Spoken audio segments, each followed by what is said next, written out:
Suddenly terrified, looking for somewhere to hide. The wolf is at your door. Can you hear him roar? Maybe I'm the monster.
Touching on me, I'm winning so good. Go write that check, cause I'm feeling too much confidence on that heavyweight flex. I've been earning and working, everybody want this. I'm untouchable, stacked up, Greek God. I got the thunder and lightning, energy rush.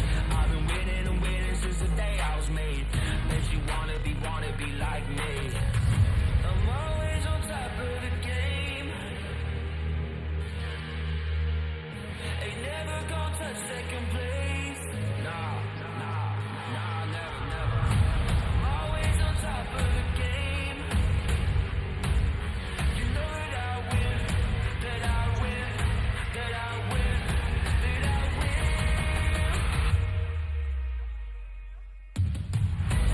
I was born to be bad, so go 100%.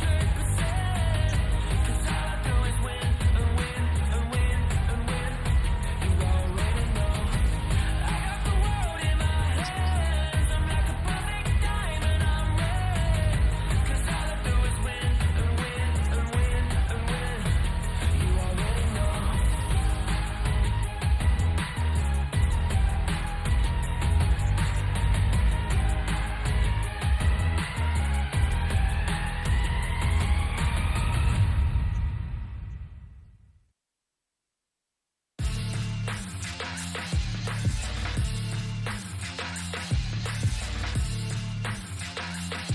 那会儿又多了一颗头，下路风被炸了回去，有危险了，有闪现有进化，但在身边吃了一个弹跳炸弹，交闪躲草丛，成功的躲掉炼狱炸弹，同时用专注射击射死飞体。后面是欧卡的赶到，乌迪没有办法完成这个击杀了，被震荡冰封晕在原地。另外一边乌迪是还有点燃的烈力冲击，出发之后死前使出太阳圣剑，但点了下去，进化最终没能够解掉这一波的伤害，乌迪还是完成了交换。哇，乌迪。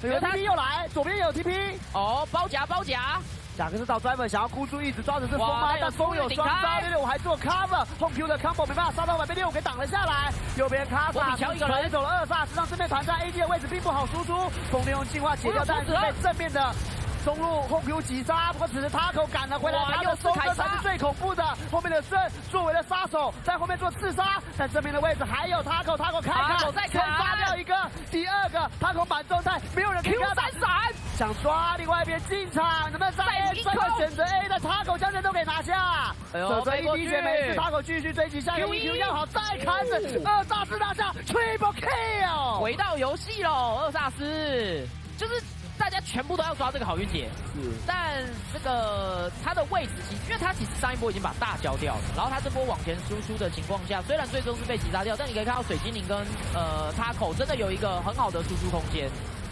哇，砍很舒服，他的位置全部人都要挡招了，其实。然后你看这里接 Q 的都是前排嘛，前排对，然后一直砍，他后面砍人就是我就用砍的就好了。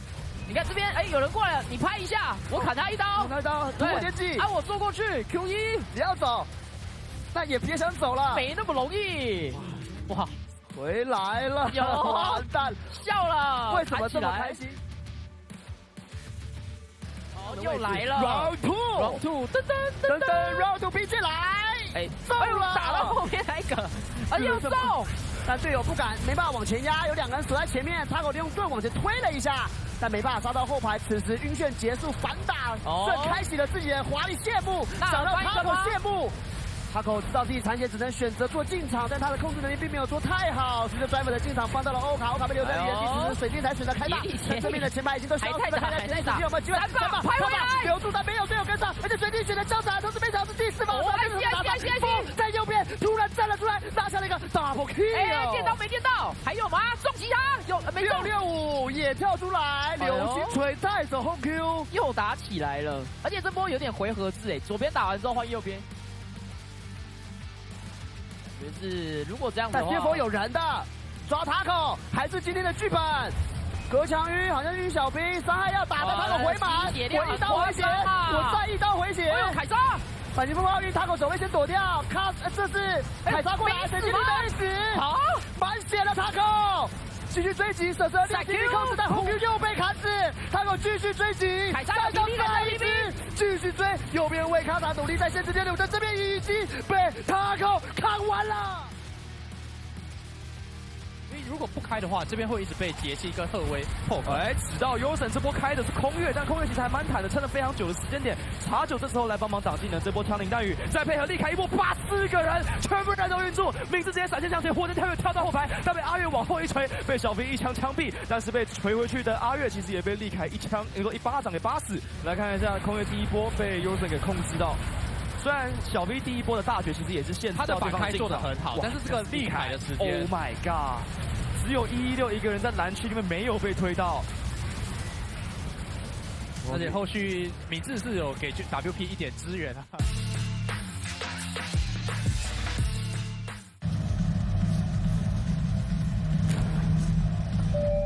旅客陈志明，华航直飞西雅图的班机即将准备登机。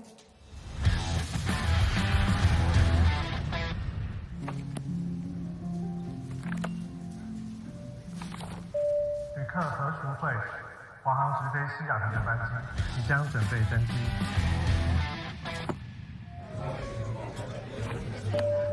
China Airlines passenger Michael Chen, your direct flight to Seattle is now ready for boarding. 华航直飞西雅图，7月14正式起航。好想吃花雕鸡面呢，可是还在加班。阿嬷，加班也能来碗酒香补一补哦。就是这味道，这碗花雕鸡面帮你补身又补心，好满足哦。还有麻油鸡面，赶走你疲累的寒意。要不要再来碗花雕酸菜牛肉面？暖心酒香的丰盛美味，台酒酒香经典系列。难得皇上莅迎蒙古，臣等备好贡品向皇上进献。好想吃哦！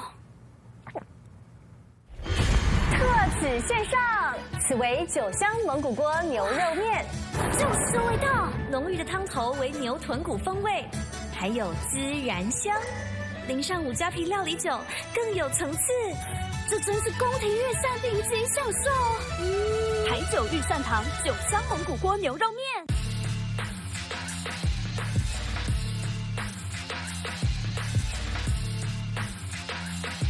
那会儿又多了一颗头，下路风被炸了回去，有危险了，有闪现有净化，但在身边吃了一个弹跳炸弹，交闪躲草丛，成功的躲掉炼狱炸弹，同时用专注射击射死飞体。后面是欧卡的赶到，屋顶没有办法完成这个击杀了，被震荡冰封晕在原地。另外一边屋顶是还有点燃的烈力冲击，出发之后死前使出太阳圣剑，但点了下去，净化最终没能够解掉这一波的伤害，屋顶还是完成了交换。哇，屋顶。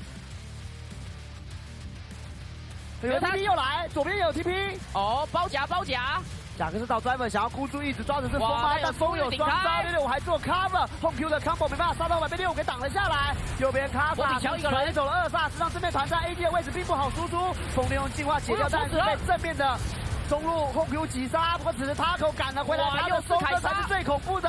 后面的胜作为了杀手，在后面做刺杀，但正面的位置还有他口开砍，先杀掉一个，第二个他口板状态，没有人可以跟他打闪，想抓另外一边进场，能不能在 A 专门选择 A 的他口将人都给拿下。守着一滴血没事，他口继续追击，下一个 EQ 要好，再砍死2萨斯拿下 Triple Kill， 回到游戏喽，2萨斯就是。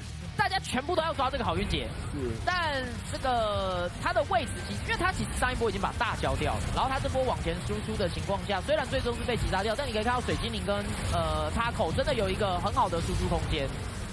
哇，砍很舒服，他的位置全部人都要挡招了，其实。然后你看这里接 Q 的都是前排嘛，前排对他，然后你砍，他后面砍人就是我就用砍的就好了。你看这边，有人过来了，你拍一下，我砍他一刀，对，我电击，我坐过去 ，Q1，你要走，但也别想走了，没那么容易。哇，回来了，完蛋，笑了，为什么这么开心？哦，又来了 ，Round Two， 噔 ，Round Two 拼进来，中了，打到后面那个，又中。但队友不敢，没办法往前压，有2个人锁在前面，他口利用盾往前推了一下，但没办法杀到后排。此时晕眩结束，反打，正开启了自己的华丽谢幕，想让他口谢幕。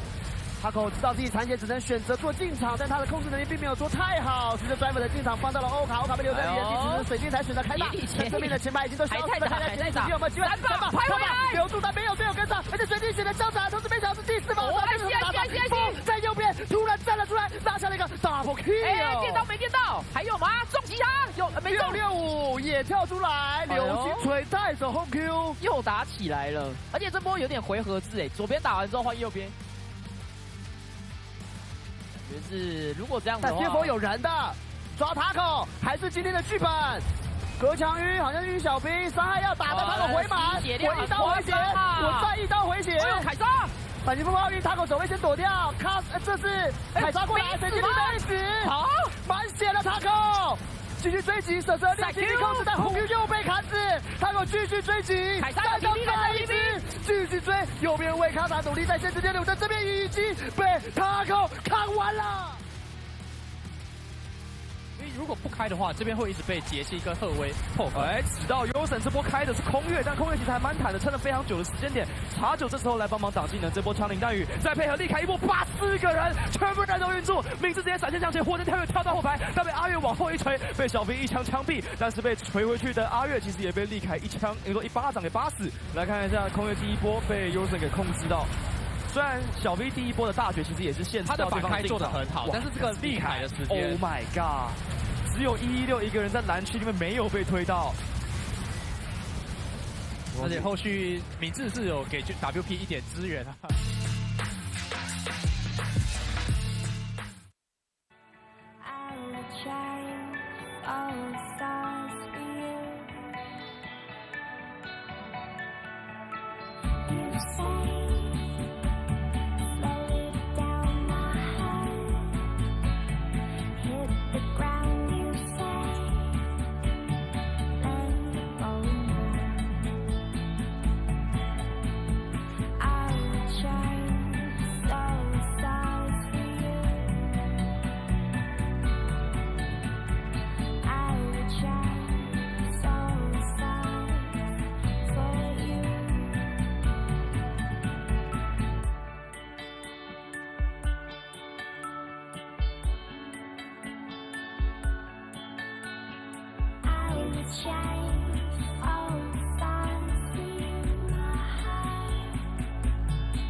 Welcome back, everybody, for our final night of regular season action, and what a night it is. So much is on the line for some of our teams, and it's all going to be once again brought to you by Riot Games and Carry International, as well as China Airlines, who recently released a flight pass straight from Seattle to Taipei and back.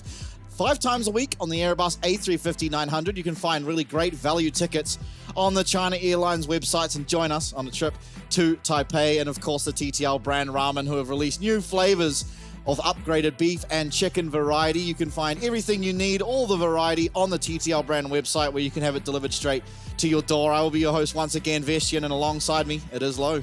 Yeah, hello. We are back for the final day of this week. We've got next week off, I believe. Yep. And before we get to that, though, we have to decide where CFO are finishing. Yeah. I think that's the big thing today. I think J-Team have an opportunity to overtake West Point, or maybe they're already ahead. They're already ahead of West Point by a series, and so they can't. Yeah, even if they down. lose. Yeah, I think that's the first game today. Frank up against J-Team, and results pretty inconsequential. For that one, I guess one thing to mention is that Frank have finished, middle of the pack to the top end. So yeah, they're gonna be finishing 4th. Yeah, yet again this split. Now yesterday's results, of course, it was Halpigs picking up their first game win and series win, and a clean 2-0 over West Point, looking really strong with their newly introduced lineup at the back end of the season. And CFO, they hold on to hope for second place after taking a win against DCG. Now DCG did keep their hopes alive by being able to pick up one game, meaning that CFO, in our second game of the night, they have to beat PSG in one of the games in this best of 3. If they drop 2 games, it's fine, as long as they get 1. If they get 1, they do clinch second place. If they drop a game, though, it is, they just get 2-0'd, sorry, it is going to be DCG finishing up in that second place position, which again is very important, because as we head into the playoffs, it means that they will get a bye out of the first round of playoffs straight into the second round, making it so much easier to then qualify for the World Finals, and of course that grand final over in the Taipei Hepping Basketball Gymnasium. So very, very important game, and what better way to finish it than PSG versus CFO in our last game of the regular season. Yeah, often the last game of the split. For us, usually, we close out the whole thing with a grand final between these two teams. Yep. Last split being an exception, but yeah, it's good to see a CFO PSG series. And yeah.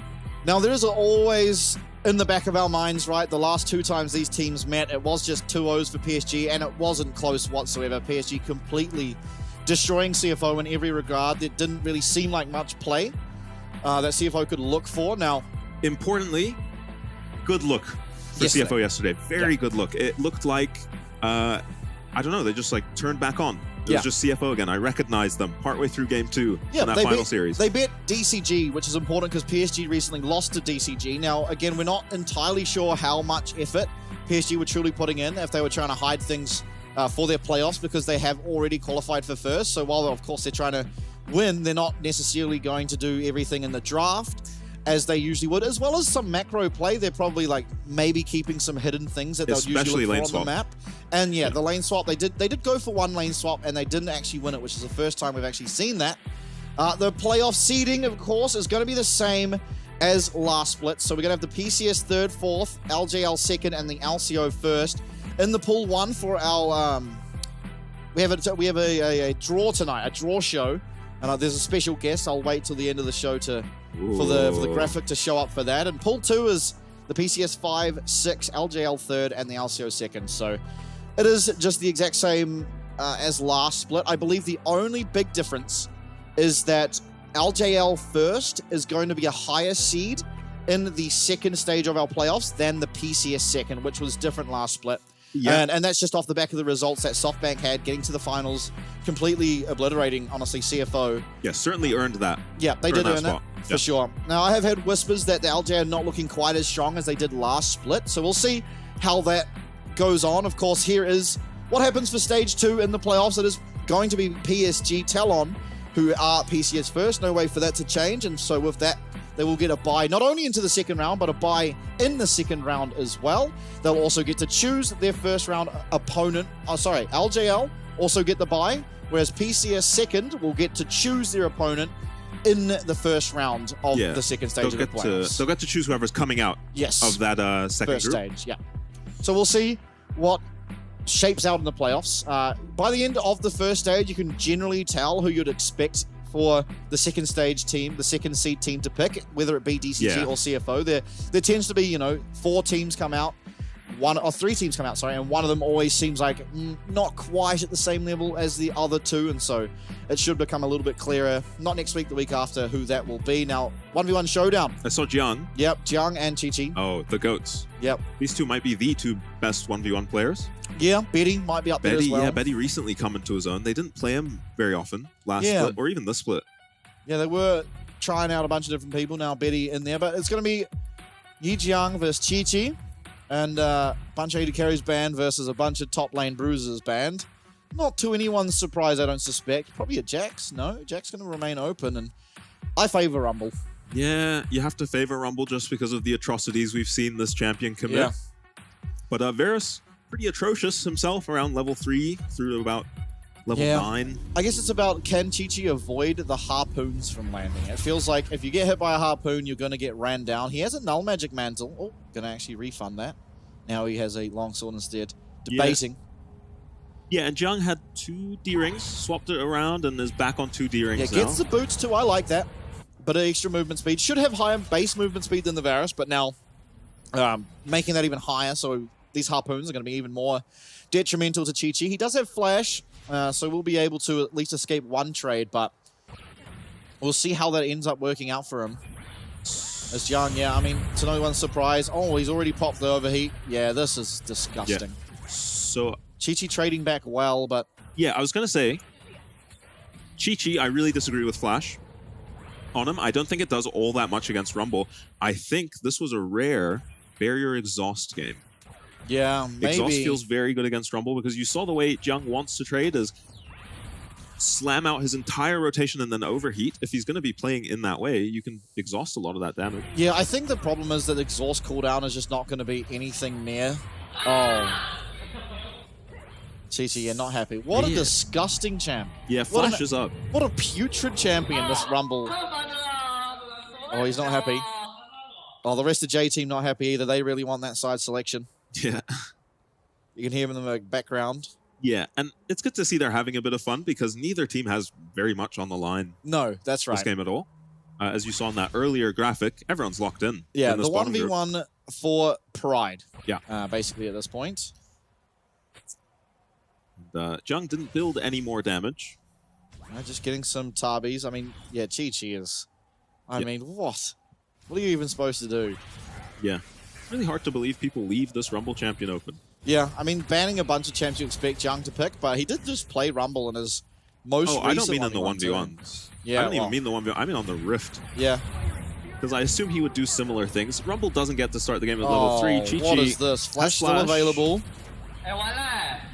Oh, no, not going to be able to quite get to there. Is actually Ignite available. I mean, Jiang just has to run back, press Ignite, and I guess it would be matched by a barrier, but still.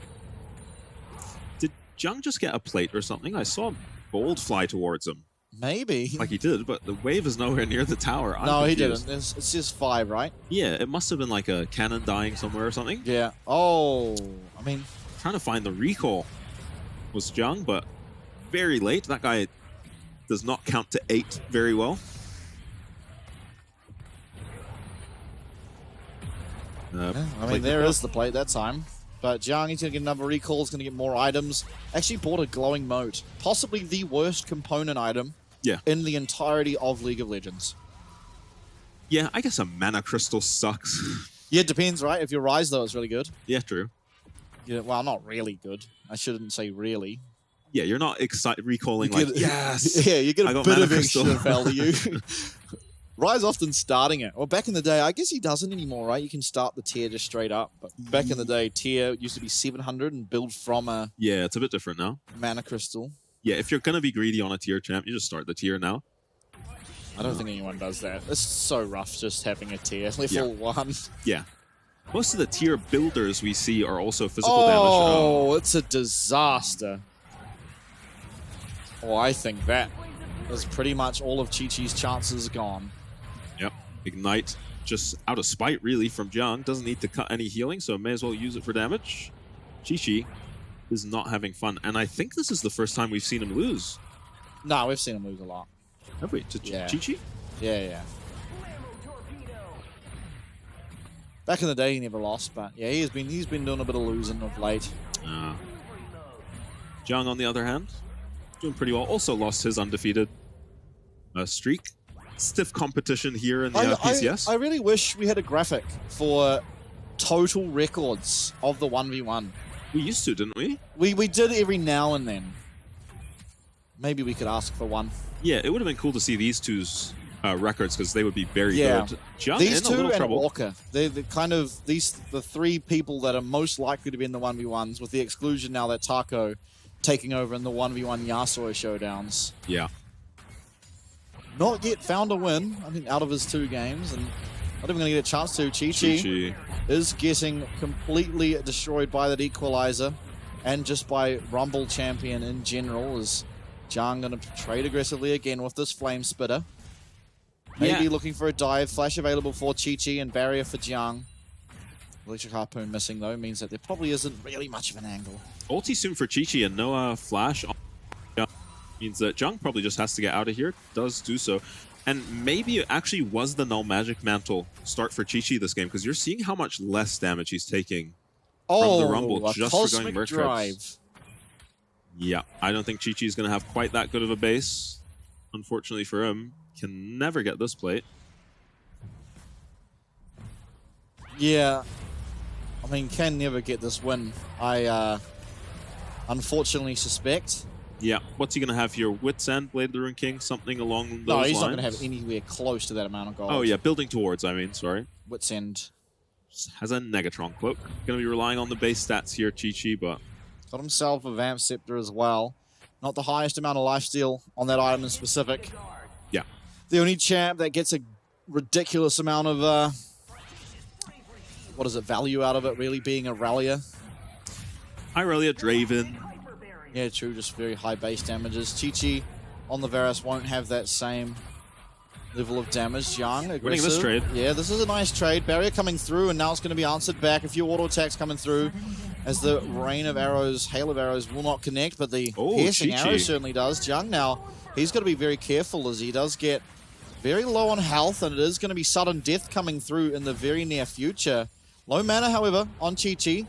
Something he's going to have to be very, very aware of as he looks for a back. Once again, Jiang has the opportunity to pick up another plate or possibly play aggressively. Oh, this is scary for Jiang. Yeah, pops equalizer. This might just be it, though. Barrier coming through. Flash and the answer back.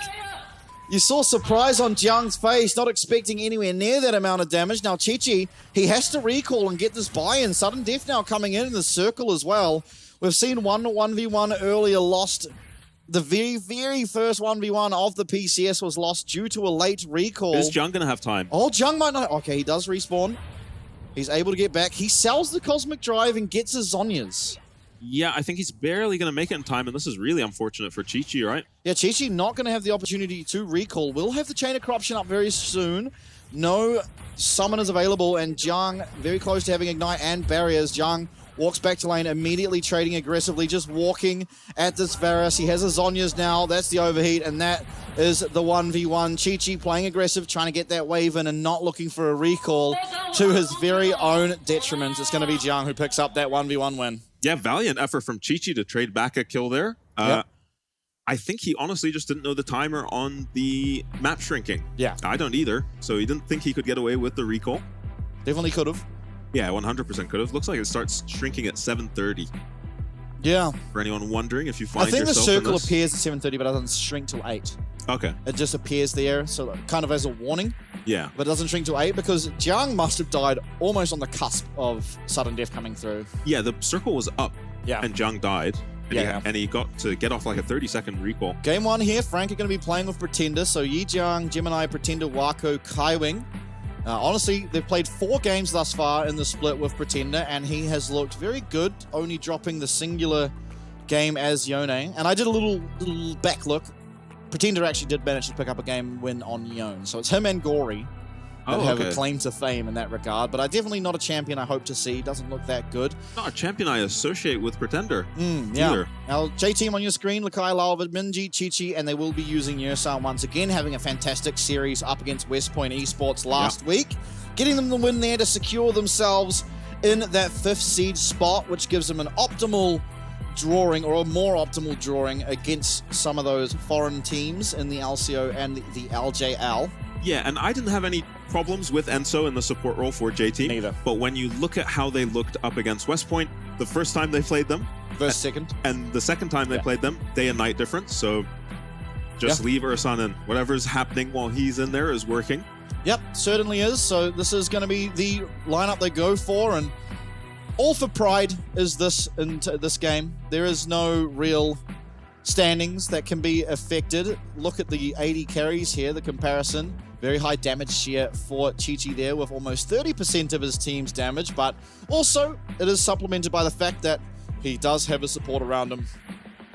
Just that much more. Yeah, and when J-Team get wins, it feels like it really is just Chi-Chi. Yeah. I don't remember their West Point series that well, but yeah, it is usually it was just a Chi-Chi. loss of Lakai. He landed a 5-man Gnaralt. Oh god, I remember that. Yeah, that was so. I think a lot of that can come down to Chi-Chi. They were kind of behind in that game. Through comes Lakai, 5-man Gnaralt, turns the game on its head. Yursan as well, some great engages on the likes of Rel. So I think obviously the damage being done certainly by Chi-Chi, but not without massive setup and great performances around the Rift for his team. Both 80 carries with about 20, it was like 22 and 37 gold difference at 14. So kind of just great at remaining even is what that stat kind of says. And on teams that, well, especially in J-Team's case, a team that has more often lost than not, it is a good stat to have. Yeah, that's impressive laning stats for Chi-Chi. As a relatively new ADC. For sure. Especially when compared to that man on your screen right there, Wako. No gum at the moment. We'll see if that impacts his gameplay. Yep, gonna have to fix that ASAP for Frank as they decide their first ban is gonna be Ivern. I love Pretender, man. I'm a big fan. But my first split, you know how like now Chris Gard is real fun to watch because he just plays a bunch of different champs? Yeah. Pretender did the exact same thing in Spring 23. Oh, okay. Yeah, he was just playing everything. It's like Cassiopeia came out. There was a bunch of Talia, some Syndra, some Azir. It was just everything getting picked by this guy, and it was very fun to watch. Now, Lalva's jungle pull getting pinched here. He has been the premier Ivan picker alongside Karsa, Sejuani as well. Maokai would make sense as the last ban if you are targeting, unless you want to first pick it here for Gemini, which I would not hate. I actually really like the solution ban from J-Team. I think this champion has just been causing so many problems in draft. Yeah. Especially once you ban, a lot of teams ban Tristana there instead of Lucian, and when the enemy team picks Lucian, they're just in trouble. Yeah, I think the problem is that for Frank, that Pretender and Jimmy both played the Lucian last time, so now we're going to get to see what they have otherwise. I mean, if Tristana's left open, you can expect it to just be immediately locked, especially with that Maokai ban coming through. Not really any junglers you have an ultra priority on. Maybe if the Zyra's open, you could argue. So we'll see. I kind of guess it comes down to, do you prefer to have the Zyra? Do you prefer to have the Tristana? The Tristana makes sense. You can just pick up Brand if they take the Zyra. Yeah, pretty mindless first pick you can go for as the Trist. No downside to picking this champ, except that you will have to have an AP jungler, but these days that's not a downside. Yeah, and Corki should be the answer here. Or it can come through as their third pick, and they could look for the Leona. Something that does tend to do well against these AP junglers, so we'll see if that is what they opt into. At least would make sense, but oftentimes we've just seen the support picks come down to the second phase of draft, so... Yeah, and when Leona gets locked in here, it becomes pretty impractical to lock in like a Brand, who usually does quite well into Zyra. Yeah, it will still be the Brand. It could be a Lilia, but it should be an AP jungler nonetheless, unless they want to pick AP top, but not something that we find synonymous with Yijiang. Now, Nidalee is the safest AP jungler into the Leona. But Karthus is the most fun, simply because he has ult every now and then. Yeah. You know, you can get a play of the week on this champion, believe it or not, with one simple button push. It's going to be the Brand for Gemini instead. Yeah, very high impact is that champ. Yeah, our first Brand picker. Yeah, our very first, and he's stuck to it for good reason as well, as Wako's looking to play Ezreal. We've seen him on this champ, and he does a lot of work, so... Certainly putting all the pieces together here are Frank Esports. We'll see what the answer is from J-Team, as they've already secured themselves two very good champs, the Corki a mindless pick here. You see the Tristana, you lock in the Corki. It's something that happens time and time again. Generally, though, I do feel like while lane is good for the Corki, Tristana just finds so much more value in the mid game, in that late game, being that she can just one-shot a tower on the side lane if given any time alone. Yeah, it feels like the most important thing in this meta right now is early game lane priority, and the second most important thing is mid game side lane priority. Yeah. Tristana does okay in the lane phase against Corki, definitely Corki favored, and then in the side lane, massively Tristana favored. Just way more mobility, way more threat on towers and champions on this Trist. Yep.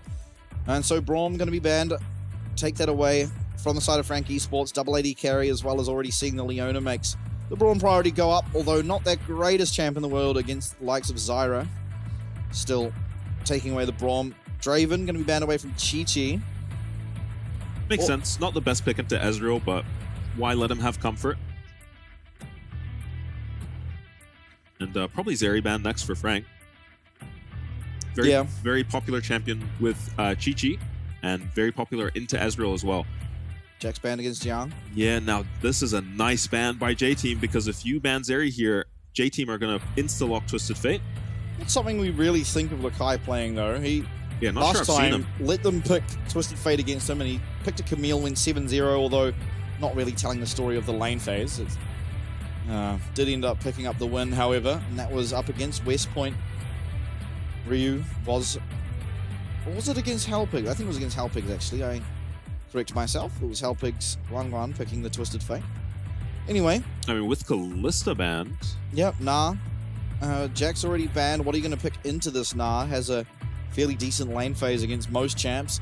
Admittedly, Kennen does do well into it, but you're probably not wanting to pick the Kennen, being that you have a brand already. Yeah.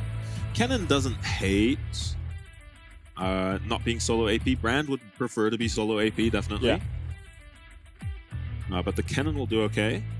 And otherwise, you can just pick a tank and survive at the end of the day. Yeah, it can just be the Cassante. Sure, Jiang is confident doing that, but if someone's going to have a spicy counterpick for this Gnar...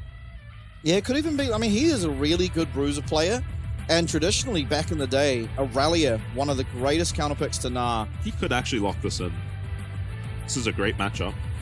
Ooh.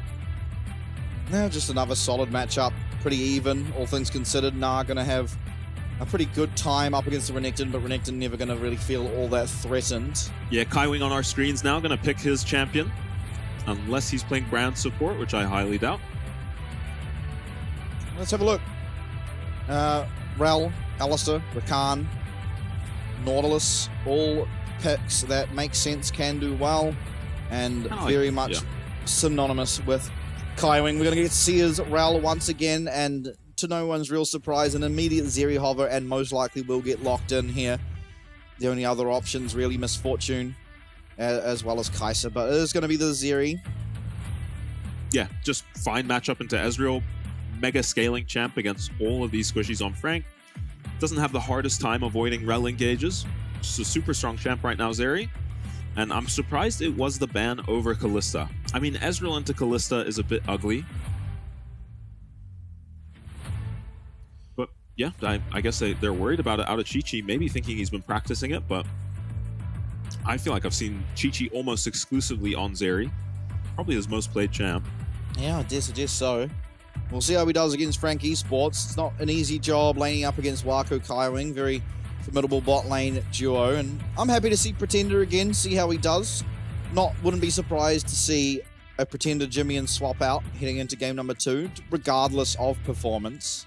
Yeah, and I'll be interested to see how this game plays out strategically and how Frank decides to approach it, because this Leona has exactly one viable target on the side of Frank that she can realistically go on, and it is the brand. Very easy target to get on. Yeah, problem is, if you don't immediately kill him, he is just going to get all of his damage out, and it doesn't really matter. Yeah, and we've seen some teams execute well enough with these Leona AP combos that they're able to just shut down any champion on the enemy team, but you do have to execute very cleanly. Not only your support, Ursan has to land everything, but everyone needs to be in position and ready to react quickly. Whereas from Frank's point of view, Gemini just has to find a way to have impact this game while also not just chain feeding. We head now into game number 1 here. Frank Esports versus J-Team. It's a pride match. There is nothing on the line, but some fun compositions certainly have been picked up. Very excited to see Tristana again. Haven't seen this champ in a good while. Been just a staple of the ban phase. Yeah, I agree. These are fun comps, but they don't feel like nothing's on the line comps. Yeah. You know, nothing's on the line. Lock the Yasuo to counter the Gnar. Yeah. Right? Yeah, that's true. Got a knock-up or 2 on the team already. I really want to see Yi-Jung as well, on that note, playing something more fun. Because watching his stream and just seeing him pop off on like Aurelia and Camille, you know, it's fun to watch those champs.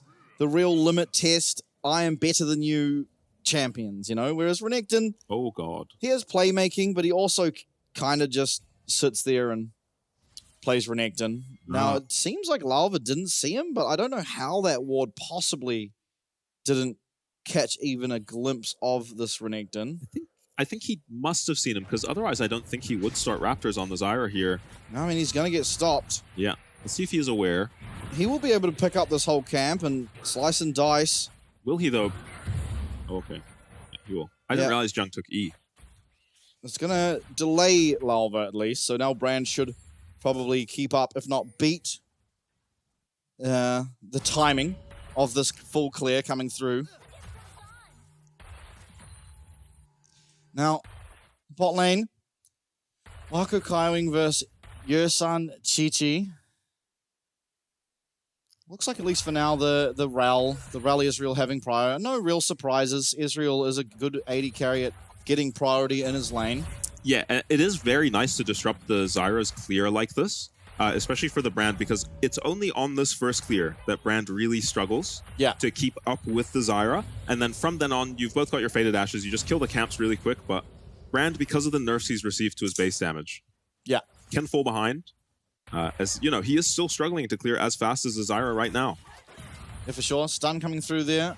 That is going to be a trade of Aftershock. Maybe Yersan can look a little aggressively here, being that it's an Aftershock advantage, but Wako landing some poke means it's pretty hard. Yeah, Ezreal's so difficult to get onto for the Leona.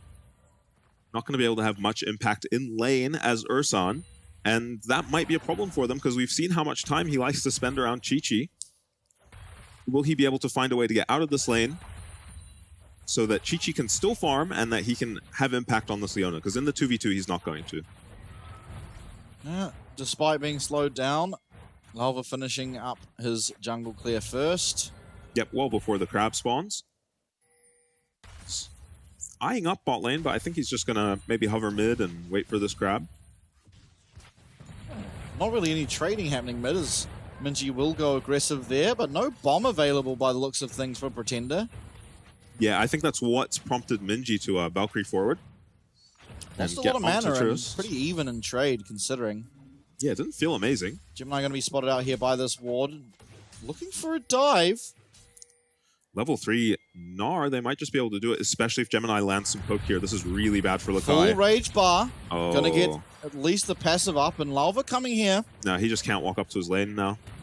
Jung. Oh no, another stun lands, Lakai. Oh my goodness. god, Gemini just solo kills him. Yeah. Gemini looking like a bit of a solo queue. Brand there just walks in solos. Yersan missing that Zenith Blade. Pretender looked like he might have been in trouble. Although in saying that, being that Yersan flashed, if he connected with the Zenith Blade and Pretender flashed into his tower, it could have actually ended up being Yersan in trouble. Yeah, usually see that with Maokai. Trade by these junglers though. Gemini... Yeah. Gemini low, but I mean, ultimately, should he be going down? Probably no not. Flash. I think he's no just flash either. They're trying to trade it as Jung now. He's going aggressive. It is a Renekton, but it's a 2v1, and he is not level 6, so Gemini sticking around a bit too long. Lalva finding him out in that bush and trading back a kill. Does go onto him, and so it is all evened up in terms of that kill score and the gold. Yeah, pretty greedy from Gemini. This is a replay of his kill onto Lakai, which wasn't greedy at all. It was actually just immaculately played. EQ not reacting fast enough is Lakai. He has his jump to dodge out of the Brand Q, and he's perfectly fine. Though probably has to get out from under his tower. And yeah, that flash is W. Insane. Giga Chad. What a beast. Yeah, does overstay afterwards though, Gemini.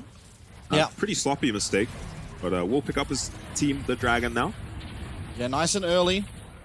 It's something that, if you remember back to last year, it was CFO, but CFO importantly with Gemini and Jimian, that had by far the quickest Dragon takes of all teams. They kind of won every game through that, and maybe after seeing DCG recently, realizing that it's a viable way still to play the game, and sort of changing their priorities, making sure to get this early Dragon, and before, importantly, the Void Grubs spawn. So now he's headed up to the top side. Void Grubs will be spawning. Pretender, a lot of pressure around the mid lane, but should be completely fine. Doesn't really feel like there's ever an angle Yersun should get onto this Tristana, especially, it seems like Pretender's playing with map hacks.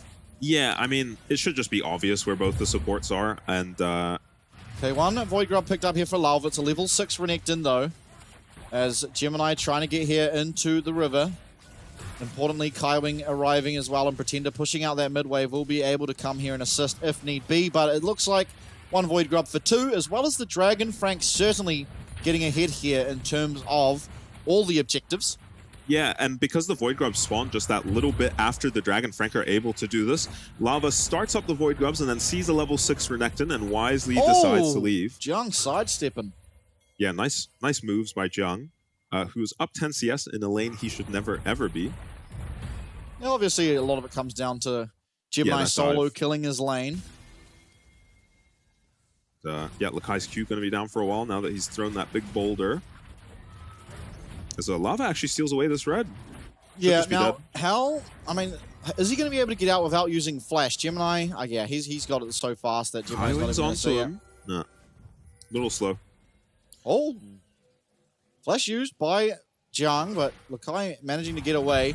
Yeah, should be a plate picked up for Jiang now, though. Yeah, and a bunch of CS, importantly, will be lost from Lakai.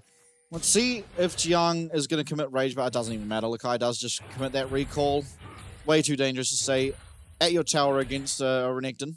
Yeah, full Rage Bar, full HP Renekton, even without his ulti, is certainly diving you on that HP. No Demolish on the Renekton.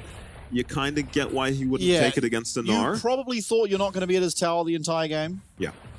But up 20 CS, up 2 plates. Wow. Yeah, and Gnar is a very strong laner, but when he falls behind, he is just a free kill. Yeah, he's really strong as long as he doesn't fall behind, right? And if he falls behind, he is just made of absolute tissue. Yeah. You just tear through that champ. Yeah, Renekton will be killing him all game. Same with... And it's just all damage on Frank, too. You know, if you had a couple more tanks and supports on the side of Frank, maybe you're okay as the Snar. You know, still be useful and hit a Sejuani or something, but any of these champions on the side of Frank are going to be one-hitting in this game. 2 levels down, Lakai. Yeah, Lakai... Dorsan here. Does this work? Jiang going to be having to dodge out. Oh, no! He doesn't have Flash either. He is just completely dead. Who will take this kill? Yeah, Lalva. I think correctly identifying that solo AP and just a champion that can tear through the entire side of Frank. Give the kill over. Yeah, you couldn't care less about a Fed Renekton as Zyra. He has to worry about you quite a lot. So Gemini barely gets his blue. Yeah, but importantly does get it now. Lakai going to get a lot of pressure back in his lane. Was great of him to realize he can just walk up, ult. Oh, that looked like it went through. It must have been very close. I think he might have needed to take like 1 step further down the river, and it probably would have been able to make over the wall. But it was not to be, and some great capitalization there.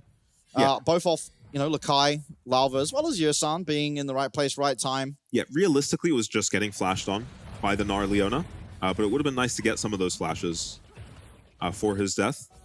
Instead, it ends up going down for very little committed. And yeah, there's a good roam from Ursan. We were looking for him to pull that off. Kaiwing not on the scoreboard yet. Hasn't made Chi-Chi suffer for this Leona roaming either. As Frank walked past Vision. Gemini trying to do some counter invading of himself, but there's nothing to take. And instead, we might be looking for a dive here.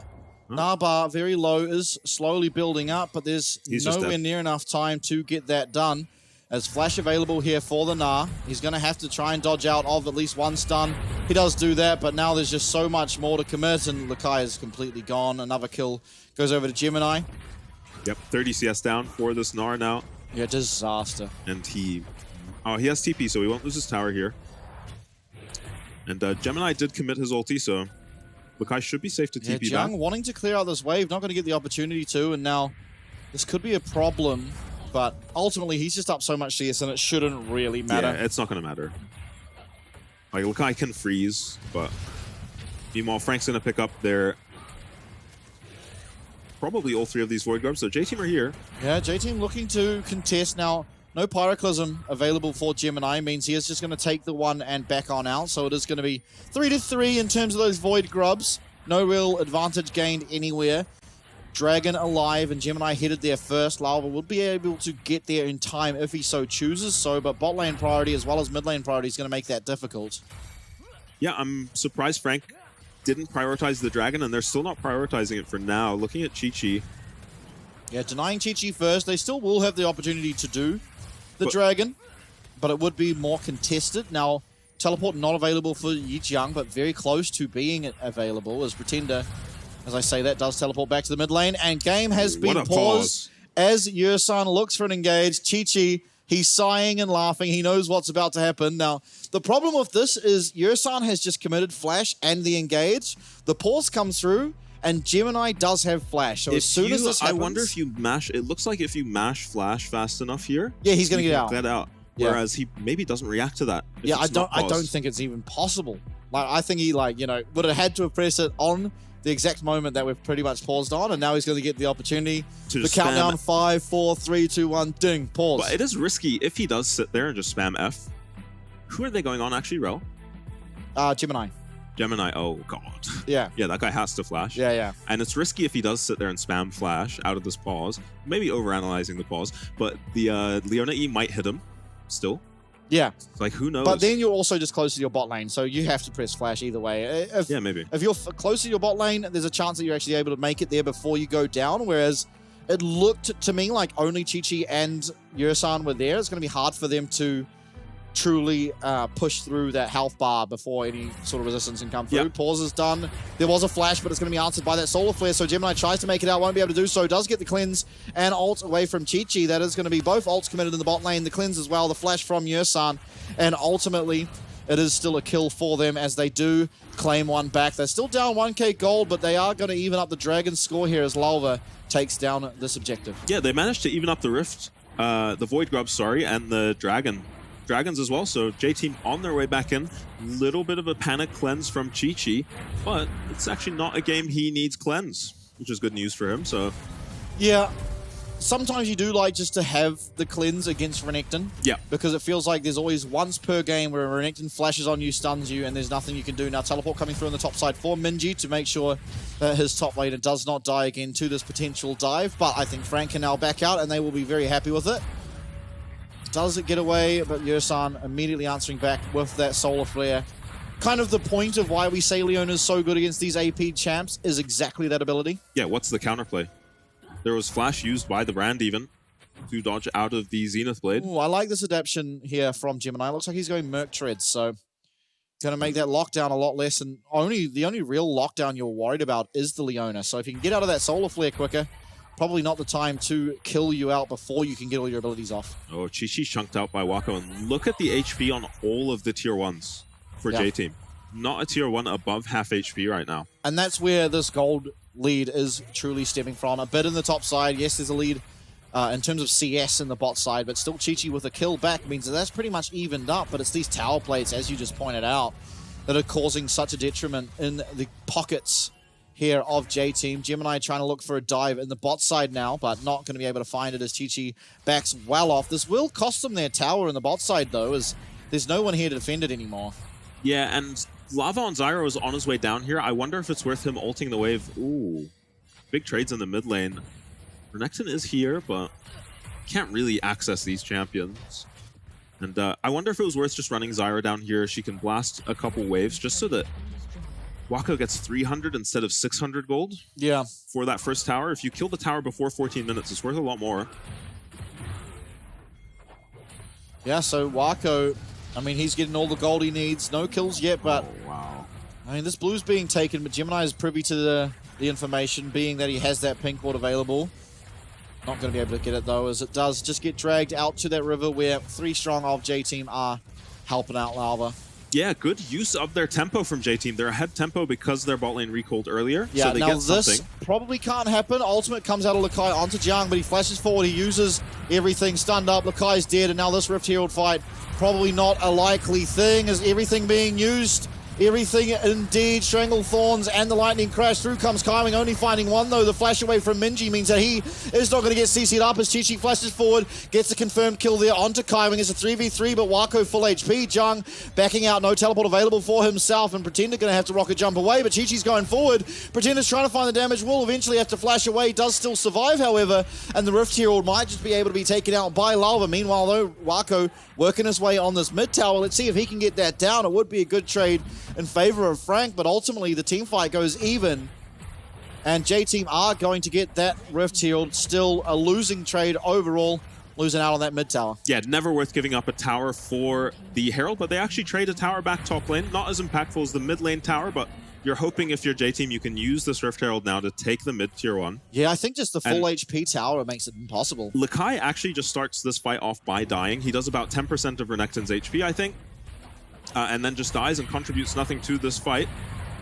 Forgive me, he did about 20%, but watch Gemini in these fights. He does dodge everything, but what are you supposed to do as Brand against these champions? Yeah, did get his ult off, but it didn't really bounce anywhere, so not all that impactful. Chi-Chi flashing forward to avoid his demons there. Yeah. Bit of a wasted flash. Chi-Chi has struggled with his summoners. He has. In the past, using them efficiently. And again, kind of wastes his flash there and wasted his cleanse earlier too. Yeah, definitely not something you want. As we look at the total gold, it is those 280 carries on the side of Frank, very far ahead of the rest of the competition. Minji and Chi-Chi do trail behind, but Pretender ultimately 1k gold up, 2-0-0 on this Tristana, having a game for himself. I didn't even notice Pretender get this fed on the Trist. I thought it was all Wako with all the money and Jiang, but Pretender, who's barely been on our screens, has picked up 2 kills at some point. In that last team fight, you assume, and now he's the strongest champ on the map, putting him into an insane position now that we've swapped into the sides. Look where Corki has to stand. Yeah, pretty impossible job, and during that replay, it was Pretender taking that top lane tower as well, so 3 towers overall taken by Frank for just the one of J-Team, and importantly, one of those 3 towers being that mid lane opens up this map so much, which is very, very dangerous when you're against a player called Kaiwing, because he uses vision so efficiently, making this game a lot harder, especially I think for Lava, who doesn't have the safety that both Minji and Chi-Chi will have available in their kits. I like that E forward from Wako there. I think he's trying to draw a bit of pressure onto himself. Does have both his summoners up. Any fight where Urson gets tricked by Wako and tries to go on the Ezreal, they will lose. He needs to go on Brand every fight. Dragon started up here by J-Team, but Pretender's just teleporting out top, and I think Frank, they don't care about it. It's second Dragon, they're getting a top lane inner if no one answers back. Now Minji teleporting away. Will Frank look to commit here to the fight? It doesn't look like it. They are just going to watch as this Dragon goes down. They get a bunch of damage onto that top tower. And now they're looking for the mid tower as Yursan coming to try to defend. He does hit the Zenith Blade, but this is on to Arel. A lot of damage now coming down to Yursan. Through does go that Solar Flare, but it misses out. The roster shot. The Rocket is sure going to get the kill. Yes, he will. And Pretender claims a 3rd for the game. So ultimately the Dragon, yes, it was picked up by the side of J-Team. It's still going to be Frank, who kind of went out on the map. No towers, but a lot of damage done to those inners and a kill to their names. Yeah, just clowned on by Gemini. Unfortunately, we're J-Team. Lava and Ursan both just missing all their skill shots on Gemini. This time he makes it out and picks up a Leona kill for his trouble. Mid lane inner, top lane inner, both very, very low. Any time alone in those side lanes now for Pretender. Even in the mid lane for Wako, Kaiwing, Gemini. Will be able to peel through them in no time whatsoever. Yeah, and if you thought the early game was difficult for J-Team to navigate with 3 lanes lacking priority, it's going to be impossible to deal with this mid game now. Yeah. Where Renekton's constantly shoving, Tristana's constantly shoving, Ezreal's also shoving. It's just too much pressure on the map, and you got to do something with this Leona. Yeah, now, importantly, for J-Team, they were able to pick up the second Dragon, so there is no real win con through the Dragons this game. It is a Mountain Soul as well, one of the weaker Dragons, especially against Rel. there's been games I've played myself as Rel, and the other team gets Mountain Dragon, and I kind of love it because I have the Eternal set that tells you how much damage or how many damage of shields you've broken. And sometimes you get a game and you have broken like 10k of shields, and it just feels great. You're just upgrading your Eternals for free, basically. And, you know, it's something before a fight. Kaiwing, he is most likely going to be queuing before any damage really comes through onto those key targets, which pretty much negates the soul entirely. Obviously, the stats you get, the armor, the magic resist, very, very useful, but there's not really anyone purchasing them this game. So... No, not unless Ursan's going to get a lot more items. Yeah, Lakai will eventually, but it still takes... He's got one more item to get, basically, until that happens. Now, Pretender and the rest of Frank are up in this top side and going to be collecting the fruits of their labor. How has this happened? Yeah, just getting a free tower for themselves. It's possible that J-Team look for something on the bottom side here onto Jiang, but Renekton, probably one of the harder champions in the game to dive. Yeah, very strong. It is getting to the point now where Zyra probably just has enough damage. Jiang trading aggressively on weak side. I drops Boomerang, though. Yeah, Lakai doing a lot of damage here, but now that he goes Mega, Jiang should feel pretty safe. I have not seen Lakai land a W yet on Jiang in the Mega Gnar form. Yi Jiang's just happy feet. Just penguin dancing on him. Pretty much an instant spell, though. Yeah. It's instant unless you're against Yi Jiang. Yeah. Just twerking on it. Yeah. Wako, massive spike now on this Ezreal. Pretender's been spiked. Yeah, looking to purchase a Bloodthirster, I assume that's turning into. Could be Essence, but I doubt it. Is going to be Bloodthirster for Wako. That seems to be his favorite build. Yeah, I meant Pretender, but dashing forward, Lakai, he's not going to be able to stand up to this Tristana. And look at the damage Pretender's doing now. Another bomb, Navori Quick Blades, meaning that pretty much no cooldowns anymore on this Tristana champion. Yeah, and it's at the point in this game, by the way, where Mini Gnar is diveable by Tristana 1v1. Oh, Minji, he's trying to get away from Yi Jiang, who's just sticking to him like glue. Going to be able to demolish Minji on that Corki. It's the first death of the game for Minji, but ultimately he hasn't upgraded his Mirror Mana. This is more downtime, more time he's not going to be able to do that. And Pretender uses the bomb, but importantly it was on the cannon minion. May have been able to get the kill onto Lakai. If not, here comes the engage though. Stranglethorns comes out as well as the Solar Flare. They're able to take down Gemini. They do lose a large chunk of health for it though, and because of that, I think you've lost one. You're still going to get this tower. Flash forward from Kaiwing is going to be answered by the flash from Lalva. But Jiang's got his as well, despite getting a kill just recently. Going to answer back and bust a shot. Means that no more play from Chi-Chi and his lightning crash. Although Lakai does manage to get back onto Jiang and take out that kill. Yeah, he does commit his flash for the kill on Jiang. You almost wish you killed anyone else just because of the shutdowns on them. We're going to see what happened to Minji here. Stridebreaker is available for this Renekton. Yeah. Yeah, Valkyrie used and not clearing anywhere near enough ground. Yeah, once you get hit by the Stridebreaker, you're just dead, unfortunately. Wako hunting for his own kill. Now, what happened to Gemini, I assume, is just the brand experience. Oh! Actually Nice gets root. hit by a root, yeah. And Gemini had full vision of that too. Flash available, so just being greedy with his summoners. Yeah, and then hard force from Frank here actually works out for them. Jiang with a really clean go onto Lava. It does end up going down, but importantly, Pretender able to survive, who is the guy you don't want going down, being that he has such a large shutdown. Frank running in here. Ursan coming, gonna be stunning TP. up. This Leona now, Lalva, where are you going? You have no flash, stun up, and in comes Kaiwing. But his answer back though, Sterix Gauge, Call of the Meek will confirm that kill is, it's actually gonna be Pretender locked up, and there goes that shutdown. Minji's able to pick it up, and J-Team finding some play here in this fight is Jiang very low, but Wako remaining at full HP. Minji, if he can get time to hit, might be enough. Gemini sidestepping away, and Yursan's going to commit his life, so the rest of the boys do not go down. Ultimately, a 2-for-1. Big shutdown onto Minji, but Dragon will be picked up now for Frank Esports. Yeah, Minji's going to be happy with that kill on a very strong scaling champion. Yeah, Minji now teleporting top as well, looking for some counterplay. Jiang will be able to go up and answer it. Might need a recall first, as he is decidedly low. Yeah, I think Minji might be able to take this tower. Who's up? Pretender with TP in Jiang's 8 seconds. There. Let's see what kind of damage this Corki can do. Yeah, Jiang very low. In fact, he is just going to back off, not aware of where everyone is. There is no vision for him to really have that information available, and so we'll back off, not wanting to risk dying, and of course, you don't want to. Yep, it's going to be BT, as you guessed, on a Pretender, who's 4-1 now. Wako, by the way, this game has not used his Summoner spell yet. Not like criticizing him or anything, he just hasn't needed to. Just been positioning very well. Constantly shoving lanes, still aggressively, still positioning aggressively. Yeah, there's just never been a reason for him to like flash forward or anything either, so... Yeah. For the most part, it was a bit of a 1v1 lane bot, and you don't expect much headway for either of these AD carries in that regard, and then as soon as we came to team fights, it has just been the Pretender show, as well as Jiang.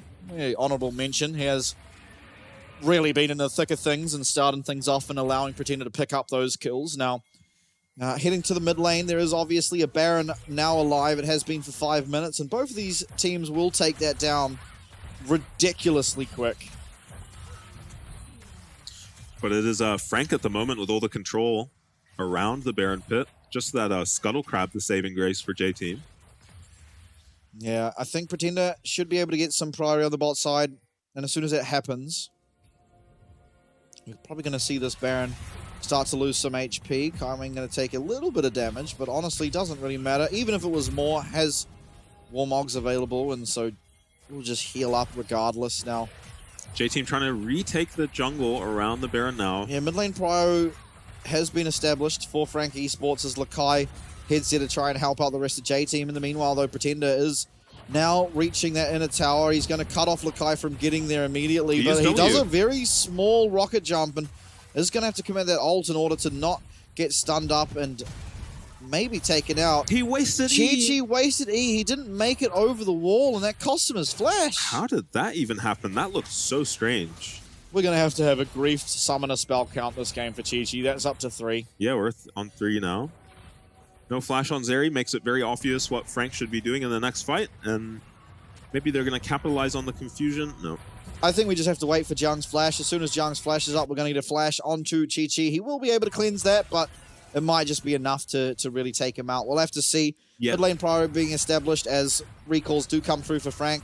Top up those wards, get the finished items come through. Bloodthirster for both these AD carries means any damage before an objective, as long as there's a mid-wave to hit, will not be sticking. Yeah, it feels pretty bad for Minji and Lava mostly.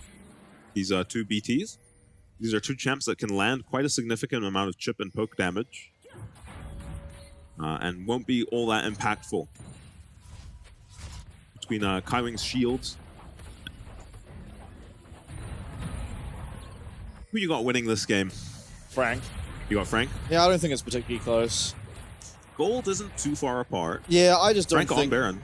Yeah, Frank on Baron and no one here to answer. I just think there's not really anywhere that J-Team can go. They're trying to teleport here. It's going to be Lakai, but he has no Nahbar, already using it in the bot side. Let's see if the bar will start building up or if we have to wait more. It doesn't even matter. This is just taken out. The Baron is gone. Chi, he does escape the Kaiwing engage. Same will not be said here on the other side for Jiang, but a massive amount of damage from that true shot barrage. And Wako's being able to free hit here. Chi, the pyroclasm from this brand is so immense as Frank. They're going on the aggression. Pretender finds a kill. That's a reset available for himself if he wants to continue on forward. And so much damage came down onto Jiang. You saw it there, but it just does not matter. We don't have the continuation to follow up on it. Chi, no flash, not able to get aggressive, as he did just lose it randomly in the Wolf Pit, sorry. It just means Frank able to get the teamfight win, get the Baron, and the objectives to follow. Yeah, Jiang picks up a tier 2. The rest of Frank working on the mid inhib now.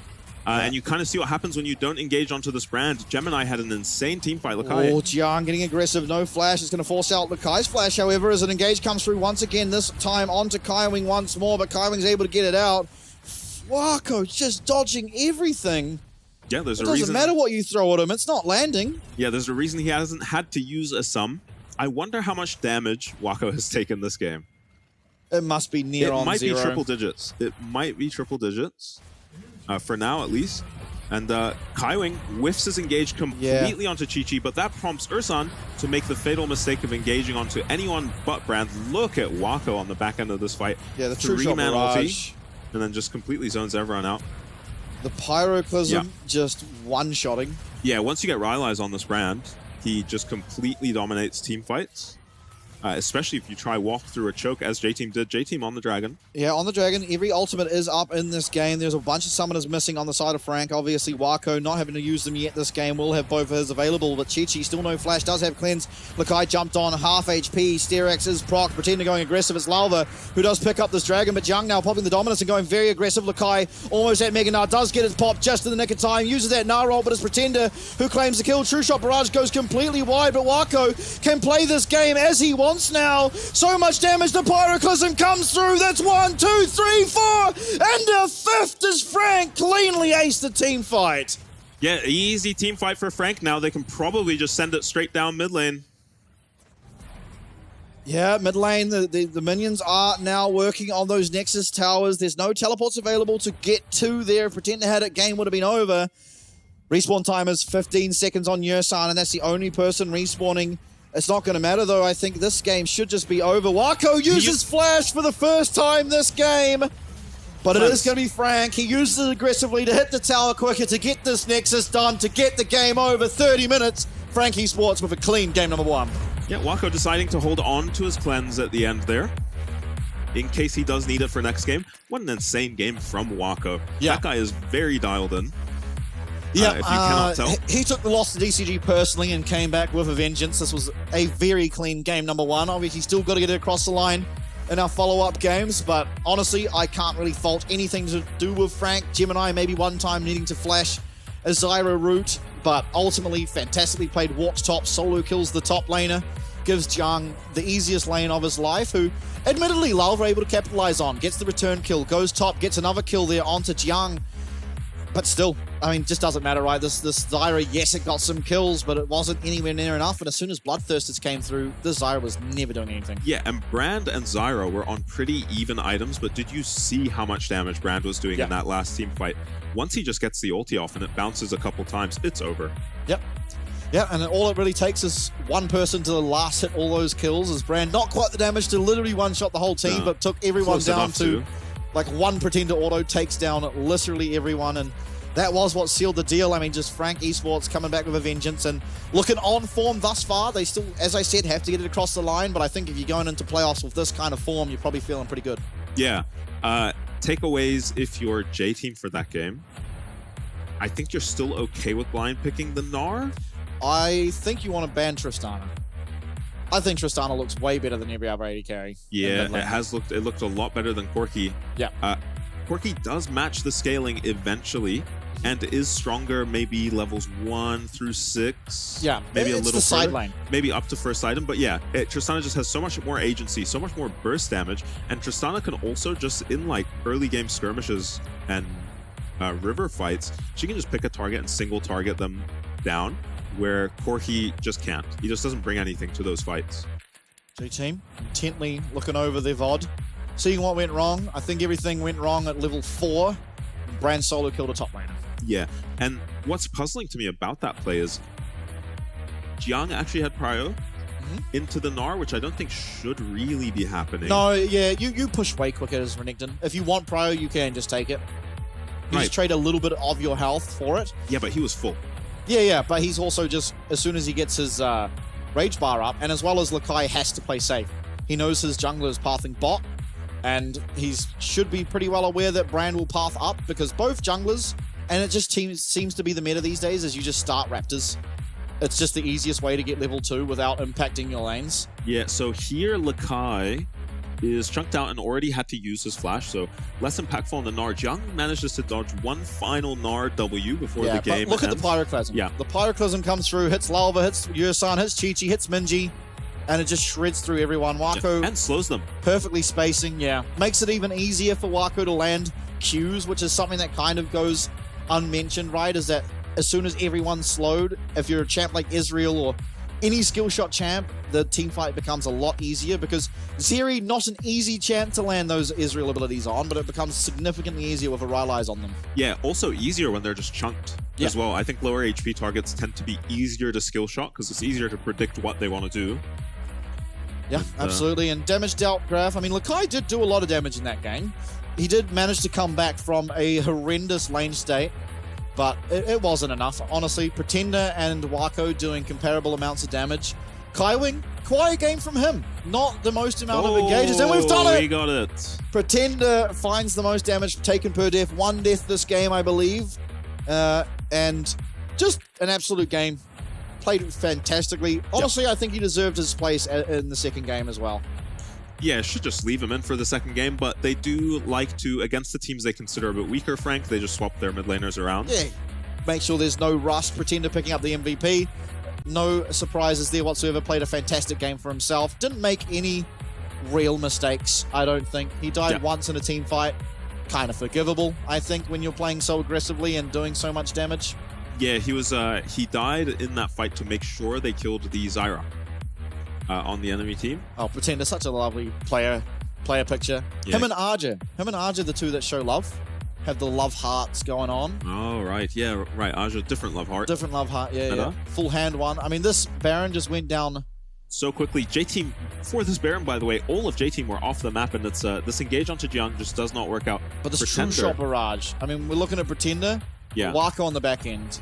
But we were kind of talking about this. Pretender going to jump on Minji here. I was not noticing this happening. Yeah, we're kind of noticing the bottom side. Yeah. But Minji does, he does have to get away and... Flash autos the little Krug, by the way. A little bit embarrassing for you. They're Pretender, but... No, but he got the 14 gold. True. So actually more efficient. Yeah, he was just being efficient with his time there. I mean, he's still going to get the kill on Minji. May as well pick up some CS on the way through. Yeah, never hurts. Shows what I know. Yeah, that's right. That's right. That Baron went down at the pace of like a Nunu doing it, you know? It was just like solo 20 minute in. Nunu's just taken Baron. And you could tell about halfway, almost halfway through the Baron, Frank kind of just realized no one's coming. Yeah. And they just start using all of their spells on it, and it just starts going down that much faster. Yeah, and I think it was like at that stage, right? With a Brand, with an Ezreal, with the Tristana, you do just take off half the Baron's HP so fast. I think Brand might be the quickest Baron taker in the game. Maybe not the safest, but certainly just the percentage health burn, and it's, you know, it's not like you have to land skill shots. It is just a purple worm sitting there in an exact position. You're gonna get it every single time, and we saw how fast it went down, and that was really sort of what ended the game there, is it just became so impossible to play against. Game number 1 done and dusted, Frank. They are still looking hot after their recent loss to DCG. Haven't really lost any more. Now we'll see if J-Team can bounce back in this Pride game.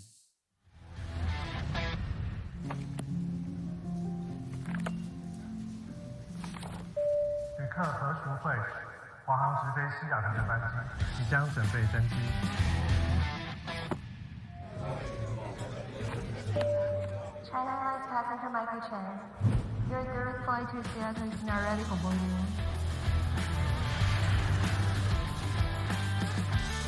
华航直飞西雅图，7月14正式起航。好想吃花雕鸡面哦，可是还在加班。阿嬷，加班也能来碗酒香补一补哦。就是这味道，这碗花雕鸡面帮你补身又补心，好满足哦。还有麻油鸡面，赶走你疲累的寒意。要不要再来碗花雕酸菜牛肉面？暖心酒香的丰盛美味，台酒酒香经典系列。难得皇上莅临蒙古，臣等备好贡品向皇上进献。好想吃哦！特此献上，此为酒香蒙古锅牛肉面，就是这味道。浓郁的汤头为牛豚骨风味，还有孜然香，淋上五加皮料理酒，更有层次。这真是宫廷御膳顶级享受。台酒御膳堂酒香蒙古锅牛肉面。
It's personal, Saturdays, prime time, baby. Grinding, you won't see me on the sideline, baby. The man, know you see me, yeah.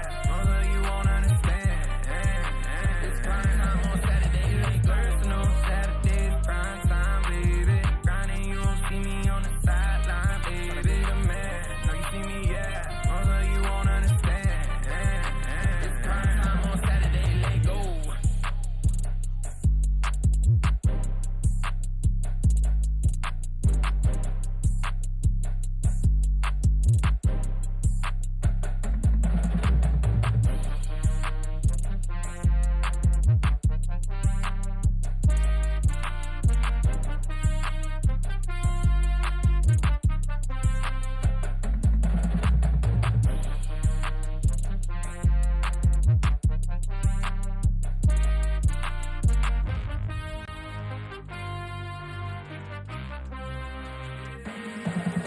It's personal, Saturdays, prime time, baby. Grinding, you won't see me on the sideline, baby. The man, know you see me, yeah. Although you won't understand.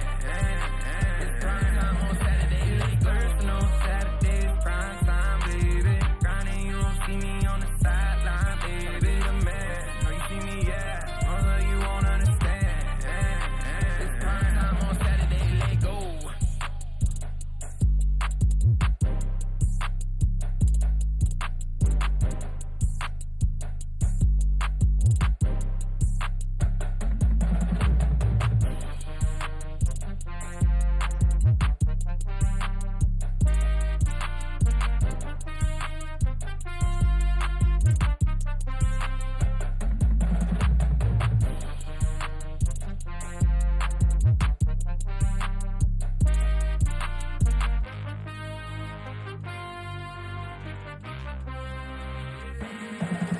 It's personal, Saturdays, prime time, baby. Grinding, you won't see me on the sideline, baby. The man, know you see me, yeah. Although you won't understand. It's prime time on Saturday. It's personal, Saturdays, prime time, baby. Grinding, you won't see me on the sideline, baby. The man, know you see me, yeah. Although you won't understand. It's prime time on Saturday, let go.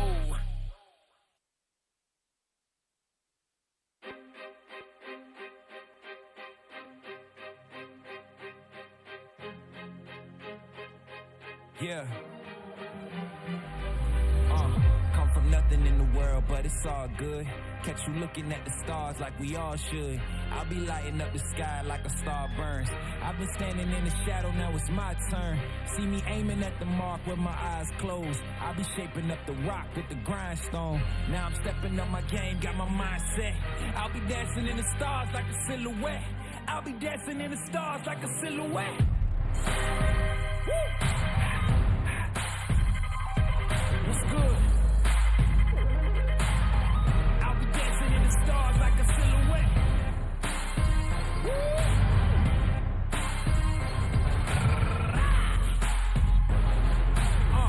I'll be dancing in the stars like a silhouette.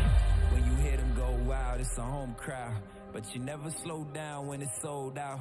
I'll be ready for it, I can take it home. When you see me in the frame, I'm a Van Gogh. Watch the heads turn, see the sky burn. Catch you looking at my style, but you'll never learn. When it's all done, when it's all said, I'll be dancing in the stars like a silhouette.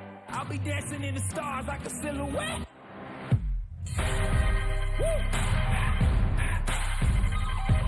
What's good? I'll be dancing in the stars like a silhouette.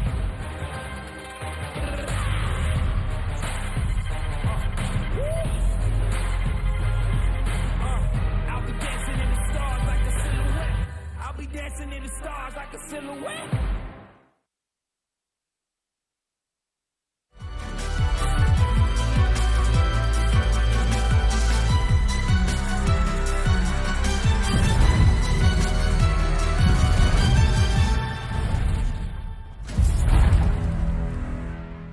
Welcome back, everybody. A non-trivial game number one as Frank Esports cleanly take it out in 30 minutes up against J-Team. And obviously now, I don't really want to talk about game number one because ultimately nothing on the line here and it was just a clean one. What I want to talk about is game two, because Jung looked pretty flawless for a lot of that game. He had one missed E over a wall, which did cost him his life at one stage. But it's time for Riven. It's time for Camille, Riven, Aurelia. You know, we have nothing on the line here. We are fourth, guys. We're not going to sweat, are we? As Jimmy going to come in now. No surprises. Going to get some more reps on both their mid laners ahead of the playoffs. Make sure everyone's all warmed up and, you know, working well with their teammates. Yeah, I think it just depends on the coaching staff of Frank's mindset. Is the mindset going to be that Gemini made a mistake in the early game, Jung also made a mistake in the early game, let's do it again, no mistakes, everyone play like Wako? Or is it's about to get really intense, it's about to get really difficult, take this game that isn't that significant off and just have some fun. Yeah. Remember why you enjoy playing the game and, you know, run around killing people. Yeah. Yeah, I hope it's the second one. Yeah, me too. Because it doesn't feel like you have to worry too much if you're Frank Esports. I think you should probably be taking this series pretty easily. Especially if Wako is just going to play like he did last game. Yeah. Utterly flawless. Did not rely on him at all, Frank, but had they needed to. Yeah. Flashed one time, and that was because the game had ended and it was up. In celebration, hitting the Nexus Tristana ban, Lucian ban, that makes more sense to me. Yeah. As a response to a Tristana ban. Now, what will we ban next? Not going to be banning out all of Lalva's junglers is the important part. Oh, not the blue side rumble ban. Yeah, really ugly when you have to do one of those. I love our Champions League music. Possibly more than the other regions, honestly. To be fair, in my sleep schedule with the old PCS here, being in New Zealand. Yeah, you got to watch NAU. I don't watch NA. That starts at like 7 a.m. and I'm well asleep by then. But EU, I get home and I watch that. And that's about it. Yeah, if anyone's wondering, it is about midnight over here. Yeah. For us. So we get to go home and watch EU LCS usually. Hey, it's the LEC now. Sorry. That's right. Oh, you're showing your age. Don't fire me. Lalva will have his Ivern banned up against him. Oh, God. Jack's ban. Yep, that's again. That happened last game as well. Was it in the second phase, though? I think it was. It was, yeah. I don't think they're threatening a TF pick or anything. They weren't last time around. Yeah, they didn't pick it last time, and they had the opportunity to. But won't... I mean, we'll have the option to this time as their first pick, but Frank not scared whatsoever. Do just ban the Ashe yet again. Chi-Chi got a little giggle on his face there. Maybe cooking up something. Sejuani, first pick should be, yep. Yeah, Lalva going to get a Sejuani. There is Maokai still available if you wanted to pick that, but it seems like Sejuani the choice of most of our junglers at this stage over the Maokai. I believe it was PSG who were happy yesterday to handshake Maokai into Sejuani. PSG did not play yesterday. Oh, sorry, maybe CFO DCG. Someone was happy to handshake Maokai into Sejuani, and it looked quite good. Yeah, who? Was it game one? I have a feeling it was game one, because I don't remember 665 picking Maokai. No. Or did Casa pick Maokai? I remember 665 had Sejuani banned away from him. Either way, the double tier ADCs picked up for Frank this time around. So massive spikes for these comps around 20 minutes with pretty strong lanes too. Yeah. So a very strong strategy right now. What will be the answer though? You do have the option to get an early AD carry. I mean, it could just be the Zeri yet again. Could go for the Draven. You already know exactly what you're laning against. Yeah, I think it's very obvious that Frank are... I mean, they can do the Maokai Liandry's thing we've seen a few teams do for their AP. But it has pretty much never looked good. Yeah, not the biggest fan of it. It feels like you might as well just be a tank. Yeah, Maokai. It doesn't feel like it really solves the problem. We're pretending our Maokai has solved our AP deficit, and Kennen certainly would. Kennen. All right. It's time for a bruiser. Merc treads, bruiser. Aurelia does well into Kennen. As soon as you get Merc treads online, this Kennen just suffers. Yeah.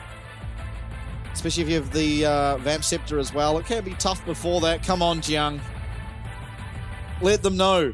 What are we picking here, guys? Riven. Doesn't have to pick it here if it is something unconventional. You can pick something to shut down Kennen if you want to. Just go for the Leona instead. Yeah. Get that before the bans come through. Also means that whatever AP jungler they want to pick, which probably will see a few bans. I mean, the Zyra and the Brand probably should get banned up against Frank, but they will still have the choice of Karthus. There's a Morgana, which has started to see some play, as well as there's Lilia, which, you know, Junja put 3 games into on Friday night. Ooh, have people played Morgana in competitive? Yeah, Sheo, BDS's jungler, was playing a bit of Morgana. Uh-oh. Not Morgana again. Bit of Morgana jungle. Talia as well. There's a bit of Talia in the EU playoffs. That doesn't surprise me because the Faded Ashes item itself isn't being addressed. The AP junglers are being nerfed, so we're just going to move to lower tier AP junglers. Yeah, especially because ultimately the AD mids still do exist. Yeah, and they're so strong. Yeah. Now, second man's coming through, Draven.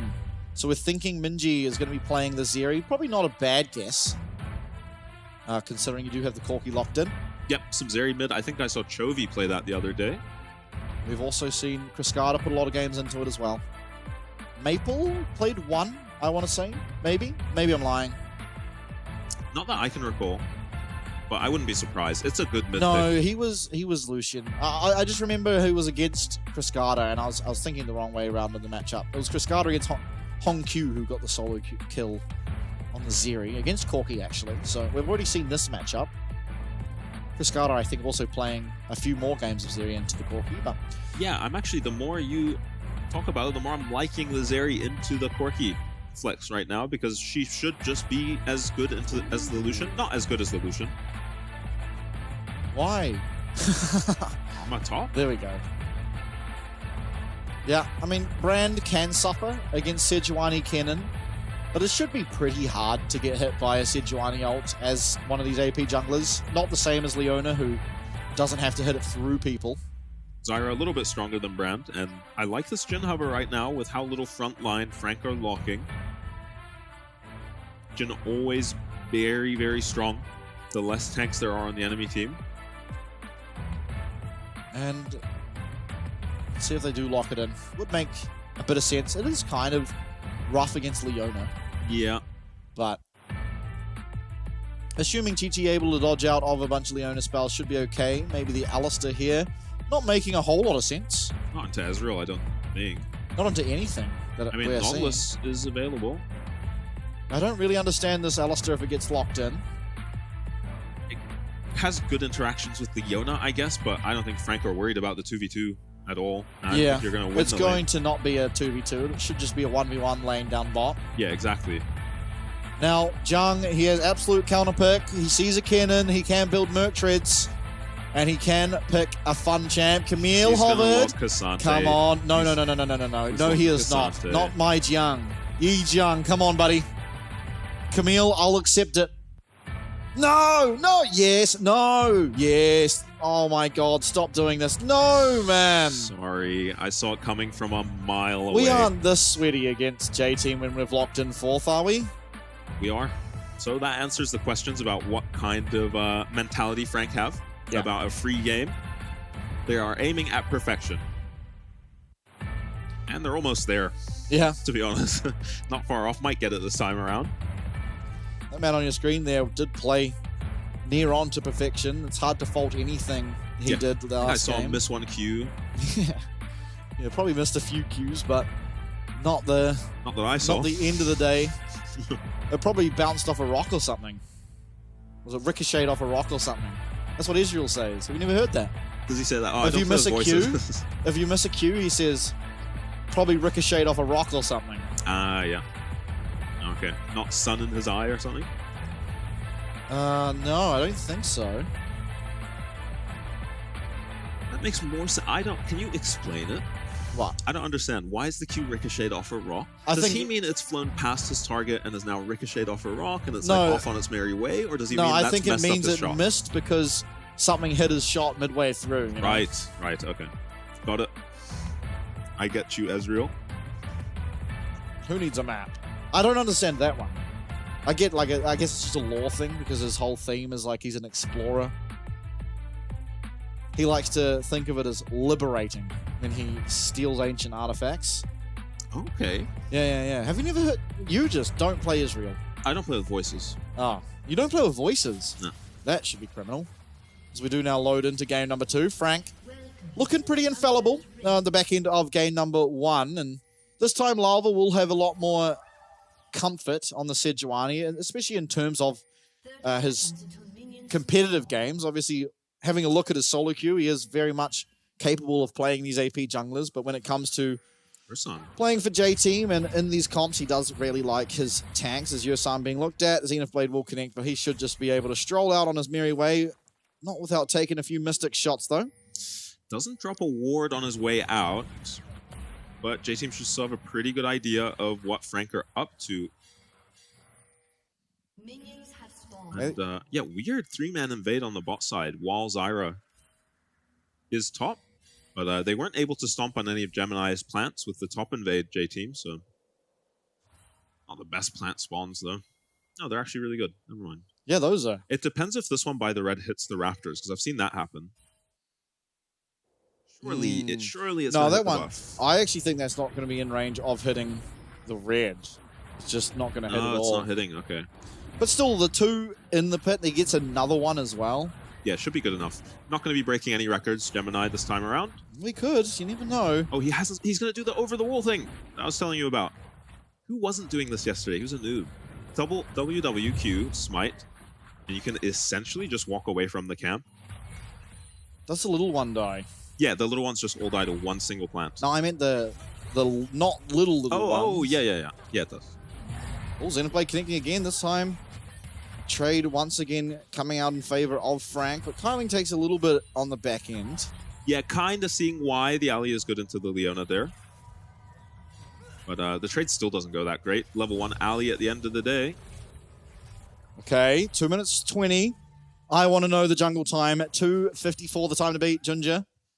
I don't think his there's any Zyra. way. I think he's already too late. Maybe, I mean... He has a smite coming up. Let's have a look. He is now on his blue. Wolves should get finished up. Yeah, not making the same mistake as Godtone did. Yeah. On the blue, 2 minutes 40, 15 seconds. He might be able to, you know. Blue's dead. Oh, 2 minutes 46, 47, 48. Nah, there's no plants here. No smite in time. Oh, it's so close, though. He might get the second time. 5 seconds on that. He doesn't. Yeah, he's comfortably got it, no? Nah. Oh, he doesn't waste his smite. Fair enough. Gemini not actually playing for any clear speed record. You don't get anything for having the fastest clear speed. He's on his way bot lane now, and J-Team's bot lane look in danger. How rude is it that you're just level 2 and a level 4 jungler has just come into your lane level at 3 minutes into the game? Doesn't feel like this should really result in a kill, especially with that root missing. Yeah, everything misses for Gemini, and he just feels a bit silly and walks away, but didn't waste any time. Sedrani has just finished her clear now. Full almost minute later. And we'll pick up the Scuttle Crab on the top side, and Zyra's going to get the bot side one. Lava invading just to get a ward down. Go for his recall. Being spam pinged, so they're on to him. Nice by Jimmy to pick up those minions on the tower. Probably just a ward on Krugs for Lava. Yeah. Yeah, will be the next camp available for the Zyra. So we're going to know exactly what Gemini is up to, though it was a pretty safe guess. Yeah, I don't think too many surprises. Yep, Zyra loves to full clear. Not able to find an invade as of yet, and Lava did use a little bit of time there to walk into Gemini's jungle to get this ward down. So no surprises coming from the location of Gemini on the Zyra. Now, arriving to this mid lane, there's not really anything to do here, though. Let's be entirely honest. And I like how Minji takes teleport and not barrier. Yeah, barrier against Corki, I think, would be borderline reportable. Cascada does it. He makes it work, but yeah, always. I feel like as we go later into this series, as Kaiwing getting stunned up and going to lose his flash, does live, which is definitely important, but... Oh! Wait a second, Lakai almost gets some revenge on Jiang there. Looks like he's doing very well in this lane. Yeah, I'm sure Jiang really happy that he's playing Cassante into Cannon right now. Yeah, pick for the team, pal. What can you do? Forced to commit his TP in the top lane, and Lakai's going to hang around. There's actually 0 kill threat on the cannon, right, for the Cassante? Yeah. You have to do something pretty egregious, at level I think. 6, there's always kill threat for Cassante. Yeah, especially with Flash these days, right? Yeah, I actually think that makes it less, unless you're at his tower, I guess. Yeah, it means he can, like, catch you off guard, which I think is what he has to do. against a cannon. I mean, yeah, you used to be able to just run people down with Ghost, though. Yeah, and they just can't CC you, cannot kill you. Yeah. The Cassante experience. Both mid laners have TP'd. I think it's actually a very fun champ to play. You just have to go through the first 6 levels is the problem. I don't think this is the first time we've seen Minji play Zeri, actually. Yeah, maybe Now not. that I'm thinking back. Oh, engage on. Blade, Kyming, no flash. Out comes a lightning crash. He does have this aftershock popped, and Kyming will be walking out on his merry way, but Jimian's going to take a bit of damage there on the back end, thanks to the trade going forward. A bit of damage as well from Gemini as a fight over the Scuttle Crab looks to break out. It is Jiang who's down here first with the priority on the top side, and actually as the Void Grub started, Lalva half HP, Gemini full, does have flash, no flash for Kaiwing. Oh, Jimian pushing through this mid lane. Okay, they spot Lakai.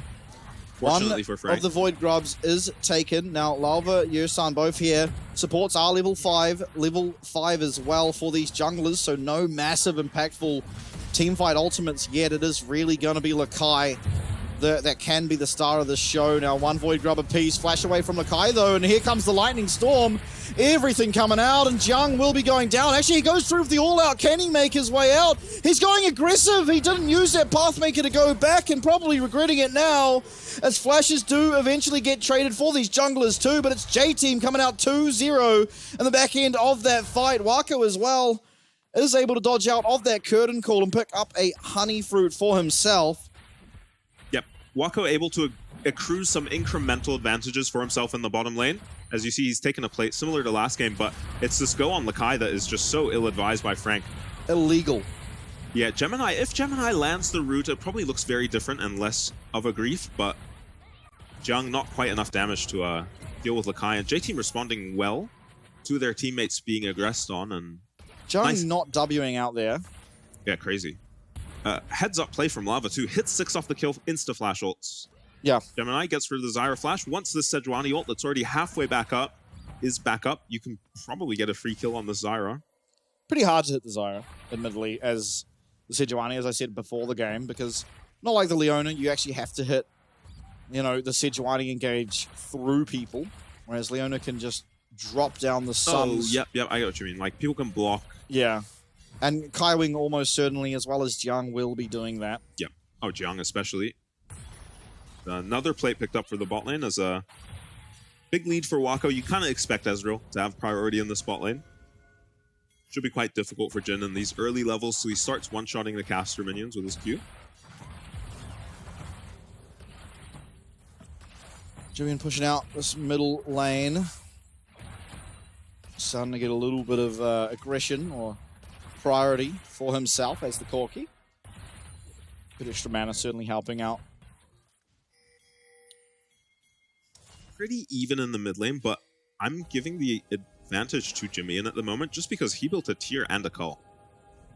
So farming even with a tier and a cull feels really good. Especially if your champion is going to spike much sooner than the enemy champion.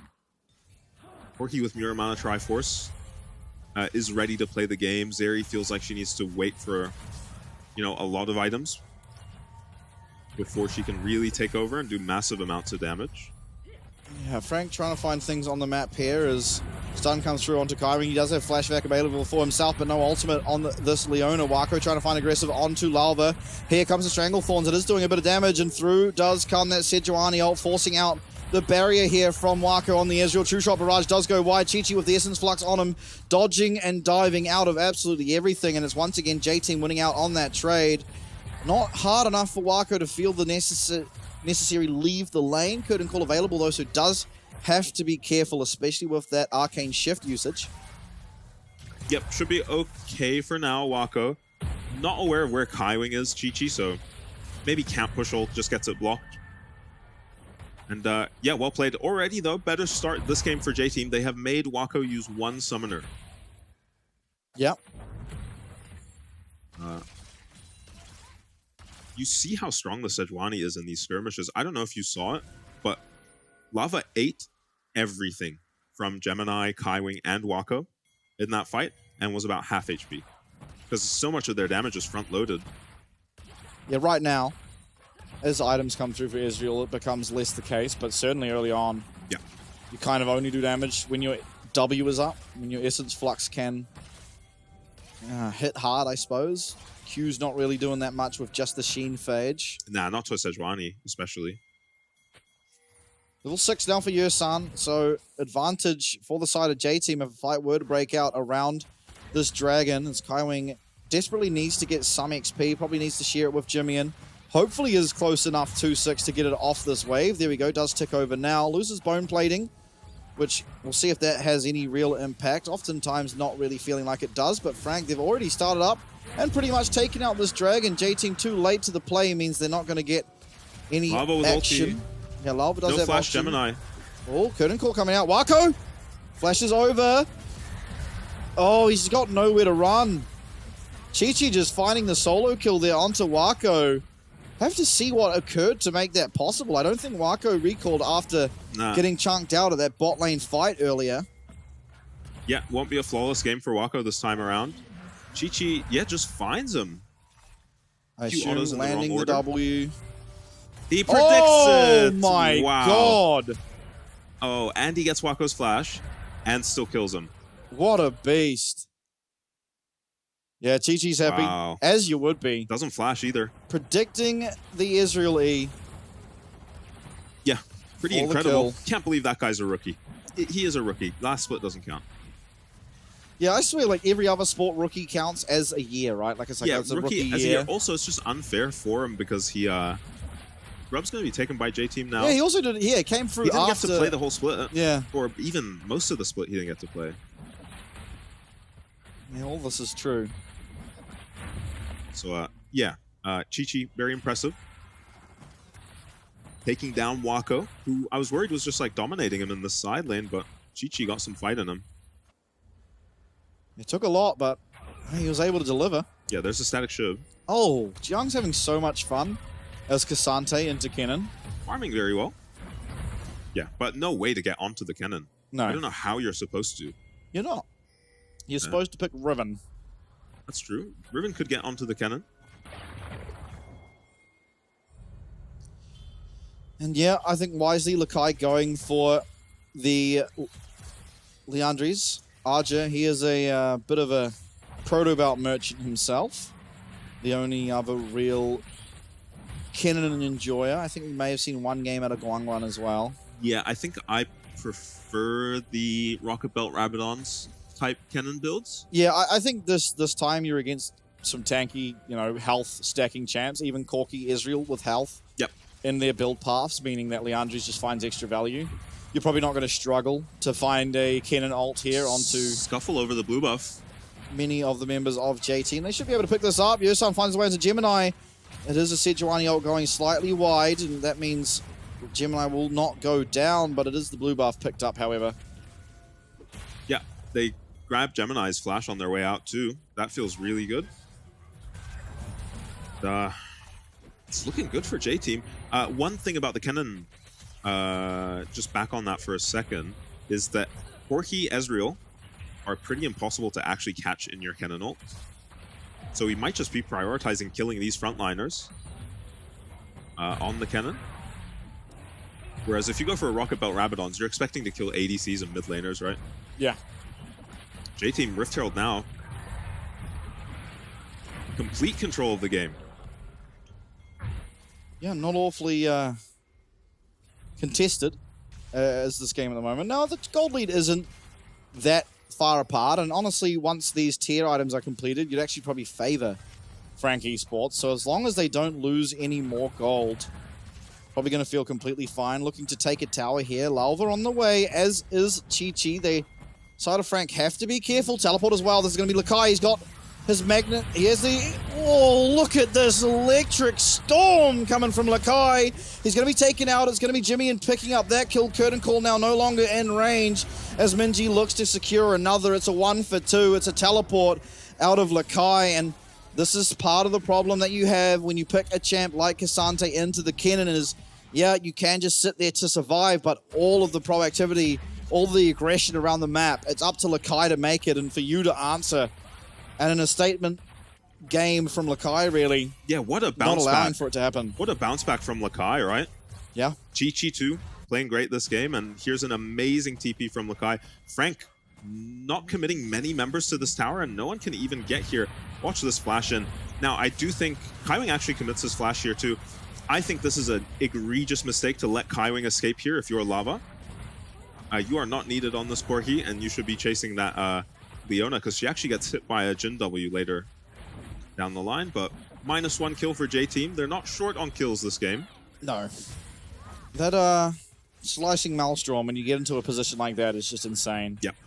There's not really any counterplay. No one building Merc Treads, which I think is a little illegal.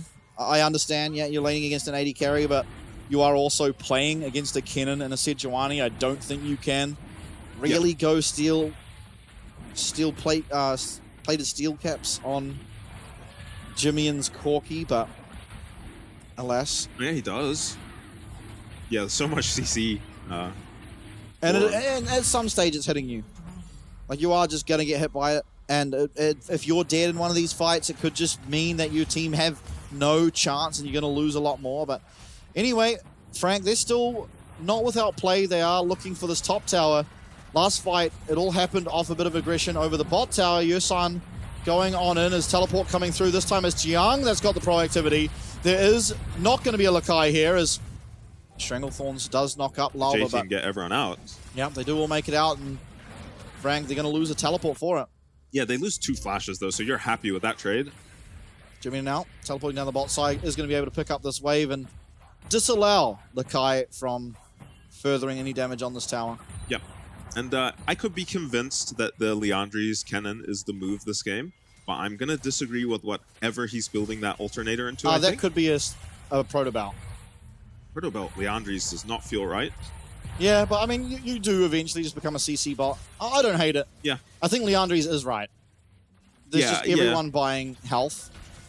Protobelt, no, I don't mind it. Honestly, it gets you into a better position. It is just an item so good. On Kennen. On Kennen. Yeah. I think if you were any other champ in the game, probably not good, but on Kennen specifically. Yeah, and if the Liandry's has let him have the priority he's had all game, then good choice. And it's fine to delay your Protobelt and go for even the usual Kennen build now. Protobelt Rabadons if you want to. Yeah, might want a Zhonya's. Zhonya's is really good on you. If you're Kennen, Protobelt and get in the middle of a bunch of people's Zhonya's. Because ultimately you are not lacking damage. You have Zeri-Jin. Yeah, more of a utility bot, right, the Kennen? Eventually.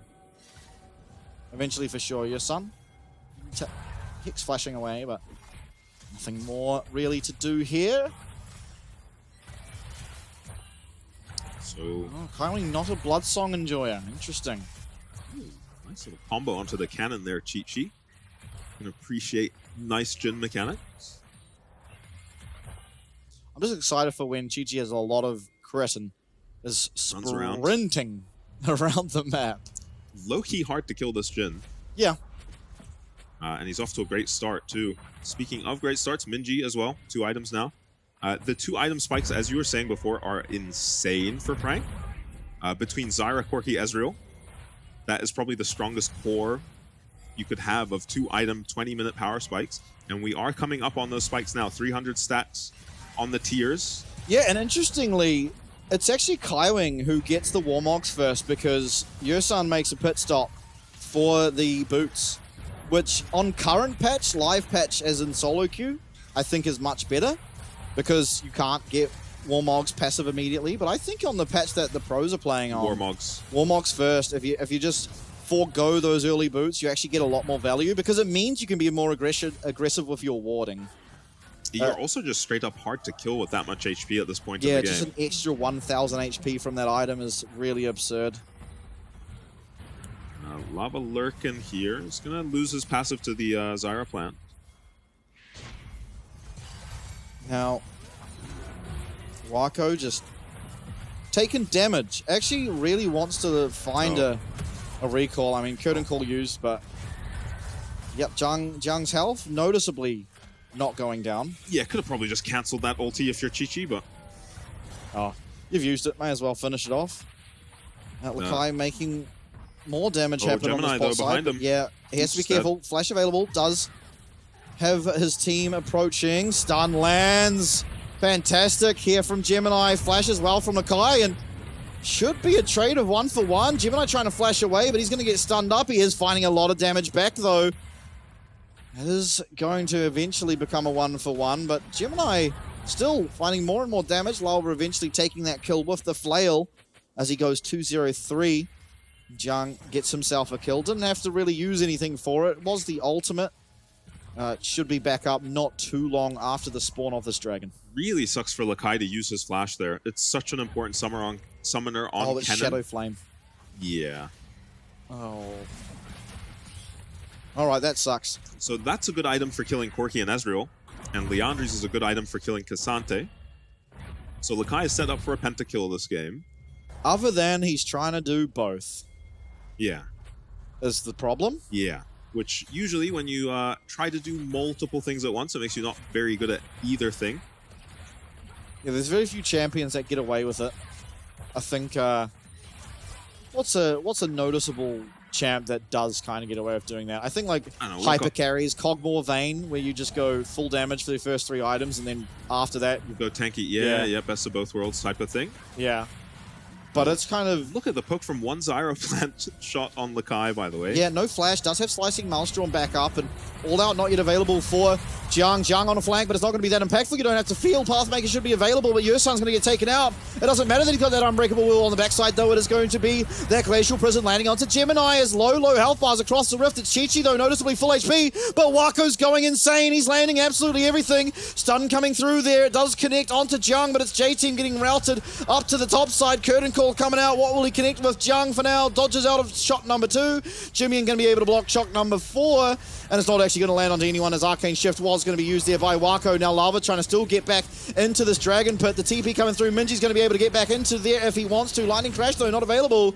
And Jiang does have Q3. He does use it. Lakai Slicing Maelstrom still up. Jimmy going aggressive with the Valkyrie means he's going to get one shot. It's traded, however. Chi-Chi coming back. Wako, he's getting hit up by this Jin. He's trying to kite. Lava flashing forward, gets the permafrost. Gemini trying to find the damage onto Chi-Chi. Wako, Arcane Shift has failed over that wall. But here comes a true shot barrage, and he connects on the back end. Now Chi-Chi trying to run away from Kaiwing. Will have the additional move speed available from his boots, from his auto attacks, and Kaiwings decides against the follow-up. But goddamn, what a fight. Frank get the dragon, they get the team fight win, and Wako is 3-1 before his 2 items power spike. Yeah, somehow Chi-Chi finds himself as the only member of his team alive now. From such a winning position, the kills have evened up, and the gold is now in Frank's favor. Dragons even. Out of nowhere. Look, Jiang, by the way, in that fight, did about as much damage as Wako. Yeah, no ultimate. Yeah, until later, until Minji comes in. And here Lakai gets chunked out, so it's really weird to just even group your Kennen, who has TP up. Yeah, could just when recall he doesn't have ulti. He could just try and teleport to that Jin trap even. Yeah, he could just be doing anything else than throwing a QW here. Kennen just not contributing anything. Ursan goes down super quick, and amazing ulti onto the Corki here. By the Sejuani, but... Oh, Wako is so quick. Yeah. Fight's essentially 3v5. How does Minji use E here that he gets all-outed by Jiang and actually goes down? Oh, Jesus. That was not a good E from Minji. And it means that Jiang gets the kill, and Lava and Chi-Chi not able to finish off Gemini or Wako. Wako kiting very well. Yeah, and Yosan not able to get back. Wako does fail that E. Could have been a different look if High not. High ground difference, I think.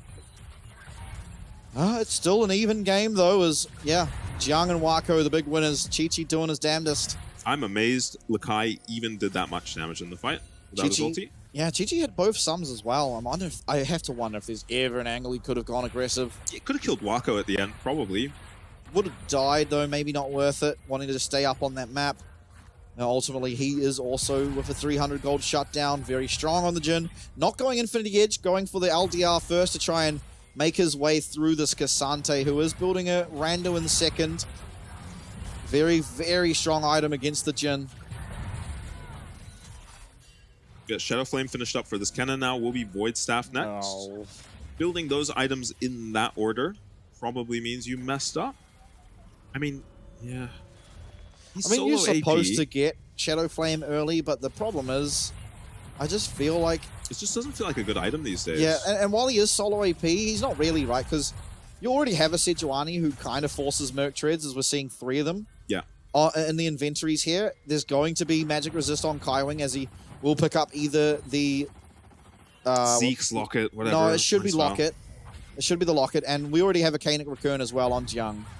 Teleport now coming through. This is going to be Jiang coming in from base. Lava locked up, stunned up continuously. Not going to find a way out of here. Stranglethorns is going to be committed now. Frank, they will turn their attention towards this Baron. It is not as easy as they think, though. There is no Stranglethorns available. No Solar Flare either. And Minji, as well as Chi-Chi, can do a whole hell of a lot of damage around this Baron pit. Yosan trying to find his way in the pit, but he is just stunned down. He's locked down. And Frank, they have turned their attention towards this Alistair. Unbreakable Wing used at the very end. It's going to be Gemini very, very low, but importantly, the 4th shot does connect. As Jiang going aggressive onto these 280 carries, won't be able to find their way onto them.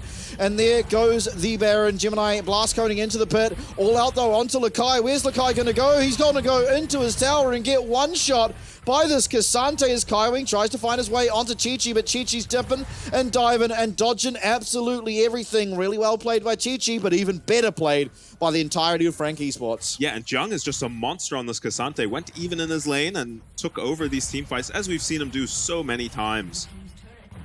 Out of nowhere, Frank just...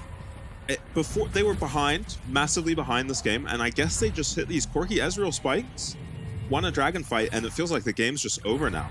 Yeah, 5-1 with a Bloodthirster now is this Ezreal that you just touched on. Jimmy now working towards what looks like an Infinity Edge, as he did purchase the BF Sword. Changing it now for a QSS. Yeah. How nice is it not having to go for these LDRs? Yeah. On the side of Frank compared to the side of J-Team, who are keeping up in terms of items, but their items are just less impactful. Yeah, 5k down in gold, largely in top lane. Full item over, really. His counterpart is Yi Jiang, and that's just off the back of the team fighting, because lane was atrocious for this Cassante. Chi-Chi walks up. Chi-Chi! Oh, he's taken a lot of damage here from Wako as the Glacial Prison used onto Jiang to try and thwart off any more forward progress coming out of Frank Esports. Minji Lightning Crash, he's going to be able to hit Jiang pretty freely, but it's going to be Lakai caught off at the end. Slicing Maelstrom finds absolutely nothing. A small stun onto Kaiwing is not going to matter. Flash forward, Q2, Q3 going to come through, does miss, and down will go Jiang. No, he won't. He gets the double kill before he does. Yosan down. It's now a 2v4 as Chi-Chi and Lalva have to do absolutely everything, but Wako's on the side and landing Mystic shots. E forward, will he find it onto Chi-Chi? Not going to look for it. Going to instead now turn their attention towards this Dragon. Baron buff still available for the next minute. As on the bot side, Jimmy not even there. It's a 4v5. Jimmy working towards this bot lane inhibitor. Chi-Chi and Lava, they're going to be full on HP as well. They can come out of the base and look for something as respawns will be coming through. But importantly, no teleport on Lakai, and he did use the Slicing Maelstrom for absolutely nothing in that last engagement. Yeah, no TPs mean that Frank can greed for this inhibitor. It's very greedy to stay for it, but no one can flank. And this is a 4v5 that Frank have no interest in clicking backwards in. Here, Chi-Chi just steps up way too far, and Wako finds nice Q, W-E-Q. If that Q lands, he's very close to dead, especially if an ulti comes out from the Ezreal. Lava wastes his ulti too, so I'm amazed J-Team are still trying to force the issue here. Yeah, they see Lakai on the side. They think they can find a 4v5, but he's just caught out by Kaiwing there. And Jiang is doing so much damage on this Cassante now. And Ursan thinks he's beating Jiang here, but he's actually killing his mid laner. Yeah, Minji just getting absolutely headshot. One tapped, yeah. And looks like Jimmy died immediately. He, in fact, just was split pushing bot. It was a 4v5. Wako doing nearly 7,000 damage in that fight as teleport now coming through for Jimmy. And you know, one thing I've noticed ever since we've got this double 80 carry comps going on is we very rarely see a 5-digit damage team fight from anyone. Because it is just generally the load being shared. Yeah. Whereas before... yeah, I forgot we used to see those. Yeah, we used to see every game we get to a late game team fight and one of the 80 carries would just do 12k damage. Yeah. But yeah, there's just too much damage. There isn't that much damage to do to a comp like you know, J-Teams and Franks. Now, Frank now pushing down the top side. No Baron. It is going to be a lot easier now for J-Team to wave clear against this siege from Frank. But Jimmy now cutting this wave into the base of J-Team. Going to force someone to deal with him as he is just walking in, feeling completely fine. Lalva does have ultimate, but as long as Jimmy is quick with either his Flash or Valkyrie, will find himself at complete free will to do whatever he likes. Yeah, it's looking... Leona ulti. Now Leona also misses. Lalva now Arctic Assault forward in there. will come out this Sejuani ult, but it's immediately going to be hit with the QSS as Lakai looks for a flank, gets stunned up. Stranglethorn's used, it is a big cooldown, but importantly it's a 4v5, and Jimmy with the flash, playing as aggressive as you would ever want. Now Jiang, he's in the back line. This should just all be done. Maybe going to go down. He is eventually as Minji finds him, and now Chi-Chi is going to have to try and 1v3, but I don't think he's got what it takes. Low health bars, curtain call coming out. Jimmy blocking 1, blocking 2, dodging 3, and now that is all she wrote. Frank Esports, they take the 2-0 in the series up against J-Team. Yeah, Chi-Chi still alive at the end. Deathless game for him. Not a bad performance at all. Yeah, taking a lot of damage before team fights though. Yeah, especially in that mid fight, which they still lost 4v5 anyway, so I think the game was already doomed at that point. I mean, the big play of this game was that dragon fight, where Frank just completely turned the game around, and that is something we are used to seeing from Frank. Yeah, not so much this way. Yeah, fall behind a couple K, and then just win a team fight. Take over, but yeah, we haven't seen it the split, and the quirky Ezreal really fits that playstyle. Yeah. Even Zyra fits well. Big 2-item spike for her, and they had importantly they had the engage to do it this time around. Sometimes when they play this style, it was happening a lot last split, where they just have a solo rel engage, which is really difficult at this level of play to make work without your flash up. So it would be really difficult for them to make these comebacks. They'd get one chance, and sometimes you mess it up against PSG, against CFO, and not be able to win. But with the Leona, makes a lot more sense. And yeah, pretty easy. Yeah, it seemed like for Frank. They did, obviously, as you said, go down quite a lot, and especially Yi Zhang, down a lot in lane. But I think lesser him, like, yes, he played well in team fights, more so his team isolating this Kennen and never finding anything. I think, honestly, for me, the biggest turning point was Lakai getting caught in the bot lane.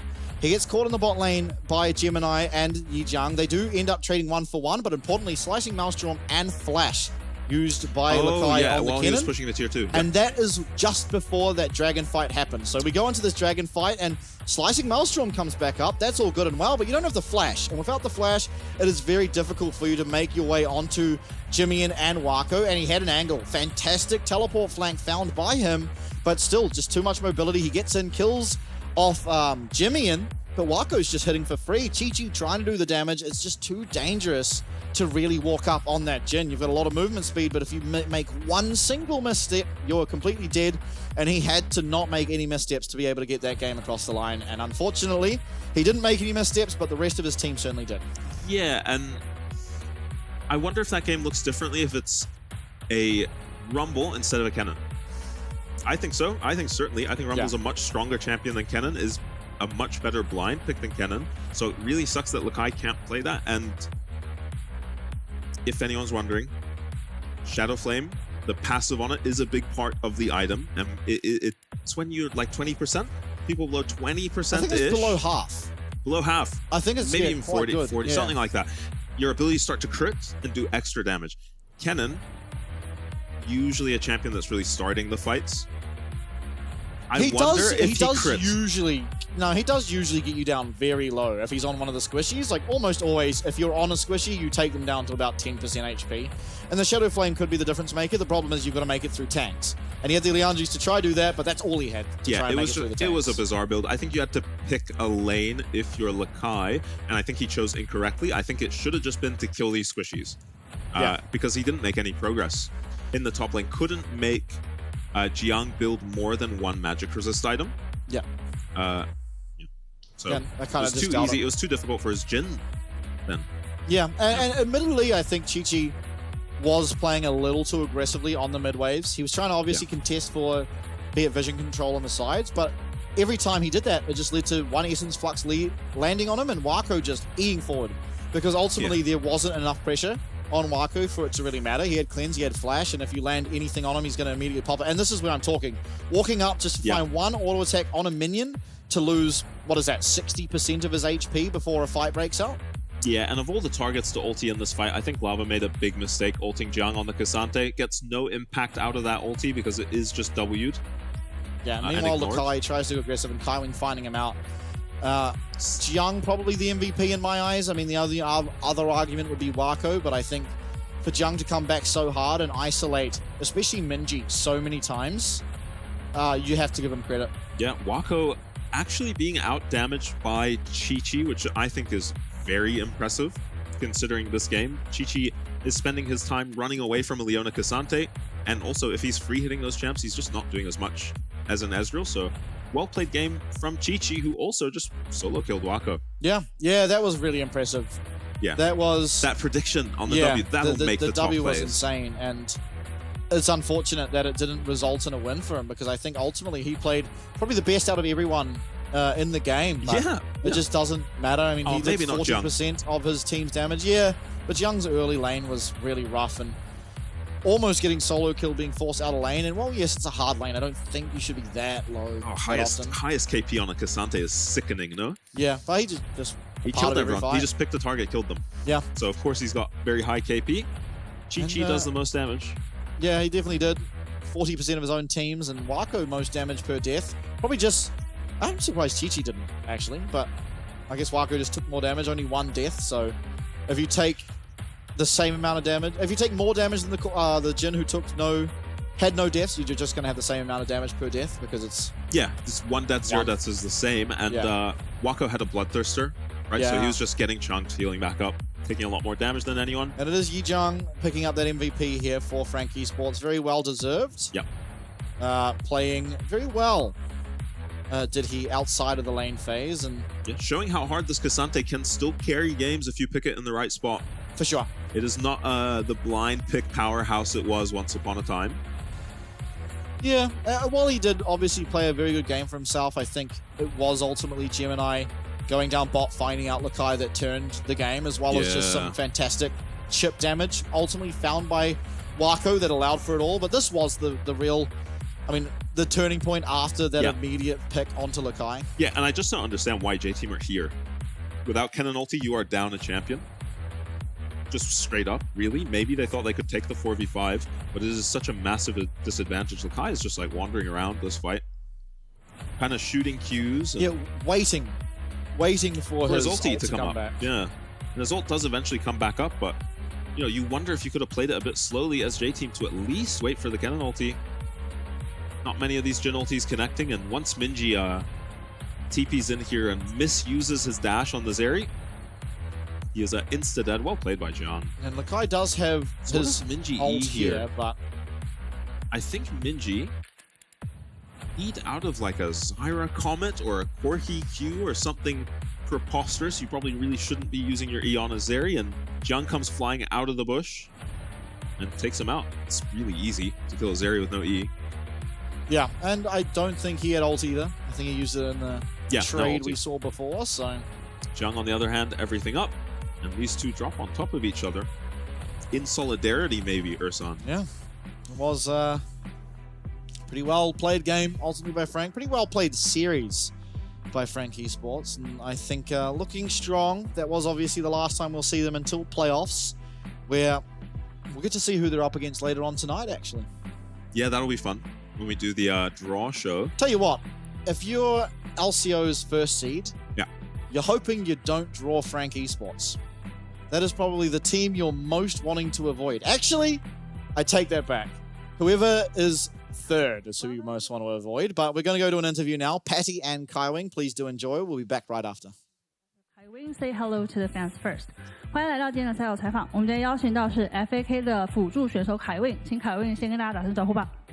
大家好，我是 FAK 辅助凯win。So first, congratulations on winning your last game in the PCS Spring Season Regular Split. That means you guys will be going to the playoffs as the 4th seed. How are you feeling about your game today? 首先，恭喜你们获得 PCS 夏季赛例行赛最后一场比赛的胜利。然后这也代表你们将以第4种子的姿态进入到季后赛。想问一下，你自己今天打完之后心情如何？打完今天跟 J Team 的对决，我觉得也是算开心的，因为我们在上一次的比赛打第1组的时候，可能那个感觉比较怪，所以我们复盘了蛮久，然后也研究到我们队伍问题的所不足，所以我们马上在昨天的训练赛里面尽量去改善，然后今天呈现出来我们比较玩得好的调整。So I'm actually pretty happy about winning against JT today because last time when we faced against HPS, we felt a little bit weird in our entire team's performance. So went back and did the scrims and looked at our plays and we fixed all the problems, and that's why we're able to play better this time. So overall, I'm actually pretty happy about today's win. So compared to last season, your performance went from the 3rd place to the 4th place. I want to ask you, how do you rate FAK's performance for the entire season?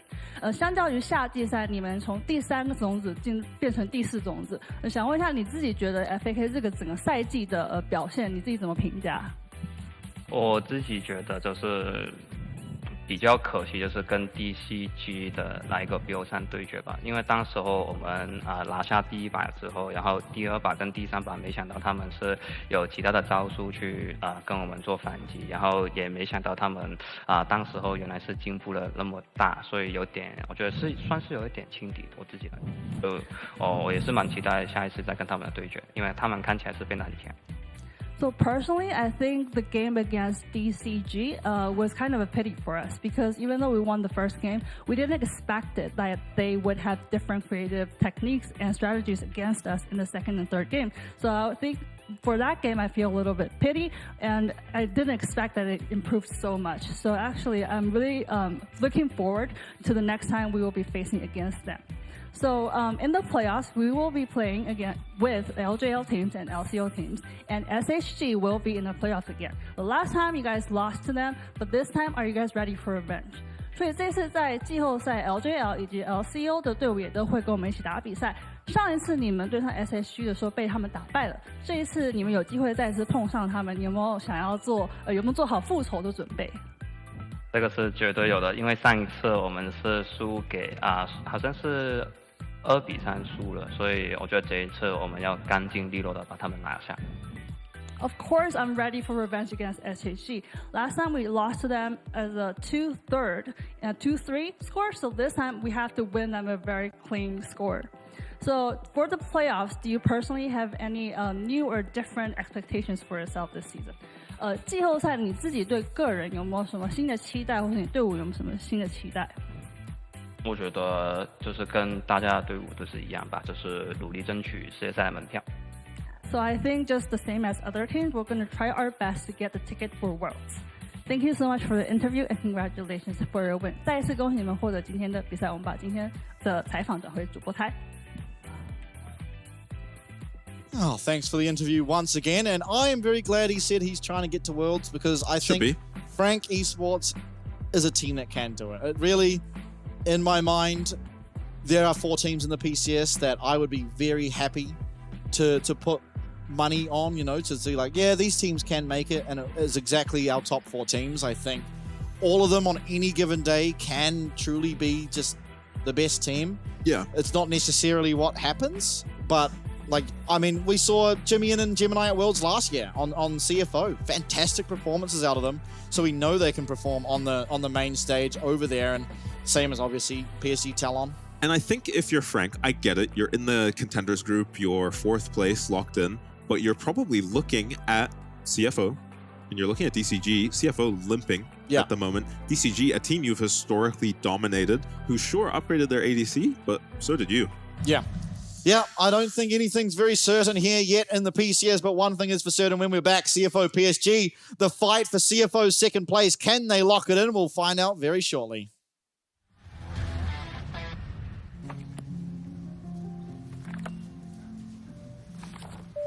旅客何淑慧，华航直飞西雅图的班机即将准备登机。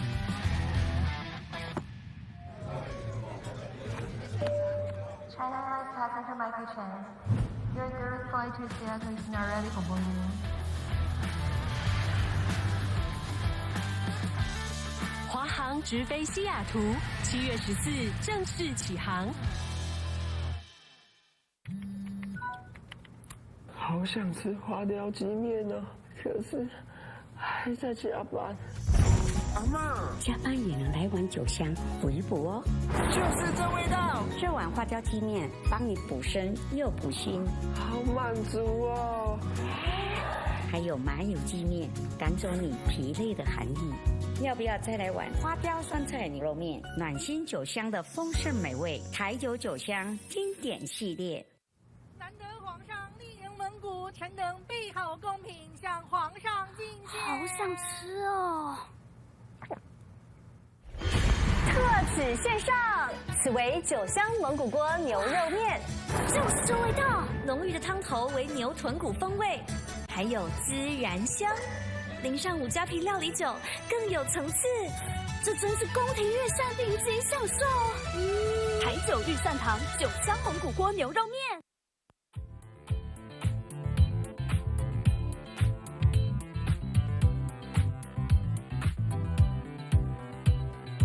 Moving slowly, so hot you're burning. We've been waiting, slow jam season. Don't be shy now, nighttime romance, golden moments. Don't stop dancing. We got tonight to be happy. Let's take our time and be happy. Come on, baby, won't you dance with me? Say, ooh la la, I like the way you feel. Ooh la la, don't be shy now, let me hear you say. Ooh la la, I like the way you feel. Ooh la la, this is what we came to do. Ooh la la, eh. We came to party. Ooh la la, eh. We came to party. Ooh la la, eh. We came to party. Ooh la la, eh. This is what we came to do. Hold up, not too fast. We got time, gon' make it last. Champagne glasses, hear them. I'ma move like this, you gon' buy me a diamond. So jump on it, come on, I know you want it. Raise them glasses to the sky. It's our time, we own the night.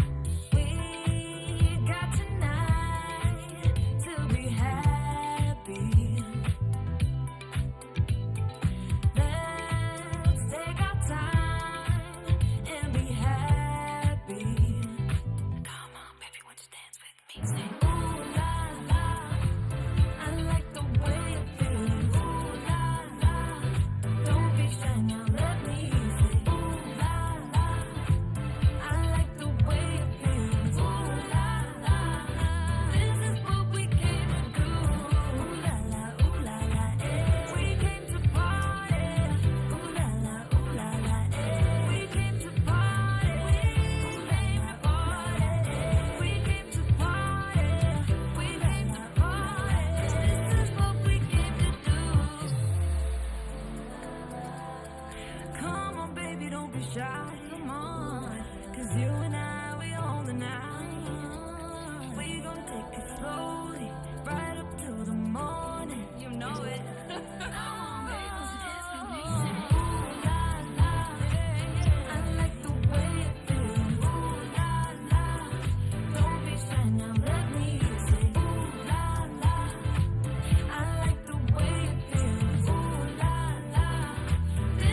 should not forget. I'm all set to face the day. I may always take a getaway if I fall through, like I used to do.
I'm no immortal, but my fire will never die.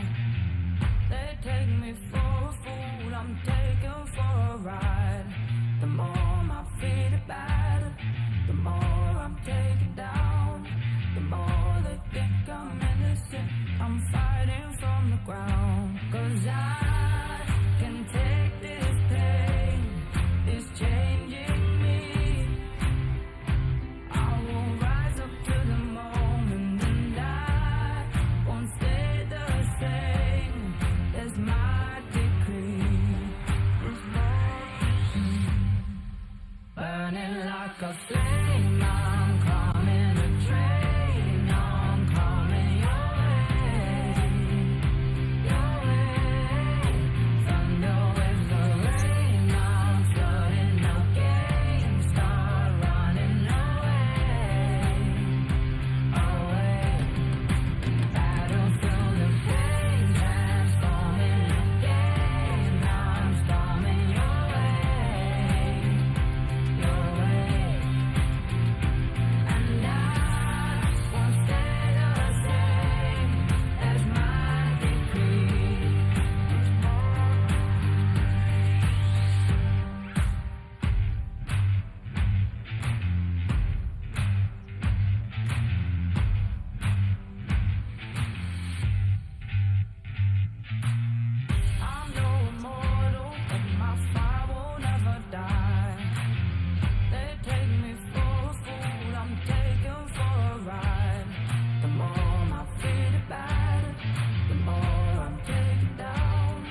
It all comes down to this, our final game of the regular season, and it's for everything in terms of CFO's playoffs. They are fighting for second place, and to do it, they have to pick up a game against none other than PSG Talon, who recently against CFO have not even gone further than 25 minutes before taking out CFO. So really, odds stacked against CFO. Now, last series they played yesterday against DCG kind of came alive in this second half of the second game, and if they can continue on that, maybe they can get across the line, but it's not going to be easy. Yeah, and usually we're talking about whether CFO can win the series, not whether they can scrape by and just barely get a game, but that's what it feels like against how strong PSG. Was it against CFO last time that PSG managed to pick up like an 18-minute win? No, I don't remember. It's hard to believe that it was against CFO, but it might have been. It might have. It could have been, and that's what's alarming. Yeah. About this matchup. These are two very close teams historically, almost always going the distance in every series, as we've got Betty and Rest. Yeah, Rest and getting Betty. some time. They're going to be on the 1v1 showdown. Betty looking pretty formidable. Usually it's Shun playing, but not today. Yeah, Shun beat Betty last time. Yeah. I believe. Bears into Pantheon. These guys just swapping roles. Yeah. Have we seen this one before? Should be Pantheon favored, I think. Yeah, it does have the snowball. We've seen that come into great effect. Yeah, and just being able to eat, Varus' damage is so heavily loaded into his empowered Q. Yeah.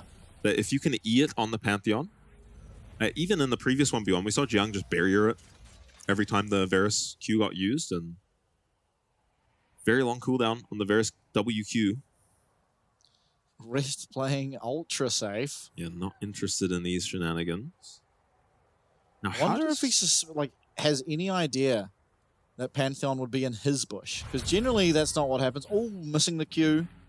Yep, Betty not landing that one. The empowered Q nonetheless. Yeah, I'm surprised to see Halo Blades on the Pantheon. Usually it's PTA. Because the interaction with his W, he autos 3 times. 3 times anyway. Yeah, so it seems like a waste. But it does mean that you can look for the empowered Q more often and then W and pretty much get the same effect in many ways. Yeah, that's a good point. And yeah, Betty is aware. He's not just forgotten how Pantheon works. He is playing for his Q. Just using one of those refillables. Betty using both. Betty now going aggressive. Will be winning out this trade, but he does use his E very early. It still looks like it just doesn't matter. Rest barrier. Yep. Yeah, picks up the first kill. Betty not happy. Yeah, Betty frustrated, and Rest gets to recall on a wave that's pushing gets into the him. old chat out too. Yeah, Betty seems amused at least. And I think Betty did use the empowered W there. Yeah, he did. Saw him do the little swings on the Pantheon, which essentially just wastes his keystone. Yeah. Could have made the difference Could in have that even fight. gone electrocute. And Rest, if you're doing that. Yeah, true. Rest has not actually recalled on that great of a wave. No. Missed the cannon. I think Betty gets some time to Q it. Yeah, he does. Yeah, well, so gets a bit of gold back for himself. Still, this is now not going to be easy. Plated steel caps picked up for Rest. And just the cloth armor opposing him. Yeah, decent bit of poke landing. Not all that much sustain on Rest. Probably just the absorb life. Betty actually seen there because of the minions, I believe. Yeah, his minions are just being weirdos walking into bushes and stuff. And, yep, Shun does not have to be afraid of this Pantheon at all. Doesn't have his barrier. Especially because he's not in the game. 6. Yeah, sorry. I forgot it's not Shunin. Betty manages to Q a cannon again. Has a big wave crashing into him. No E right now on Betty, so Rest can fish for ulti. Oh, misses. Ooh. Now, one good thing about Pantheon is you can kind of trade your life once you're level 6 and just use it as a teleport back to lane. Yep. Going aggressive, though. There is barrier coming up very shortly for Rest, and Betty completely unfazed by the massive minion wave Rest that he has. Dead. Oh, that is a snowball landing. He gets the health. Oh, my lord. That is 900 gold to Betty, and we are back on in this 1v1. Rest playing way too far up without his summoners and his ulti. Gets punished by Betty. I wonder if you die first and then somehow get a kill back, it seems like you get a lot more gold. 900. Yeah, I think you get like 650. Yeah, for the first kill. Yeah. And considering Betty just got a bunch of these cannons, too, more cannons than rest, he might just be up gold. Yeah, I'd have to assume he is. He's up CS anyway, and looking like he's going to pick up a plate. He can just teleport back to this lane, remember, with his ultimate. Yeah, let's see if Rest can stop this recall. The Grand Skyfall. Empowered recall is not going to give Rest any chance to smell it out. And try interrupt Betty or disrupt him in some way. Phage is a curious item. Yeah, what does that build into? Black Cleaver. I mean, it's a Could be tanky Varus. Sundered Sky. Does that build out of Phage? I can't remember. I don't think so. Okay, goes Warhammer as well. That probably Black Cleaver. Yeah, I haven't played a Bruiser in so long. Styrax? When I find... Maybe. When I find myself top lane, I'm usually on an ADC anyway. No, Styrax builds out a Tunnel. Huh. Oh yeah, Tunneler. My least favorite item in the game. What is it? There's one item in the game that's actually quite a decent item, but its build path is 2 Tunnelers. So you just can't even build it. Maybe they've changed the item. I cannot remember which item it was. But no one builds it because you can't build 2 Tunnelers. And Rest will have ultimate back now. Yeah, a bit of XP advantage on Rest because he has the wave pushing into Betty. Lands a little bit of poke. All sums available across the abyss. Yeah, the stats, though, have to favor Betty pretty heavily, you'd think. Just looking at the items. Still a lot of upfront damage out of Rest, and he does have that range advantage. Yeah. Gonna have to definitely utilize it, as Betty probably up a substantial amount of gold. Rest maybe looking to get a tower plate here and a recall. Mightn't be the worst of ideas, and should be able to do so if he so chooses, but Betty is going to walk him away from that tower. That's bone plating used, and Betty does find a favorable trade for himself. Gets the E off on the way back too to dodge out of that blight. Passive proc. Yeah. I'm really surprised Rest just doesn't ult Betty the moment he jumps on him, but trade works out fine for Rest anyway. Getting out, trying to build up that passive again. Look for another trade. As long as it's before the bone plating's up, it should be a pretty substantial one. Let's use the E. Just be careful. Yeah, he was juking. He was juking the Varus ulti there. Big in a recall now. He does have ult again, so he can just use that to come back to lane. He might buy his item and ult straight onto Rest's head. Nope, stays. Yeah, stay for the cannon wave, I think, would be a wise choice, just to avoid... Yeah, this is getting ugly now. Has ulti. Rest. I'm really surprised he's not pulling the trigger. Ulti. Oh. Now, here we go. Recalls coming through from both people as sudden death is coming online. Betty will have the opportunity to ult back to this lane, and he's not really going to ever find a use for it in sudden death, of course. Yeah, so Betty is up 300 gold. Does that make a difference in being able to actually complete an item? No. Yeah, but he does get a red pot. Yeah, that is massive. Yeah, I always forget about this thing. So definitely in sudden death, you have to favor Betty and just the straight raw stats, but certainly is outplay potential available here for Rest. Kraken Slayer completed. Kind of strange, I feel, that he doesn't opt in for the way of the Ruin King. Betty now going aggressive, does pop that ignite, pops everything. Rest now does use that chain of corruption, but the snowball landed from Betty here. Barrier used, one empowered Q will do it! Oh my god! Betty jumps out of his seat! And Rest managing to win it. Oh, it's so close. It's so close. In mid-air was the Pantheon. That would have killed if it had landed. Oh, Rest dear. gets it done. And Betty's camera has gone entirely blurry. He's just spat all over it. He's furious with the result. And blue side selected for CFO. And I do see Driver. I do indeed as well. We'll have to double check that it is going to be Gory as well in the mid lane.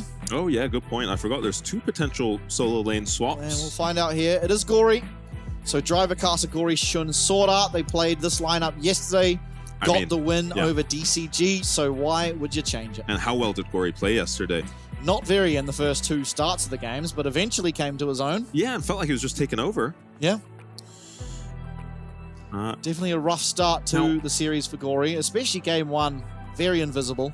Yeah, and I think just a little bit emblematic of CFO this split is the roster swaps they've been making. It feels like they just don't know how to deal with the issues they've got at the moment, because when they lost to PSG that first time, they played a few games with rest in Overdriver. Afterwards, yeah. Yeah, and realized that, okay, that doesn't fix our issues. And then they did the same thing with Honkyu, swapping in and out with Gory, and that hasn't fixed the issue. So at a certain point, it starts to feel like we're just throwing darts. Yeah, but it does seem yesterday things did begin to click. Yeah. I think is the important part, and just in the nick of time, as they have to get one win over this roster. Monster on their jerseys, monsters they are on the Rift. It's Arja, Junja, Maple, Betty, and Woody. Yeah. And while, yes, their last series against DCG, they did fall, today's really going to be a test because, again, they have locked in first. It's a pretty meaningless game for them specifically, but they're not going to want CFO to have a free ride into the second stage of the playoffs. Yeah. They're going to want to beat not only CFO, who is seemingly their stiffest competition,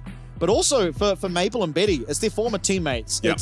It's competition just like a brotherhood, you know? You don't want to go, you go into solo queue, you see your friend on the other team, and you're like, I cannot let this guy win. May as well be Worlds. Yeah, Grand exactly. Final. And so the same thing is true here. I think we're going to get to very, very surely test that PSG aren't finding any falters in their gameplay and their drafting, especially up against CFO here. And CFO, they have to be very, very strict and very, very clear on their win path, how they're going to get to get a win across the line, really, as they need only one in the series to confirm second. Now the head-to-head is these mid laners. Maple, 8.2 KDA. He started off rough in pretty much every game up against Criscata in the last series. Obviously, Criscata picking Draven, Callista, Caitlyn, not going to make it easy for him, but finishing off strong. Yeah. And Maple does feel like he was getting the better of Criscata, outperforming Criscata in every time they played against DCG. And we have Criscata up slightly above Gory at this point. So Gory's maybe got his work cut out for him. Yeah, you saw the head-to-head there. Really, really tells the story of CFO, really. Gory first in forward percentage and first in support proximity. Yeah.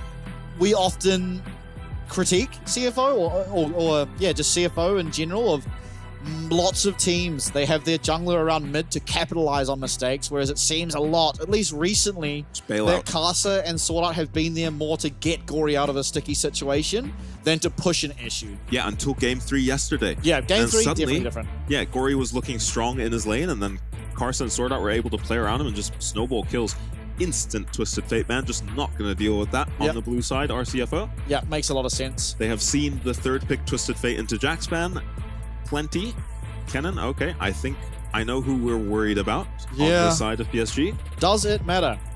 I mean, they saw the Gnar out of RJ yesterday, and it didn't get a whole lot done, but I don't really think it was because of the Gnar. Ultimately, RJ having a perfectly fine game for himself. It was really the bot lane leading them down up against DCG. Yeah, and I think the Lucian's a good ban too. They can leave Tristana up because I think CFO will be happy to first pick it here. Yeah. And we'll see if Maple wants to go for Tristana taken away. So Ashe open. Ashe open, Leona open. Ashe maybe just going for the Ezreal. Ezreal, you do like the Ezreal into the Ashe. You also like the Ezreal into the Leona. PSG go Ziggs? It's something they've done a lot recently. And while they're winning on it, I just don't like watching Betty on something that isn't an AD carry. And that is selfish of me because I just love watching Betty's AD carry performances. Yeah, Betty is probably the most mechanically gifted player on this team, which is saying something. You got the likes of Junjia, Aja, oh, maybe Maple, a little bit Woody, of disrespect. We have a Gangplank hover. Yeah, lest we forget the Gangplank incident from the previous series. And I kind of like the double bans aimed at Aja. These are the two champs. He completely took over their series last time. And if you throw your minds back to that previous series, it was top diff. Driver barely got to play in any of those games. Both, and they just lost. Both of the last series. Really? Yeah, both the last series. Okay.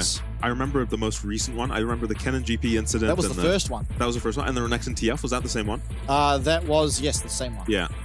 So they just got blown out by these two champions specifically. The last one was when Honkyu was playing. Right. That was the... No, Honkyu was playing against DCG, actually. I stand corrected. But, yeah, the most recent one as well, it was RJ doing very well on the top side. Oh, just ban away some of his champions. Now, got that Freljordian synergy here. Yep. Looking like a scary start to the draft. You might just have to take Braum here if you're CFO. Otherwise, a Braum locked in for PSG is looking very scary. We've got the double tier combo we saw last game on CFO. Archer happy. High spirits. Probably laughing. Oh, I get to play Cassante again. Could be a Renekton. Also could just be... Oh, yeah. Yeah, Renekton and Jax. We might just be getting Cassante, Jax, Aatrox, some combination of those three. Yeah. Leona is the choice for CFO over Braum. That's surprising to me, and I think PSG should certainly lock in the Braum now. I feel like Ornn is a really good champion right now in the top lane, and it isn't being prioritized at all here in the PCS. Yeah, I've been watching it. I've been watching a lot of the LEC, as I said earlier on in the night, and they are putting a very high priority on the Ornn, and it is performing very, very well. Yeah, with how hard these compositions scale that are being played right now, it makes sense to chuck an Ornn in. Yeah, you love having 2 upgraded AD carries. Yeah. Even your jungler will often be just like some Brand or Zyra. I don't know what the AP upgrades are these days. The Andres. The Andres has an upgrade? That's good enough. Yeah. That's actually the best one. Yeah, I think so. Deathcap is not bad, but... PSG deliberating a ban right now. Go for Maokai. Yeah, it's something Kasa has tended to play a lot of tanks of late, and it has looked like his best. Maybe a Ivern ban could come out as their 5th ban. We'll have to wait and see. CFO, though, they get their choice of bans now. Supports would be an obvious hit, as they've already got that Leona locked in. If there's anything they don't particularly want to lane against, it would make sense to ban here. Braum sticks out as the most obvious one, alongside something like the Nautilus, and Braum does get taken out first. Yeah, Braum looked way too strong on PSG's comp to just let it, and I guess they prioritized the Zeri, otherwise they're... Yeah, just get themselves the mid lane. Yeah, you don't want to head into 2 mid lane AD carry bans, because then what's Maple playing after that? Yeah, I wouldn't have hated just like a Hui. No, they already have so much value in Merc Treads because of the Sejuani that you don't really want to pick Hui. Hui doesn't really scale that well, so you want to find a lot of value early, and Merc Treads kind of halts all of that. Yeah. Yeah, makes sense to me. Jax banned away by PSG, and they do have first pick out of this ban phase, so they should probably just be locking Gnar, I think. That's what the Jax ban is telling me. They could also just lock in a Nautilus and get counterpicked. Alistair as well makes very similar sense. Okay. Could be a Renata. Very, very strong bot lane. Yep. Enchanters pair really well with Ashe. I think that's a little bit underutilized in the PCS here. We're still just picking a lot of engage with Ashe. And you love Woody on a range champ. I mean, you love him on anything, to be fair, but he is very, very solid at these range champs. It's something that he's always excelled at. The Lux sticks out as an obvious one, but even in the past, his Nami has looked insane, and going to get his hands on this Renata, one of the strongest laning supports there are. As Nidalee, the current hover, works with Leona, doesn't work so much with the others, although later on in the game you will just be throwing out these Mystic Shots, Rocket Barrage, and the Spears. Yeah, poke comp. Out of a CFO with the Corki Ezreal, you can kind of go any direction you want. And you could even lock in a Jace here, but some front line seems to be what they're going for. This probably just is answered by a Gnar. Yeah. But it would be cool to see Arja if he has anything else up his sleeve. Although, not likely to want to go on. Show anything. I mean, Ornn. Yeah, Ornn works perfectly fine. Could be a Camille. There is a very, very strong 2v2 in that Camille Sejuani. Mordekaiser as well has a very easy lane phase into the Cassante. And the Vayne locked in again. This is the second time now we've seen Arja play this, and this would signal a lane swap. Last time they picked Vayne, they did just lane swap it. Yeah, and now we have the answer to why Ajo was grinning ear to ear earlier in Champion Select. Yep. Think they had some idea of how this one was going to play out and what Driver was planning to blind pick. Hard for this Nidalee to get value in the game, I think, against anything but Ashe Renata. Yeah, she's probably going to land a lot of spears and team fights on exactly Sejuani. Yeah, you can't hit Vayne, you can't hit Zeri. There is a lot of AD carries. Yeah. On the side of PSG. Though, I was saying earlier today, I think Karsa's a very good Nidalee. And you disagreed a little bit. I do. You didn't have him on the same tier as Junjia, so let's see what Karsa can get done. I think he's a very good Nidalee. I don't think he compares to the performances we've seen from Junjia and 65, honestly. Yeah, you have to be an incredible Nidalee to justify ever picking it in a competitive game. And I don't know really where he can focus. Obviously, we always see the Nidalee into the Sejuani. There's going to be a point in the game where Karsa just has utmost control of one segment of Junjia's jungle, but oftentimes The Sejuani is then just looking for a dive on someone, and 9 times out of 10 it works. So yeah, the thing about this matchup, though, right, is that the Sejuani, once she gets 6, if she can be relatively even to 6, Nidlee's in so much trouble. Yeah. Because she's just so squishy to the Sejuani ulti, and so is the rest of CFO. Difficult early game to navigate. Yeah, for both teams, honestly. Yeah, generally though, because you look at what's happened in draft here, you don't want to be the team that has to win early on blue side in general, because you will not have prio bot lane. PSG, speaking of this bot lane they've got, this bot lane might just win the game through bot by themselves. Yeah, there's also just 3 lanes with prio on PSG. Yeah, and you have to win early as CFO, and this is why blue side is so dangerous to play these aggressive strategies. So they don't have no late game on CFO, but with Nidlee, you just have to give it to the Sejuani team. I mean, the Zeri team, ultimately. True, yeah. I think Zeri is just one of the strongest, if not the strongest, late game scaling AD carry we have currently in the meta. Yeah. Just by virtue of being so hard to lock down, and you're hitting 5 people all at once. Yeah, kneecapped a little bit, right, is Maple this game. Because he doesn't get to take a combat sum like an ADC Zeri would. But still, everything you said still stands. Yes and no, but you just get to be higher level than an AD carry Zeri would be. What exactly? No, we are not lane swapping, here? but Driver has just lost a lot of HP to Arja. Arja is being traded back on, and he's going to have to pop the ghost. He is in a peculiar position. He will be able to make it out, though. Nice. That was a nice play from CFO, punishing. How many times have we seen Arja in these lane swaps just walk mid and start auto-attacking the enemy? CFO doing their study. So now CFO have to justify the lane swap as Woody is making sure Karsa cannot get this Raptor camp, and Junja just starting once again his top side. He should not be able to do this. The illegal side of the map. He's already got himself 1 camp. That's a 2nd camp he's picked up, and he's found all of the Raptors. What a criminal. What a criminal play for Junjia to be able to get away with. Just way later, Sword Art and Driver compared to Aja. Yeah. And Woody, on the other hand, they're just super early to stop the contest. I really like what Junja did. So everyone has watched how PSG navigate these lane swaps, right? He always starts one of his topside camps on the illegal side of the map. This time, starting Wolves, getting level 2, then going over to his Raptor camp, getting both those camps, and now invading Karsa. So he's still going to have the same result in a different pathing, which is just going to put Karsa behind, put himself ahead as Sejuani into the Nidalee. Meanwhile, you know, as per normal, this top lane tower taking next to no damage. Meanwhile, the bot lane tower, 2 plates already going down, and this is a Vayne collecting gold versus a Cassante not collecting anything. Do you know what the punish to Junjia doing that on Raptors was? I think the punish was to TP bot on Driver. Yeah? Because these champs can't 3v1 dive a Cassante, I don't think. Yeah, maybe not. They might. It a depends. level 1 Cassante. Yeah. He had E. Yeah, they definitely can die. He didn't have Pathmaker. He can't proc Aftershock. Yeah, it depends on what levels Renata had at that point. Renata is so good at diving with her the Resurrect spell. Yeah. Oh, Guardian popped. Now, all things said and done, lane swap seemingly over. It is PSG who find themselves at a gold advantage. No surprises. Yep. And now we head back to regular lanes. Vayne with boots, as is Driver on the Cassante. But this is going to favor the Vayne. It's a very difficult lane to navigate. At least you've gotten through at least level 1. Yeah, as Driver. Doesn't get any better, though, is the problem. Yep.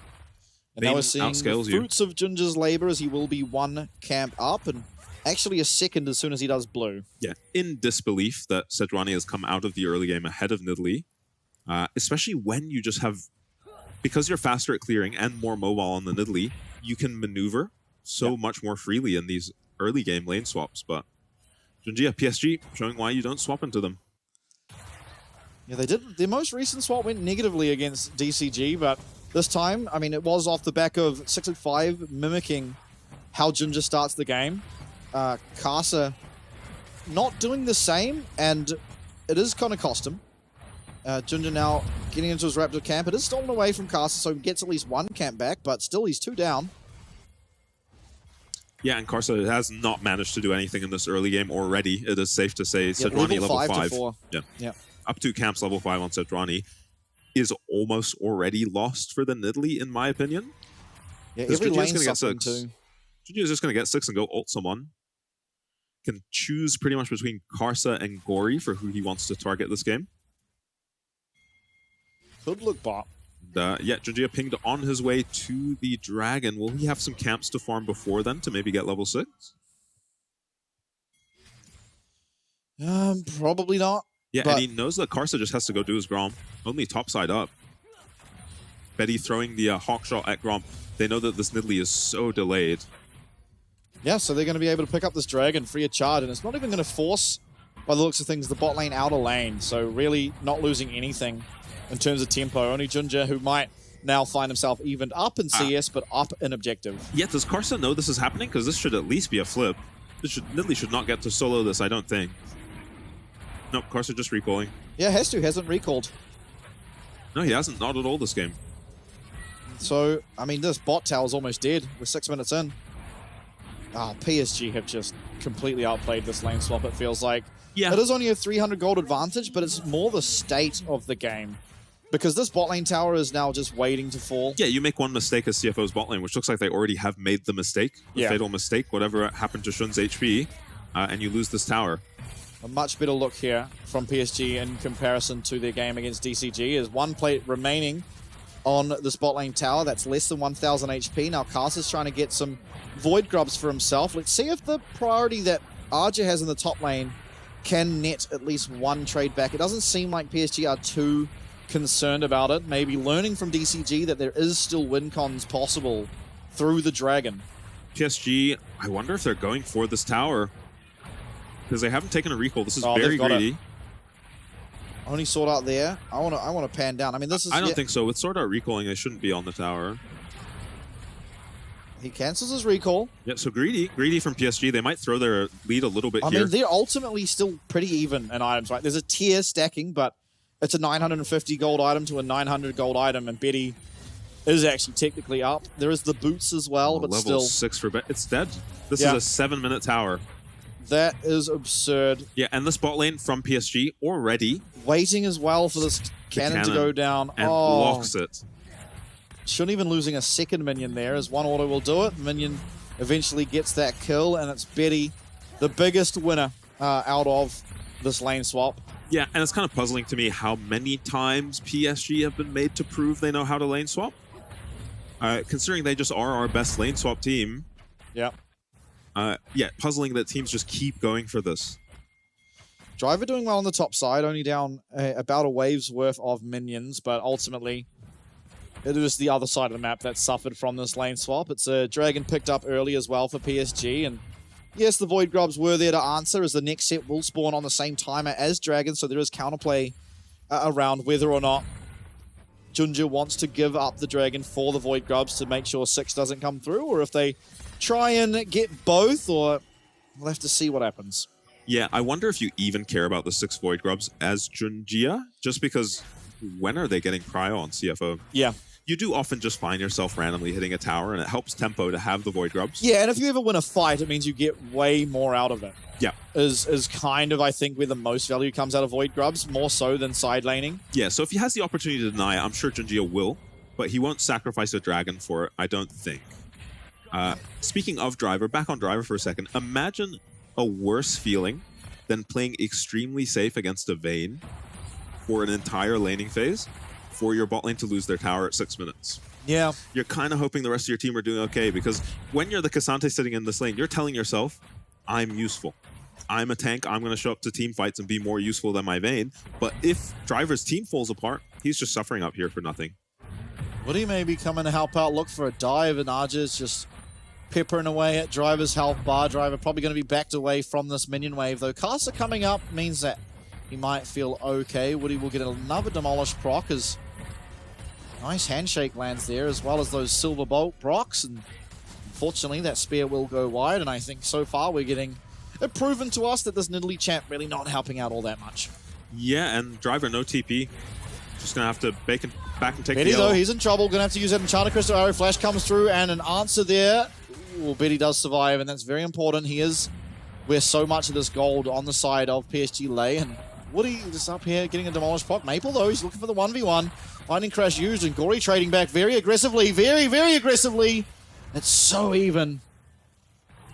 Very close. So Caster's here. Caster's Flash here. available for Betty. I mean, Maple, sorry. He might just have to use it. He going to be used. Going to have to dodge out of that spear. Will do so, and he's completely fine. Yeah, nice dodge by Maple. Karsa not able to get on the board yet.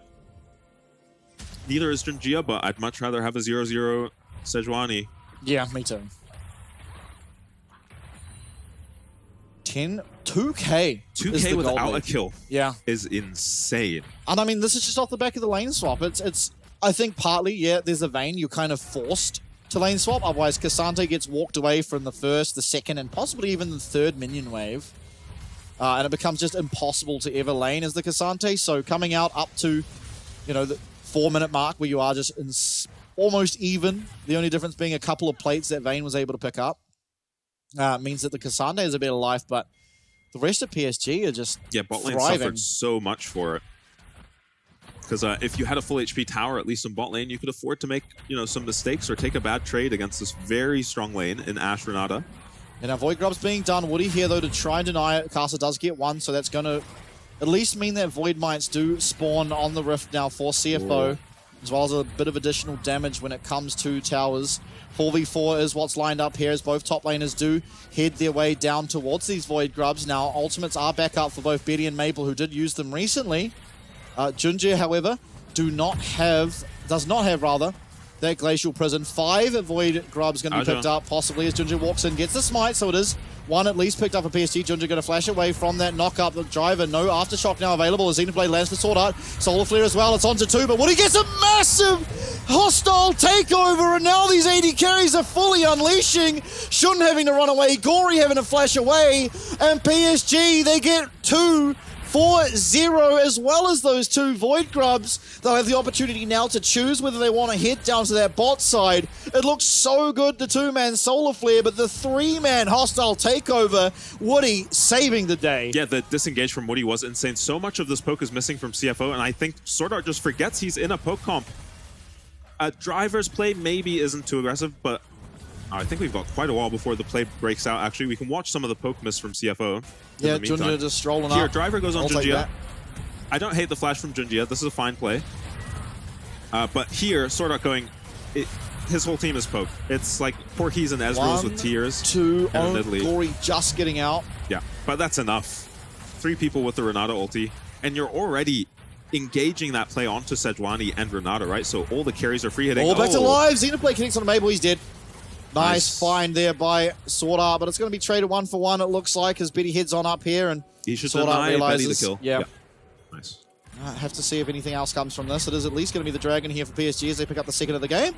No one can defend top. Can't be Infernal or Chemtech. What's your bet? What's your bet? There's 4 other Dragons that can be. Quick. I'm going Hextech. I'm going Hextech. I'm going Wind. Wind? All right, let's find out. Were either of us correct? Ooh, that's why I was a pro, baby. Damn, yeah, it is. Cloud Dragon. Great, Maple getting dive here. No flash. Good punish by CFO. Need to get on the map. Don't be too disheartened after that Rift Herald fight goes badly for you. And inconsequential kill going to Woody here, I think. Yeah, the main thing is that Maple's now off the map, not collecting gold during this time. Yeah, and Woody has to sit top and soak. Oh, Solar Flare doesn't quite connect. Nice. Woody able to flash out, get to only the slow part as Lightning Crash committed here from Maple. Is he going to dash over the wall? Yes, he is. He's happy. Enchanted Crystal Arrow connects as well, and then Maple's going to get 1 kill. He's going to get a second. And what a play. Maple. The cohesion. Yeah, the Ash Arrow coming in time to stop Leona from doing anything. Yeah. Maple trusts his teammates, goes forward. All his teammates follow him up. Yeah, going to secure themselves a Rift Shield off the back of that too. And meanwhile, I mean, this is all happening, right? You're Driver. You are the most miserable Cassante to ever be on the planet. You've pulled off a miracle Cassante lane phase. You've managed to maintain a 10 CS deficit this whole game against Vayne. No matter who showed up top lane to pressure you and proc demolish on your tower and shove you out of lane, you've still just managed to hang in there. You're going to be useful in these fights. Get onto this Ashe and kill her, Renata and kill her, but... One thing I have to say, though, is Vayne is an insanely good champ into everything on CFO. Yeah. Every single champ has a skill shot. There's 2 tanks with skill shots, and Vayne thrives in this scenario. As long as you're mechanically capable, which, let's be honest, it's Arja. He certainly is. Yep. I think this might be one of the greatest team comps to be Vayne against. Unless it was like, you know, Mundo, Ornn, Leona. But outside of... 5 Mundos is the best comp, but this, as far as competitively viable comps, I agree with you. Yeah, K'Sante can't touch you, Nidalee, Ezreal can't touch you. I do think Corki does okay into the Vayne. Yeah, you can kind of just sit there and because he's try two-shotser. Yeah. Pretty much. And at the end of the day, you can think you're that guy on Vayne all you want until you get Leona flash stun. The problem with that is Maple's 3-1 on Zeri. Yeah, there's maybe more of a threat. Usually it's like, oh, we've flash stunned their AD carry. This time they've got 3. Yeah. So which one do you stun? It's probably not Betty. Although Betty's strong, it's an Ashe. Yeah, it has to be Maple. Yeah, 3-1. And they don't have any other CC. So Leona picks a guy, you will kill him. I'm sure CFO are capable of doing that. RJ, a weak side Titan realizing what's going on. Kasa going to start up, and RJ's seen now on the trap. And RJ going to leash this Gromp away from its spawn. Yeah, that's annoying for Karsa, who would take so long to do it now that it's running away from him. He has to just get off it for fear of Junjia showing up. Yeah, now Betty getting some work done on this tower, and some work indeed, as he does take a tower shot, but Guardian will block out the majority of that damage. Yeah, look at my Ezreal's items. Shun is having a horrible game. Yeah, and I gotta come back to the Vayne point, right? As even if you think back to like Season 5, yeah, I remember myself, I was probably like Diamond at the time. Okay. Playing AD carry. Oh, hold up. Junjia gonna get engaged on. Has something. that flash to get out. So it does lose his flash, but it is traded for that solar flare. Will it be up in 90 seconds? Feels like it should be. Maple! Oh, the nice path maker, but the stun still comes through as Maple. One more auto and he gets it. Now he is going to have to recall that Lightning Crash won't be available for this Cloud Soul, and Driver will be back with Teleport. Yeah, Driver used his flash there as well. Maple didn't have his, so Driver saw an opportunity to get a kill Kasa. maybe. He's going to be more than safe enough. Do the funny Zeri thing. Yeah. But as I was saying, myself as a little Diamond AD carry back in the day, I'd see Ezreal and immediately think, I'm playing Vayne into this. Yeah. Maybe a little different these days, but I don't feel like it should be. No, I mean, you pick a top lane these days, but... Yeah. Yeah, it kind of suffers in bot, doesn't it? Maple, sickeningly large gold lead. Yeah, has his second item now. Not going for the Runaan's, virtue of 3 range champs. You typically want Runaan's if there's 3 melees against you. 3 range means you're not really going to get that much use, I guess, out of those additional auto attack procs. Yeah, I think Maple's identified that the play is probably just some flash Leona Salinas onto him. Yeah. And the tankier he is, the better. He doesn't necessarily need the cleanse because he's got Woody to back him up. You know, one thing you can say for Driver is it's an incredibly easy game to itemize. You need nothing but armor. Yeah. Sucks that Frozen Heart isn't the best K'Sante item, because this is a ridiculous Frozen Heart game. You really need health in that champ. Admittedly, Leona could go for a Frozen Heart. This feels bad, not going Warmogs. Oh yeah, you got a second, I mean, but yeah, Warmogs first. But, I mean, you could actually probably make the argument that Frozen Heart's better here. It just sucks I think so. Having to be against... Well, I guess it's not even Warmogs, it's a... Yeah, I actually think, no, I think Frozen Heart's better here. You're not against a Warmog support, so it's not like Woody's able to face check in, take a bunch of damage and walk out. Yeah. True Shot Barrage comes through. We'll connect onto Junjia. This is the second... Oh, sorry, the third even Dragon of the game here for PSG is... They're now... Enchanted Crystal Arrow. Gory gets hit, and Junjia will be here in time. Glacial Prison does get the flash away, though. Ooh. Half a second, maybe quarter of a second away from dying there as Gory. Yeah, but here comes the Rift Shield, and this is an inner tower now being looked at, and there's no play around the map. Driver's just going to have to look for a recall. Is there a teleport flank? Yes, there is, and he's looking for it. Teleporting in now. Solar Flare misses absolutely everyone as Gory's very low. I don't know if this fight is very well advised. We're 19 minutes in, and PSG might have an angle to end this game. Flash forward. Maple kills one. He's looking for Shun. One more auto attack will do it. One more lightning proc. Won't find it. Betty flashes in as well. And Driver's looking for RJ. You're not going to find that kill. Betty will, though, as Driver goes down. Everyone damn well goes down. Kasa will likely be the last alive, although Shun did make it back to his fountain and getting his heal back up. But just look how far ahead PSG Talon are. 8k Golden marching into the fountain of CFO. Yeah, Shun lands his ulti there, but it's not going to amount to all that much, and somehow we are on track for what this matchup has become. CFO versus PSG is 25-minute games where CFO are getting stomped somehow, and Yeah, it's looking like a repeat. They might have Soul by 25 minutes. PSG take out the tower very quickly, and then... I don't know why we're going here. Yeah, once the Leona ult misses, you just call it off, right? When you're this behind, you cannot go for stuff. Look at Gory's health and mana. Yeah. I think if the Leona ult lands on a couple people and looks amazing, you can maybe continue to make that play, but from behind, you have to be more picky, right? Karsa's dead live. I don't think Baron's up yet. No, it's up. It's up. It's up. Karsa's died to something. That was a fight, by the way, Arrow. without having used our Renata ult. Ash Arrow. Betty is putting magnets in these Ash Arrows. Yeah. Deadly accurate. Possibly an MVP performance out of him, despite Maple despite doing barely so being much on our damage. screen. Yeah, Maple, he is up at that top side. He's definitely got cover to make it down towards this Baron. The Baron going down pretty slowly. But now Arja coming, a lot of poke coming through. Betty now getting flashed on. That Solar Flare, there is no flash available for Betty. And Sword Art, he's in no man's land. Honeyfruit trying to top up that health, but Driver comes in, he gets one, he gets two. Can they turn this around? There's still 2 AD carries dead. You've killed one, you've killed the support. That's a 3rd AD carry going down, but the most impactful AD carry is Maple. The stun comes through. He is not dead. He's found a double. He's found a triple, and now Junja's trying to dodge out of all these skill shots he's running. He does get the flash away. Now Maple in trouble. Surely he's Is dead. there anything to get him out of this? Is he going to E through the wall? He's gone already. He gone. did the E. You can E out of that like Bard can do the magical journey. Yeah, Maple's it's a very gone. tight angle, but he manages to find it. That 650 gold shutdown does elude CFO, but what doesn't is the ability to stop that Baron buff. Now, the one problem of having a bunch of AD carries is there is a lack of tankiness. Handshake, everything just landing onto Cast, 3 flashes and taken out. Yeah, and that's the cue for PSG to start up this dragon, but Shun actually has landed all of this poke. He actually misses that 1 Q onto Betty, which might have changed the fight, really. But Maple is untouched here. They do not target him in this fight and kind of suffer for it. And you see Aja on the vein. Not too worried is a Corki Ezreal, as long as they're 2v1.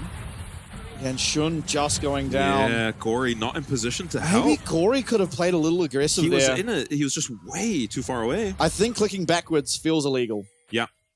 I don't think he should have been Aja clicking did backwards. run him to the right of the fight. I didn't see what he did right after he killed Aja. Oh, he just Maple walks. just walked. That's funny. Puts up the thumbs up. And Maple looks good. Gory now being looked at. No flash available, but does have that Valkyrie and the teleport. PSG just going to walk away and be happy. And at this point, it's starting to feel like Maple wasted his career playing mid. Yeah. With how he's performing on these ADCs. Yeah, a lot of years put into the wrong role, perhaps, as he is an absolute demon. He's the second coming of Viper, apparently. So he's about to finish up his IE and become even more demonic. Gory, on the other hand, is strong. Yeah. He's not weak, but compared to Maple... Yeah, he's not 3 items. That's, IE finished. Yeah. That's, pretty much you'd have to feel like a guaranteed dragon is, Sword Art even on the top side. Arja's going to have to pop No, he's not. the ultimates, and Sword Art, Solar Flare doesn't even connect. Arja just pixel perfect dodge. Yeah, and he's so calm in those situations. Oh, but PSG, they're not even on the dragon. They're actually playing aggressively on the top side. It's Kasa going to be able to dodge out at least this time from one of these Enchanted Crystal Arrows, but he's not going to be able to dodge out from Sejuani auto attacks. He's taken out. That's the freest kill of PSG's career. As Driver now trying to run away. He is all out, but he has no one to use it on, and that's a double kill. Maple now legendary 9-1 on the Zeri, and attention towards this Baron. Yeah, CFO, you have to look for the dragon. Yeah, it would have been hard to stop this Baron without your jungler, but without your jungler and your top laner, there is no hope. It looks like PSG are going to make the greedy play here and go for the Dragon and the Baron. Vayne does this so quickly. There's something about cake and eating. Shun, he's angled towards this top side. Only really could be a true shot barrage steal as it's coming through, and Gory's being looked at. Maple flashing forward. That's another kill. Could even look for Shun, maybe, with the amount of damage that this Zeri has. Has the shield bow, gets hit by everything. Be careful. Sword now flashing in. Maple, he doesn't have the extra life. The Ignite's going to get him. No! Shun! And that's really important because, yes, Maple would have died, but it was a 1,000 gold shutdown that Shun's able to flash and secure for himself. So a big gold influx here for the side of CFO and for Shun in particular, who now finds his first kill and a lot of gold on this Ezreal. Yeah, and this is that's a big spike for CFO in general because they got these 2 items completed on their carries. So this is a 4v4. No hostile takeover, though, and Maple being the member of PSG with by far the most gold. This Dragon team. Extremely low and will be coming everyone, though. Nice Enchanted Crystal Arrow, 2-man handshake. RG on the flank, but he's a Vayne. It's a teleport in here from Gory. And now can CFO make their way out? That is the question. Driver, he's trying to. Solar Flare does go wide here, but Betty's out of mana. This should be CFO escaping pretty safely. Woody still playing aggressively. His teleport now coming in from Maple. Lightning Crash not available. And Handshake will connect onto Driver. He's going down. Sacrificial Lamb. You'll take it. You've stopped the Dragon's Soul, but you have lost one. Yeah, uses his ulti. Hopefully that's up by the time he's up. I'm not sure on the cooldown on the Cassante ulti, but shouldn't be missing it too much. Driver. Maple can play so aggressively with a Renata behind him. Yeah, doesn't have sums, and RJ with this Baron buff should be able to pick this mid lane tower up. As Woody had Flash Handshake is just immaculate. Gory's dead. Not expecting the second coming of, you see the second coming of Viper. Well, Woody, what is he? Yeah, he is just unable to do wrong. Yeah. And you give him so much agency when you pull off this early game lane swap, and then he gets to just have permanent priority in his lane. Takes his tower 6 minutes and then has just been running around the map, terrorizing CFO. Yeah, somehow has made Renata the greatest engaged support in the game. Yeah, is finding more engages than Sword Art on Leona. Middle of the Valkyrie, cancels it out, and pretty straightforward there for RJ to just keep on wailing at that health bar. 2 items on this Vayne now as 3 is reached by Betty. Yeah, LDR coming out for this Ezreal, and Rapid Fire will be the choice for... It'll be the...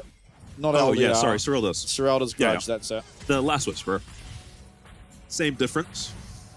Now, I mean, PSG, they've only got 1 lane left to go, 30 seconds on this Baron. Probably shouldn't be able to find the inhib off it, but if they do look for a fight, is Sword Art going aggressive onto Ginger? That's not who you want, and I think that's the first spear I've seen land this game.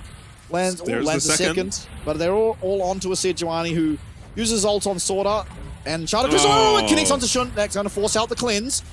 He is going to remain reasonably healthy, but without cleanse now, anything landing onto this Ezreal would just mean his demise. But he's taken down that top lane tower. At least the in is gone. Baron buff now fading away from PSG. It's 3,000 extra gold. They find 12k is the advantage. As PSG now hit down the mid lane. Arja and Maple pushing that in. Driver trying to find for something. Just fishing for any way back into this game through a fight. Yeah, and then Nidalee Spear hits the Vayne and it barely does anything. Yeah, True Shot Barrage to try and clear out this wave, but Junja is just completely fine to walk at this tower. Doesn't feel any threat whatsoever, but Shun's wailing away at the health bar and certainly doing a reasonable amount of damage. Driver, Q3 available, Flash as well. Could he make the play to bring back CFO? It's going to take a lot. It's so difficult for Driver to play in this game. He takes so much damage from Maple E.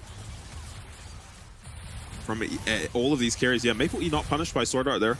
Oh, handshake onto Sword Art. Betty, he does his flash now. He's feeling a lot safer up against this Leona as Shun, finding damage and a lot of it.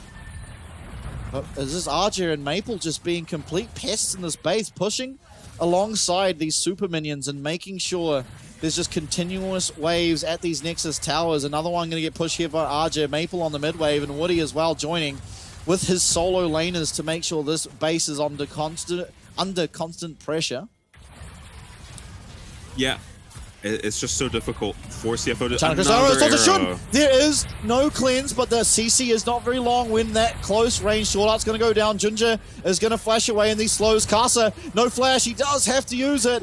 Arja now, he does have ult. Maple very low, and Shun and Gory are definitely hurting, and it seems like this push may have been stopped in its tracks, although Ginger healing back up. And Maple will have teleport available for himself as he does back off. It's only him low. Teleport now coming through, and you cannot wave clear through a teleport on a minion. Ooh. This is going to be their third inhib taken down. There is the next 2 spawning. It's 2 minutes away, but Maple gets caught out. He does go invincible. He's going to get the reset. No! Not able to land the auto attack. It's Shun who dodges about 3 zero autos in a row, but still the damage is done. The base is completely broken open. Only the Nexus towers remain. There is 1.5 minutes now of double super minions going to be spawning, and yeah, and if you do the math, 40 seconds on Baron. 40 seconds. Maple caught out here, actually wastes his flash too. You get what he's going for because he revives at about 30% one HP. Dodged. There was only one, but the heal as well from Casa. Yeah, Maple way off, by the way, with that auto. Not even close, but feeling himself, flashing into the enemy Nexus. Yeah, going for the revive, see how much damage he could do. Was not enough. Now, reset coming through for Betty. There is 10 seconds on the Dragon, 20 on the Baron. Credit where it's due to CFO. They are putting up more of a fight than we've seen recently, especially against PSG. Yeah. But I think a large part of that is just how massive these Muramana, Corki, Ezreal spikes are. They're disproportionately strong relative to the gold disadvantage. So they're not feeling the gold disadvantage yet. Yeah, well, I mean, they are feeling it right, 11k, and they are just bit by bit losing more of their base. I think there's a lot of over-aggression coming through from PSG. Yeah. In and that man ways. in the mid lane is the culprit. Maple getting really ahead of his of himself. Looking a little bit like me from ahead. Is Maple. Yeah, there's the red buff is going to be secured away now, Baron. Oh god, Cloud Soul, Vayne, and Zeri. Oh, that's horrible. If you thought, Ash. Yeah, if you thought Ezreal couldn't interact with Vayne, Zeri very well before. Oh, here comes the engage. It's all onto Sword Art, and Driver's trying to block as much as he can, and that's a fairly decent amount as Maple not even able to join the fight. Yeah, here comes Lightning Crash. Let's see what Maple can do. Flash. Hostile takeover from Woody. Once again, it lands onto 3, and that is all that it's going to take. You know, time and time again, it's Woody finding everything. RJ trying to battle Gory, going to flash forward. He is going to have the ability to respawn as Junja comes flying and takes the kill. Gory going to be taken down on his fountain. And it was some heroics out of that engage once again from Woody that manages to all but secure the deal. Now PSG, they lead 1-0 in our best of 3. Yeah, it's not exactly the same story as the last time around, as it didn't completely fall apart immediately after the lane swap, but pretty soon after, about 6 minutes. Yeah, it was about 6 minutes. Game felt like it was over, and it was a few mistakes from PSG here and there, a lot of over-aggression. I think, importantly, what really made this game draw out a lot was when both Maple and Betty flashed into the base at like 19 minutes because they did get one kill on Sword Art, but that meant the very next fight, they didn't have flash on their carries. Sword Art found a solo fleet onto Betty, took him out immediately, and Driver as well, finding who was it, Woody in the same fight. Betty, no flash, Woody getting caught out, dying immediately, and that kind of meant that there was a fight there that PSG lost. It slowed down a lot of momentum. They lost a Dragon off the back of it as well, and that slowed down the progression. So I think while, yes, the game took a lot longer, ultimately, if a little bit cleaner execution happened, if a less aggression came out at the 19-minute mark, I think PSG were on track to once again win, probably before 24 minutes. Yeah, it's maybe a case of going for too much too early, and then it ends up actually slowing things down, but those are good problems to have as PSG. Especially if you still win. Yeah, we started fountain diving them a little too early this game, so let's hold on until a little later next game. CFO, as you were saying before, clearly can handle a team fight. Yes. They can manage a team fight, but they need to show up to these team fights before their 2k gold or find a way to make it to these team fights even or not as far behind as they are, because 0 kills on either side and a 2k gold lead is something I think I've never seen before. Yeah, it's not common, is it? And ultimately, that is what helped a lot with PSG, because the game fell apart off the lane swap first and foremost, because at the end of the lane swap, it was like 400 gold when the first backs came through.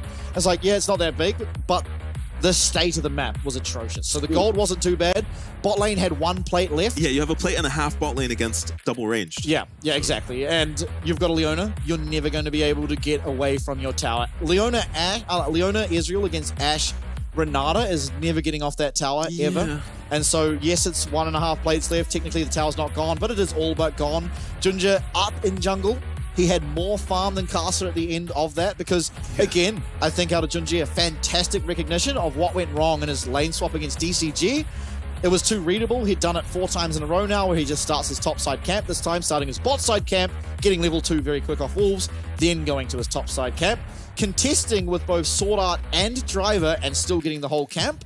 That slows down the lane swap, you know, extraordinarily, because then there's not 3 people pushing that top wave. It's only Shun up there on the Ezreal. We always talk about how useless the Cassante Leona are as champions level 1, but usually it's more significant for their own lanes and getting priority early on. But this time around is for trying to get a Sejuani off a Raptor camp. It was a big win for Junjia when that happened. Yeah. And made a bad early game so much worse. And I think this is actually where the game fell apart. Sordak can't engage here. I mean, it's Woody's ult. Yeah, Woody's ult is ridiculous, and Karsa's kind of just standing around, trying to throw spears at these tanks. Yeah, the Nidalee pick Gets sucked. caught in it. Yeah, Nidalee was horrible. Let's not see that again.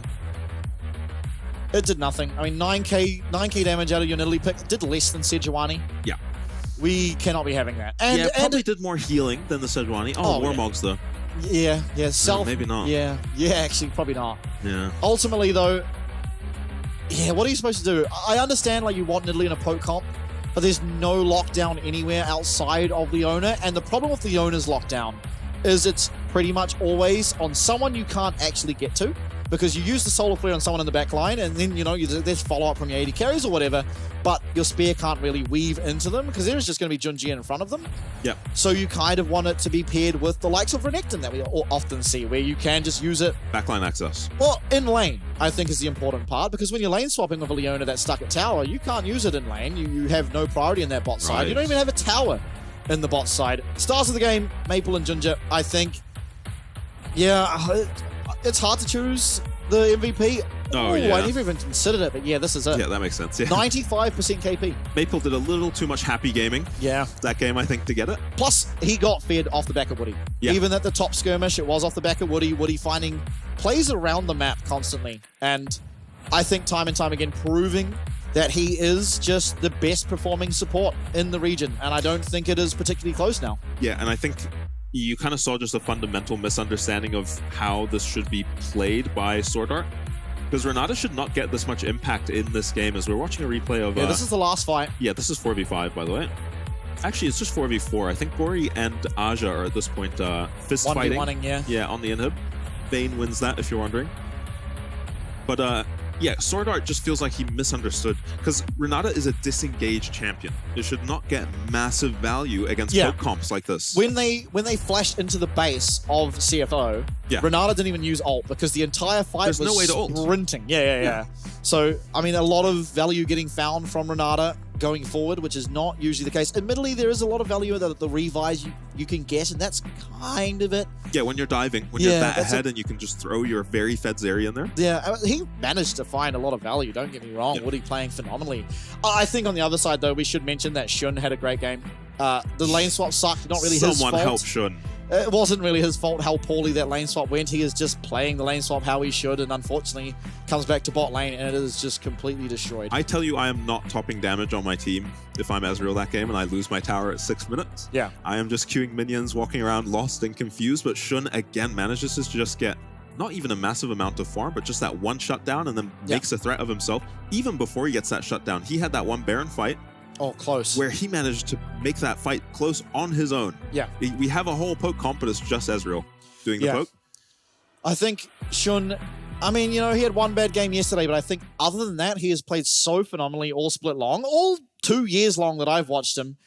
And so it is unfortunate, but it is CFO going down game number 1. They are still fighting for that second place position. They have to win next game. When we come back, we'll find out if they can get it done. 旅客何淑慧，华航直飞西雅图的班机即将准备登机。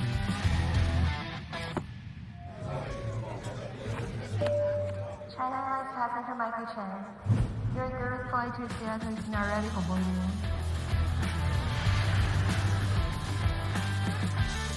华航直飞西雅图，7月14正式起航。好想吃花雕鸡面啊，可是还在加班。阿嬷，加班也能来碗酒香补一补哦。就是这味道，这碗花雕鸡面帮你补身又补心，好满足哦。还有麻油鸡面，赶走你疲累的寒意。要不要再来碗花雕酸菜牛肉面？暖心酒香的丰盛美味，台酒酒香经典系列。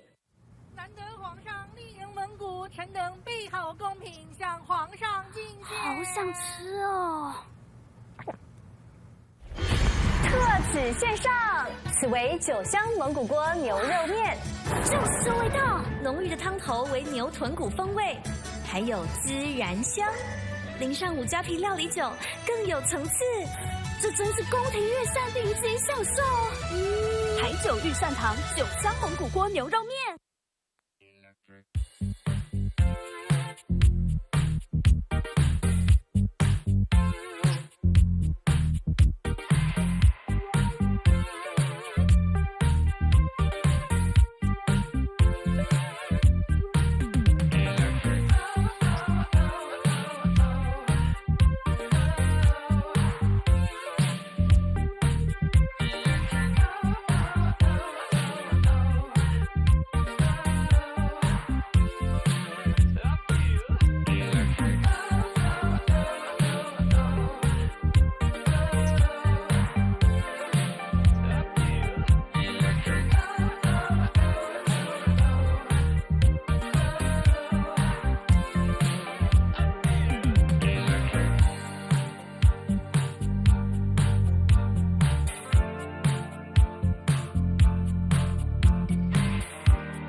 but you're always back for more. Said I hate when things move slow. You're oh so far, yet so close. Oh so far, but so close. Oh so far, but so close. Oh so far, but so close. Oh so far. Oh love you all night. Oh no, me not alright. Oh la di da right. Oh na di da right. Is this hello paradise? I can't decide. Show me the light, show me a sign. Said I hate to see you go, but you're always back for more. Said I hate when things move slow. You're oh so far, yet so close. Oh so far, but so close. Oh so far, but so close. Oh so far, but so close. Oh so far. Oh love you all night. Oh na di na da right. Oh la di da right.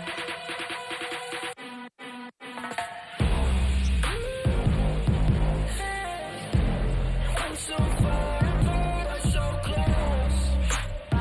So far. Oh so far, but so close.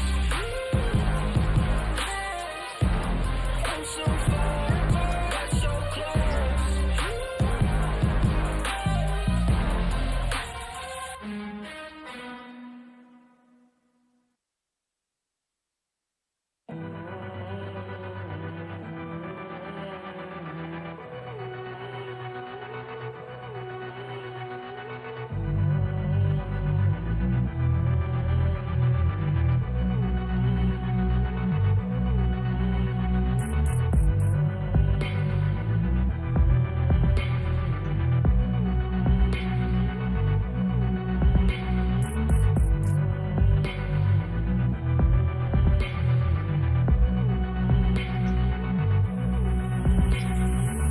Tell me what you feeling, cause I'm feeling you. High as the ceiling, cause I'm breathing you. I can tell by the way you move, you feel it too. Yeah, you feel it too.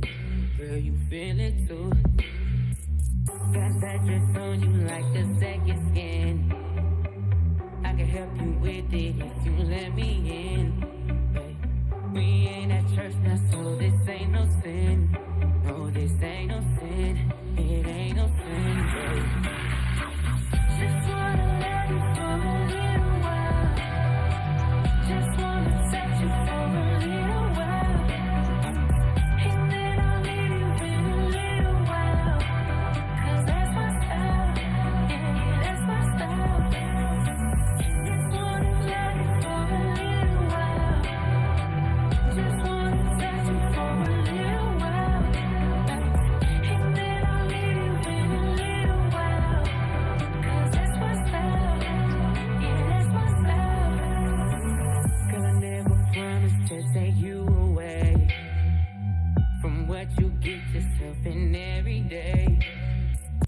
I made my money the old-fashioned way. Just like they say. Just like they say. Yeah. I know you think you're seeing dollar signs. You can get your own, cause those are mine. Oh, you wanna be my girl, well get in line. Just get in line, get in line.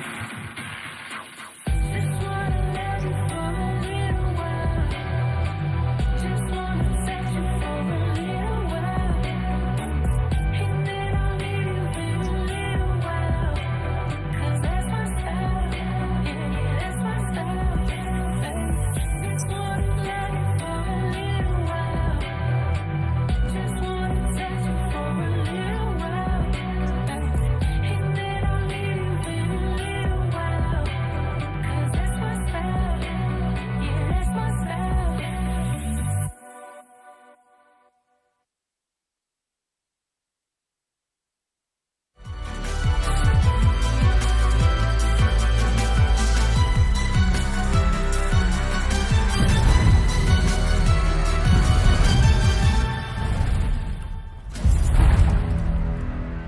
Last chance now for CFO to strike back and get themselves that second place position heading into playoffs. And DCG, they'll be sitting at home praying on their downfall. But one person who isn't praying on their downfall is myself. I want to see a more competitive game out of game number 2. While I don't really have a horse in the race as to who wins, I do want it to be one of those PSG CFO bangers. Yeah, CFO are going to get to take blue side again. And I think they seem to have come to this game, to the series, at least with a bit more fight than last time around, I think. Felt like they kind of just fell apart last time and lost their confidence against PSG. But this time around, they're here to fight. And yeah, I think they could take this game. Yeah, definitely could. I mean, at the back end of that game, they were at a massive disadvantage, still finding some angles in the team fights. They're not going to change anyone up in their roster, and it makes sense. I think you wouldn't want to put in Hongq with a game with this state, and well, you can make the argument for rest, although Driver probably the best performing player in that last game alongside Shun. But unfortunately wasn't able to do enough, especially the handicap he received in being Cassante against 380 carries. Yeah, 3 fed 80 carries. Yeah. The least fed one, the one he got to lane against and suffer against. CFO repeating the Twisted Fate ban. I think something that's going to have to continue to happen. Yeah, and you'd want a little agency in the top lane if you're throwing so many bans at it. Yeah. But they just, they can't manage to get it. Aja's always got something. Yeah, I think we just leave counterpick to RJ again. Worked out tremendously. The rest of the map doing completely fine. Yeah, and at the time when CFO first picked Ezreal, I don't think they'll go for it again. It made sense because the priority picks available at the time, Ezreal, Leona, Ashe. Ezreal matches up quite well into the other two. But I forgot, and I think CFO also forgot, you pick Ezreal into Ashe because he can survive the lane better than other ADCs.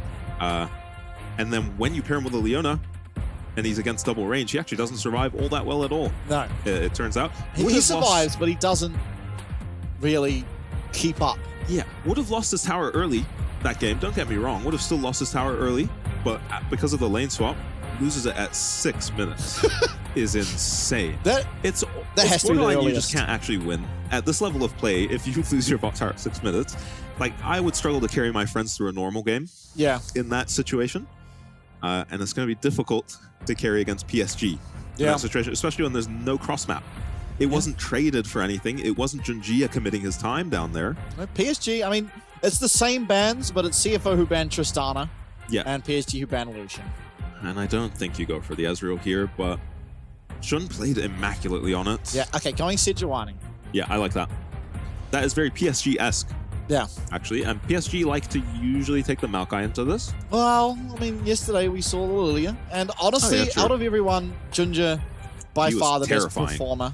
Yeah, he looked like he could still just carry every game they played against DCG. But Corki locked in first. What is the answer? It should be Zeri. Could be the Yone. It's Gory's go-to generally. Yeah. Oh, that's scary. That is scary. Junjia, Zyra. Now, you probably want to lock in the Leona here. Ezreal, Leona, yeah, I don't hate that. Could be answered with an Ashe yet again. Oh, Jax maybe before any bans towards it can come out. Jax blind. I'm glad to see this champ. Driver's very good on it. Yeah. And we've just been seeing it banned quite a lot without any setup for Twisted Fates or anything. MF locked in. Not maybe. locked in yet. Oh, not locked in yet. Hovered. This does mean mid lane pick is going to fall, and we're going to get a bunch of... Unless Ezreal goes mid, actually.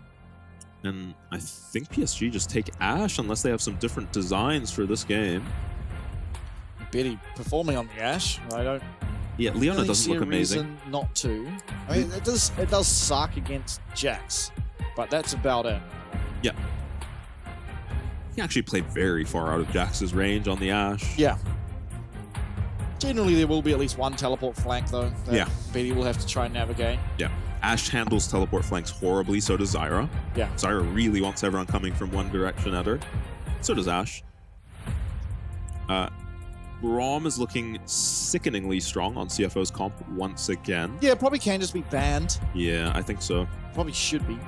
Especially because there is a chance. Oh, Aja won't ever pick an ADC into Jax top, I would assume. No. Probably nah. I like the Yone ban from PSG. You mentioned it earlier, and it's a good pairing with Sejuani. Gory is a strong champ for him. He's our best Yone, I think, in the PCS. Now, do you just ban the Zeri and put Gory on something, maybe force him onto the Ezreal, meaning that Shun's going to have a rough time? Yeah, true. I don't know what Shun goes for. I like Caitlyn. Yeah, well, I mean, Gory could if he's been keeping up with Cascada. Renata, so Ashe may not be paired with an Enchanter this game. I've also just seen Ashe Lulu internationally as well. Yeah. Ashe does do decently with the Enchanters. Yeah, mostly for the lane phase. They just complement her lane phase very well. Yeah, loves range. Ashe loves being double ranged, whether she's support or ADC, right? Nice Leona ban. Now Braum probably going to be the pickup unless CFO go for it. Yeah, I think CFO should be... PSG go for it, sorry. Yeah, I think CFO should be fine giving up Braum. I'm not too worried about the Braum coming over from PSG. It takes so much lane power out of this Ashe. No, they leave it. Okay. I think the problem is it doesn't take enough, right? Because you're going to go for an engaged support. Braum does extremely well into range supports, melee supports, and then it also just has so much protection for Zyra in particular. When you go to these team fights, you really want to get Zyra off the map as soon as possible, and with Braum, it kind of makes it impossible to actually get rid of her without her getting everything off. Yeah, you kind of have to kill the Zyra in a CC chain, or she's just going to get too much damage off for it to have been worth using your spells on her. Poppy for Aja, most likely. Could be Woody, but... Yeah, more likely Aja into the Jax. Yeah, it does really well. Does really well into the Jax. And it is looking like a very good Jhin game, but there is probably a tank coming in support. Yeah, also the Poppy is going to be impossible to deal with as the Jhin.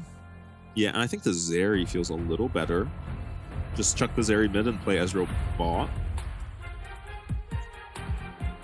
Does CFO's... Well, not life on the line. They still made it to playoffs. Yeah, but you want to get it by.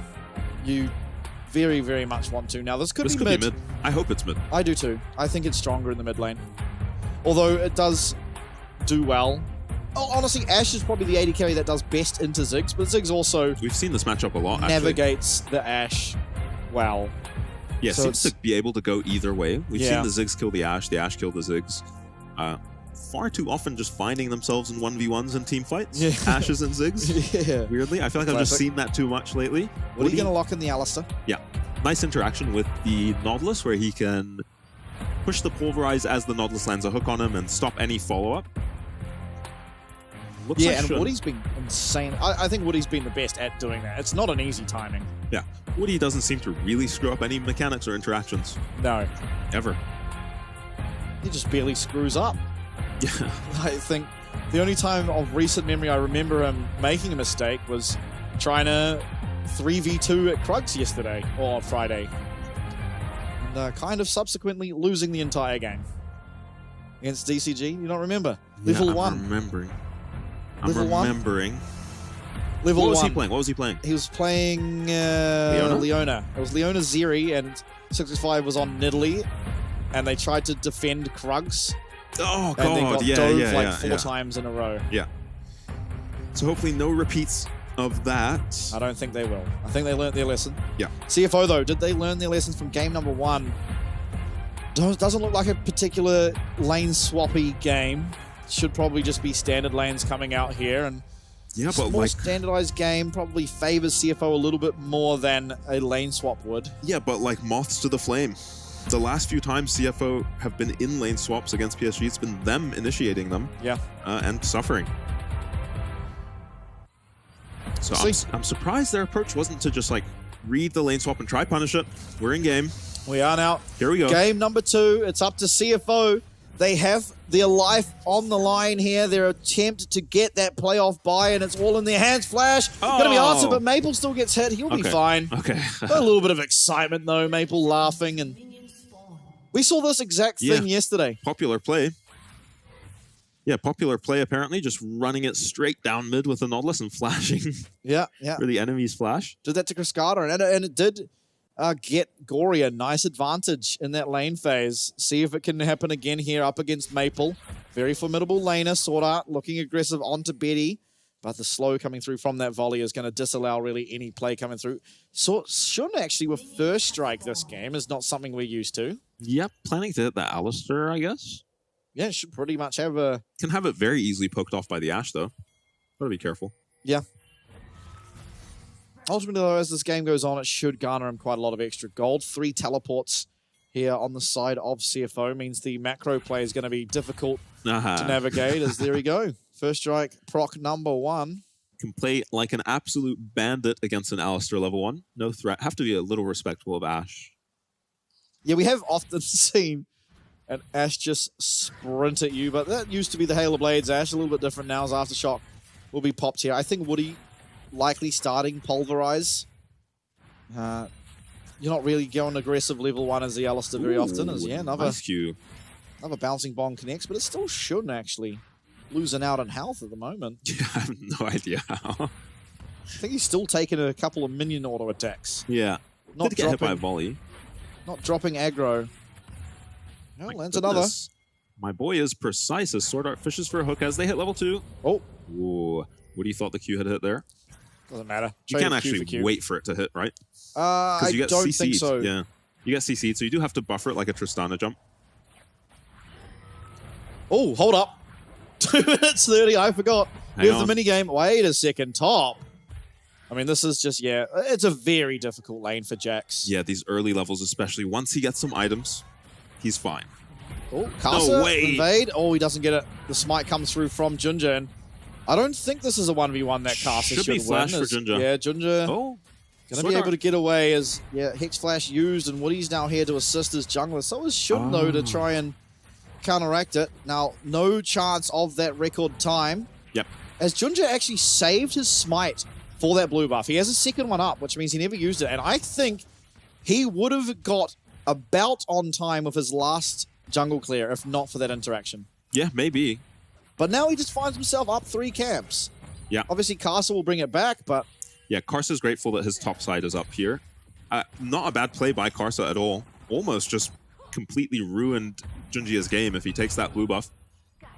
Could maybe even get his flash afterwards. But unfortunately, Sword Art using the flash level 1. Yeah, and I can't believe Junja had smite. He had both. He hadn't used an instance of smite yet, I don't believe. he's doing a different thing on the Krugs. Yeah. He's not doing the thing I and Gemini are aware of. Yeah. He has his own technology on the Zyra clear, and it's working. It's apparently the best. Yeah. It'd be cool to find out what that is, because I'm sure other people could learn from it. I'm pretty sure he's just doing the camps normally. Yeah. He just walks around to his Krugs. There's probably a way to stand in a particular place where your plants are guaranteed to spawn at least somewhat optimally, right? Yeah. Instead of standing wherever Gemini did and you get that one plant that's stray across the wall or anything like that. Now, remember Zyra plants used to not fly out if you stood in a bush, the seeds? I wonder if that's still the case. You would have thought so. But even if not, there's just so much finesse to this Zyra clear. I hope this champion stays around for a while, because there is just so much improvement to be made, even not just the clears, but in terms of gameplay and using the seeds to block skill shots. There's such a high skill cap on this champ. Sort of here trying to punish the flashless Corki in the mid lane, but it doesn't really feel like he can. I mean, Gory has enough mana for about 1 Q. Yeah, Gory has a TP advantage. Yeah. And a big CS lead, and now building an HP lead. Yeah, probably. Oh my god, he's not able to miss. Yeah, go on. Looking good on the Ezreal. I forgot this used to be a mid lane champ. Yeah. So of course he's looking strong in lane on it. This used to be an oppressive mid laner. The old Ezreal. Gory trading. Oh my Another goodness. Christy attack. He's going to TP back to lane, and what is Maple going to do? Get Dove. Perhaps. Yeah, it looks like, where is Karsa? I cannot believe Karsa is on his Raptors right now. Oh, Maple aware. Nice awareness there to make sure he doesn't just get taken out, especially without that teleport available. Yep. Look how much freedom Sword Art has with the Ziggs on his team, though. Here he comes. Oh, that's Flash gone down again, though. Yep. As Maple keeps hold of his massive trade there. Yeah, good reaction time from Maple. Not an easy one. You have to be very quick. Yeah, this sucks. No Valk. Karsa now here, but Junja as well. This is a 3v2. Maple should have Valkyrie back up. His hook. Oh, he's going to have to flash. It's not up. I see from Gory. Gets him out of trouble. Will Woody flash for anything? Maple disallowed from having his flash. Yeah. And this is something we so often see in CFO games, but this time around... Oh, okay. Trade of flashes. Not really worth it. I don't think Ezreal doesn't miss his flash too much. Yeah, I don't even think that it ever results in a kill, so... Gory probably could have even kept hold of his flash there. Yeah, maybe. But it is now PSG with that pressure, as well as the lane-winning top. They are going to get prio here over flash, these Void Grubs, but Alistair no flash. He just used it. He's very low, and he will be taken out here. Headbutt away as Arja saving his Alistair. Maple now here too, as Gory not yet able to fight, and first blood goes over to Arja. Stranglethorns comes out, and Driver is honestly paying the sins from Gory being very, very greedy with his teleport. Why is he still on the map? He was still on the map after that fight was finished. Yeah. Just greeting for like 3 creeps, Gory, and I think while, yes, he was winning lane despite not using teleport, he probably should have looked to TP for a teleport earlier. And this is the exact reason, right? Is look the at him fight on starts the map. amazingly. He just has no HP, no mana, no flash in this situation. Maple's completely able to solo zone him out and then rotate to this fight. Just saving the day. Yeah, that was insane. It looked like CFO were finally going to get an early game win up against PSG, but... And remember, PSG, in their interview against CFO, after beating CFO, said, I think it was Junjia who said, it feels like whoever wins early just dominates the game. Yeah, and it has, right? But so far we've seen PSG win every early. Maple getting very, very low here, but Gory is just dead. And yeah, this is something that has been an issue in the past with CFO, where Gory, fantastic early start to the lane, but getting very, very much way too aggressive. In the wrong timing. He spent the entire early stage of this game with Sword Art living in his lane. He had the same thing here, but it was PSG first, the rotation. Junja able to get there, Woody able to get there and shut down Gory. He's now teleportless, and it's going to be Maple 2-0-1 now on this Corki. Yeah, and what did all the pressure he got from Sword Art amount to in this lane? Nothing, really. He's got 2 CS on the Corki, I guess. Yeah, I'll take a 2 CS down for a 2-kill lead, though. Yeah. As PSG now, they find themselves at what is a 1.5k gold advantage, and it's seemingly just going to get easier and easier as this lane never really gets easier for Driver. He's so low and maybe forced away from his tower. No idea if he can survive. I mean, Arja not quite got that ultimate available. Yeah, Driver greeting and staying. Hook lands, it's onto Woody. He doesn't have his ultimate available, but the Stranglethorns, they're going to get 1 kill. It's Gory who picks it up, but the trade, Betty claims 1 from that bot lane with his ultimate as Shun does try and get some chip damage through, not able to do so, and here comes the root. Junja, deadly accurate, and maybe even Kasa in trouble, but Betty might be going down first. Nice satchel.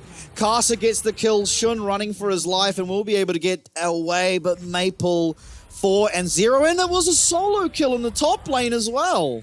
Yeah, probably the least surprising dive I've ever seen from Driver. He was on about 200 HP under his tower against a Poppy. Oh, Sun to the Sky versus Ninja Tabis. It's doomed. Yeah, Sword Art lands the hook onto Woody. Fight looks really good. Gory, really bad ulti here when he could just auto Alistair once. Yeah, kind of delays that kill, but at this point, Maple's already stronger than Gory, and I thought Gory wouldn't be missing his flash on Ezreal this game, but Junjia makes him pay for it. He is a level up on both mid laners. He flashed that wall to auto Kasa and just dies. And let's have a look at the top dive. I mean, Dragon taken in the picture-in-picture, nothing to really look at. I'm guessing it's nothing that fancy from Arja. Arja. He's just baiting away. And yeah, this is just so free at this point. Yeah, baits the Jax E out.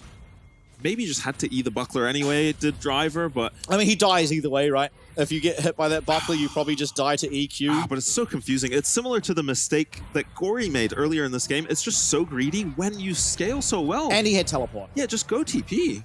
You lose a couple of minions, that's like... Sorry guys, Poppy's 5 CS up. Yeah. Versus, you know, Poppy's killing me, I'm a Ninja Tabby Jax at 10 minutes. Yeah, down CS now anyway, because of the death. Now Gory going to have to Arcane Shift away from Maple, who is not even backed yet, I believe, from his kill True Shot Barrage to try and deal with this minion wave accruing. As looks like 6 Void Grubs on the menu. Maple 4-0 again. What builds out of a Vamp Scepter and a Slingshot? Nothing. I believe he has just got a Vamp Scepter for the Ziggs. Yeah, okay, cool. I think it's smart itemization. It's something I want to credit Betty with quite often, actually, as he does find these itemizations in lane, because ultimately you're never under pressure of dying. What you are under pressure of is just getting sent out of lane, right? And the Vamp Scepter, losing your tower. Yeah, and Vamp Scepter, well, it means you can stay in lane just that much longer. Betty no flash, but the ultimate misses from Kasa. That is a mistake Jesus. you cannot afford to have. I mean, it feels like it hits the cape of the Ashe there as and Karsa's dead now, maybe. Betty is just going to be able to pepper up Karsa. Will Maple claim his 5th?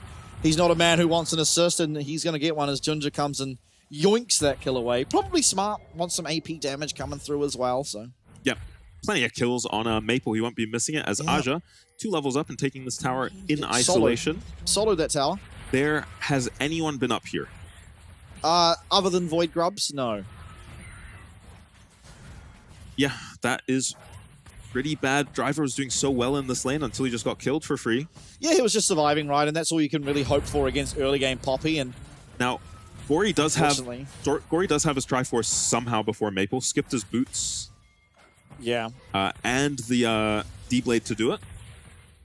He sold D-Blade, which, well, I guess it's good. You don't really want to. Doran's Blade is actually so strong early on in the game. It's an insane item in terms of gold efficiency. Yeah. The amount of stats you get for 400 gold is unreasonable, and part of the reason why we're seeing a Doran's Blade building champ in just about every lane you can get one. Yeah, it is. It is just definitely the strongest early game of the Doran's item. Maybe Doran's Shield, actually. Yeah, Doran's Shield is a different style, though. It's more about surviving. Yeah. Right? Whereas, Deep Blade just gives you amazing stats. Stats like Lifesteal as well are just not easy to get. Meanwhile, Doran's Ring, I think it kind of sucks. You get an extra pot. Karsa not going to get this Gromp, probably. Yeah, no, I mean, this is a 2v1 that I am favoring Arjun. And that's not often what you say when it's a melee top laner and a Sejuani. He's just going to fight. But he is actually just 2v1ing them and winning. Here comes the ultimate. He's going to force out at least one flash. Driver going to get away, at least for the time being, as Grandmaster might pop, and Arjun's just going to solo out this Karsa. Maybe it's turned around. It's going to force out a flash, but that is 2 ults. That is 2 flashes against 1 Poppy. I have never seen a Poppy do that. He is just 1v2ing a Jack Sejuani, which is not a pushover when it comes to 2v2 combos, as it wasn't even a 2v2. Junji never got to interact. I have to say, if you're DCG sitting at home, you are probably the happiest you've been in a long time right now. Yeah, you're maybe buying some chocolates for Aja. Because Maple. For some flowers. Yeah. Oh, Betty's ultimate goes wide. Rare this series. Yeah, again, it's really just Shun with a game to play out here. For our CFO Driver has no game to play. I don't have know what to he's gonna do say, this game. It's early days, but 5k gold lead. I am struggling to see CFO coming back. They can delay for quite a while, and admittedly, like, not only does Ziggs have good wave clear, but also really good anti-Baron. Yeah, scaling's not bad on CFO. I definitely still favor... It's hard Jax, remember? Yeah, Jax, no, cool. I don't really care about the Jax. The Jax team fighting into a Zyra is just misery. I think, fairly even scaling, I'd say. Maybe you'd favor PSG a little bit. The Corki, probably the most impactful AD carry. Yeah. As well as just, it's so easy for PSG to find and engage, because all they have to do is wait for Betty to land an arrow. Yeah, and land them he has so far this series. You know, you could argue, the same can be said for Karsa's ult, but it's a lot more telegraphed, right? Betty can just send an arrow from God knows where, and from any angle, whereas if Karsa's sending an ult 9 times out of 10, he's on vision. Yeah. They're going to try this one again. They're going to bring an extra member this time around. And see you later, fellas. How does he do it? Aja just feels like the chosen one. Yeah. Do you know what I mean? He just survives every gank, outplays every 1v1. And meanwhile, you're paying for this with Shun's life, although Sierra's pox, and we've cancelled the teleport. Who was it? Gory. Yeah, it looks like he got Ashe arrowed.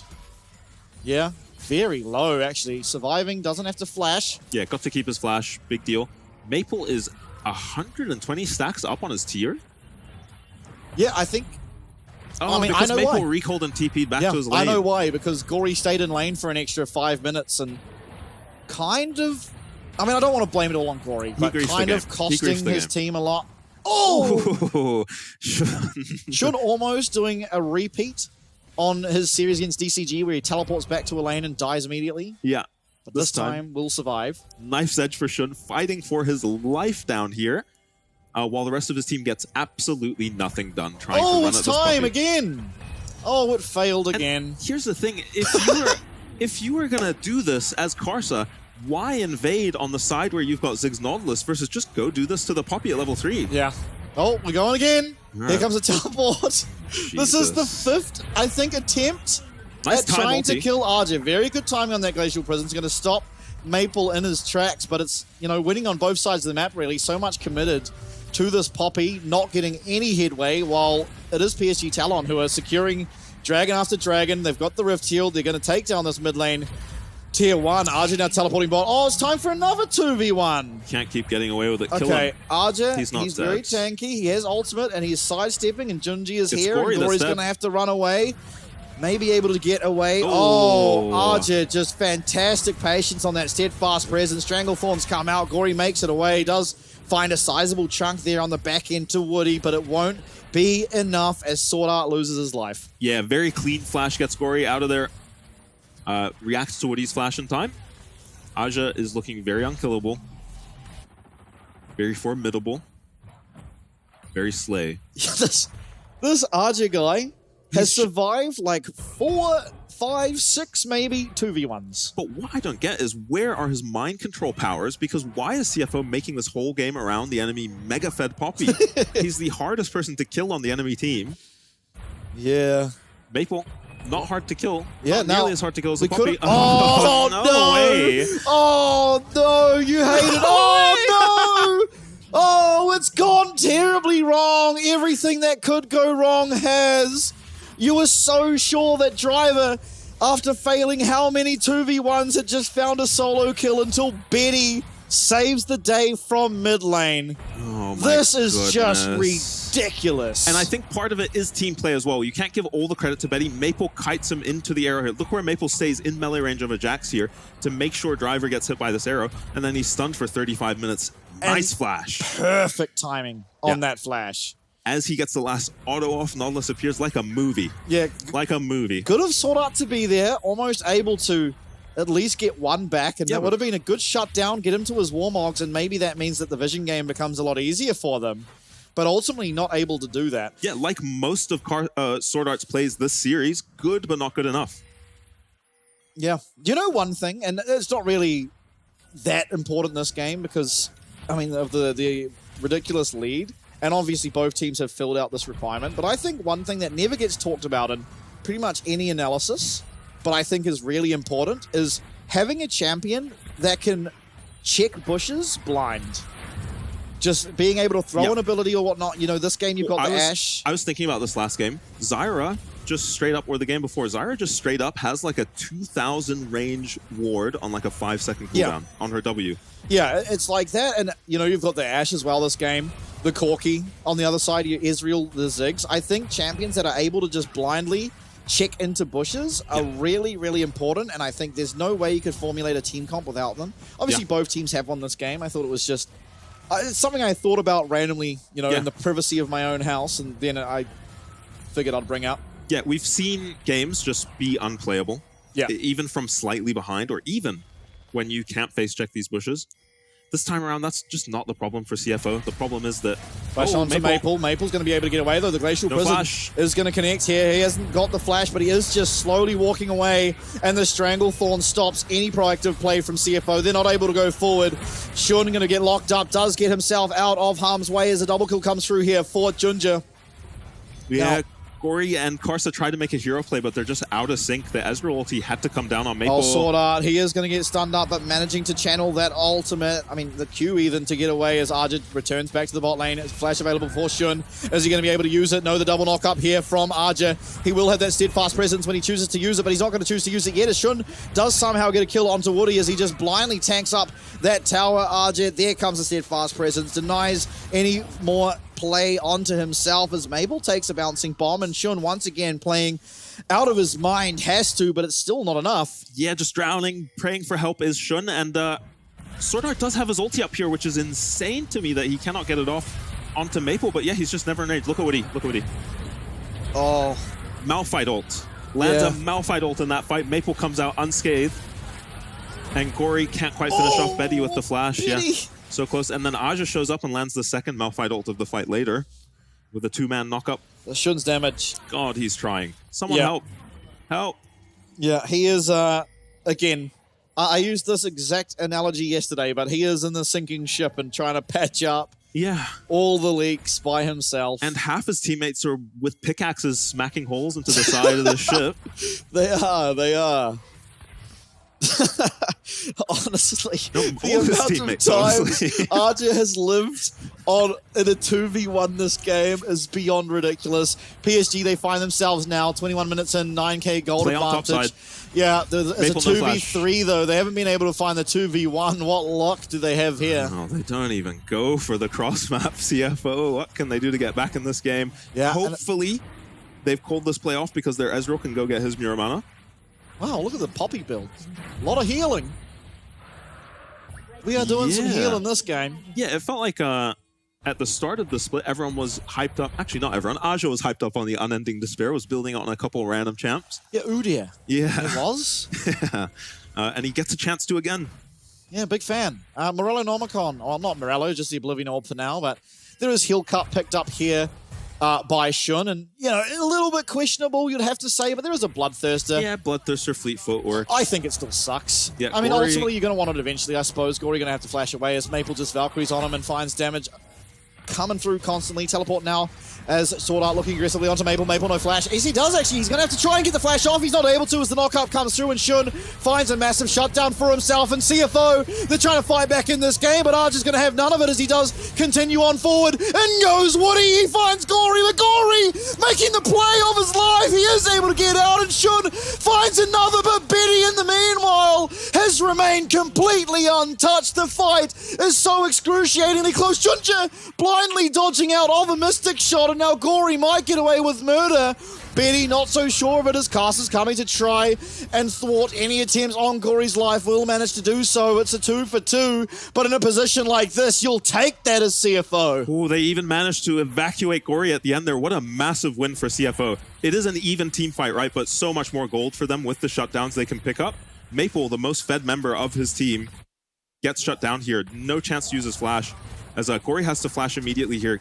And wise to do so to preserve his HP. Immediate teleport. He could not have played this fight with 20% HP.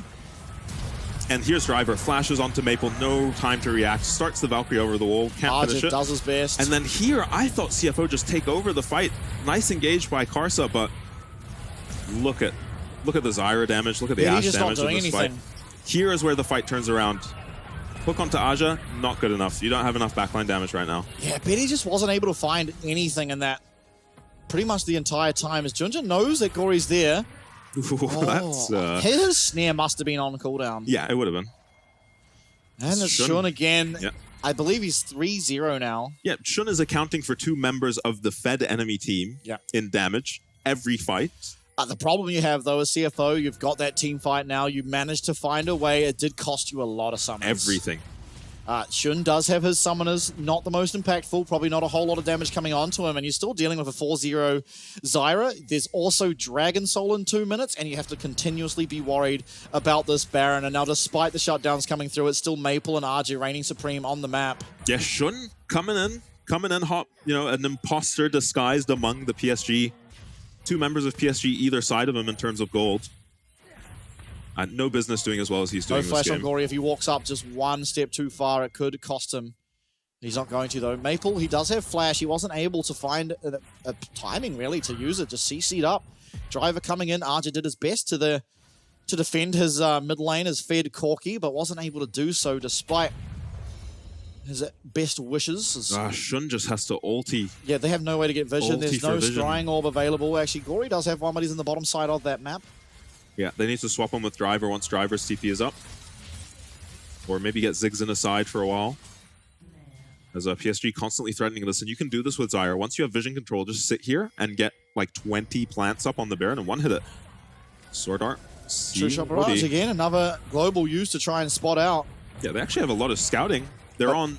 They are on it. Woody's going to be found out here by Sword Art, and through does come that Enchanted Crystal Arrow. It lands onto Driver. Everyone going to get out of that Strangle Forms, but pretty low health bars now as Driver does have teleport coming up. Will be able to get back to the Baron if they choose to get on it again, and PSG certainly will do that. They're on it. Yeah, they're Sword on Art it. needs It to is stop his going to recall. go down very, very quickly. Sword Art, no reason to recall. Has the Warmog's going to be healed up to full HP as defense on this Baron is going to be started, but turning around as Castle getting low. Whoa. Woody finds a knock-up. It's onto Gory. Gory going to have to use that Arcane Shift, and low health now is Gory. Half HP. Blue buff is the focus, though, as PSG not looking for the Baron. They don't have to. It's 30 seconds until this Dragon Soul, and they can do it then, while CFO kind of forced into doing that Dragon, and it would justify this Oblivion Orb tenfold, but... Yeah, you'd rather not have it justified, honestly. Yeah, this... Rabadon's so close for Shun. Yeah, you really want that item. Karsa, really desperate for that Grom. Oh, Shun! Shun is in trouble. That's the Archangel's now popped. He does have Flash. He is a safe champion, but Karsa just randomly called out. Wow, this PSG overstay is so mean. They are here for so long on the map. True Shot Barrage is going to spot out this Baron. They've used their global yet again to spot it, but are they able to get there? Shun teleporting into that mid-wave.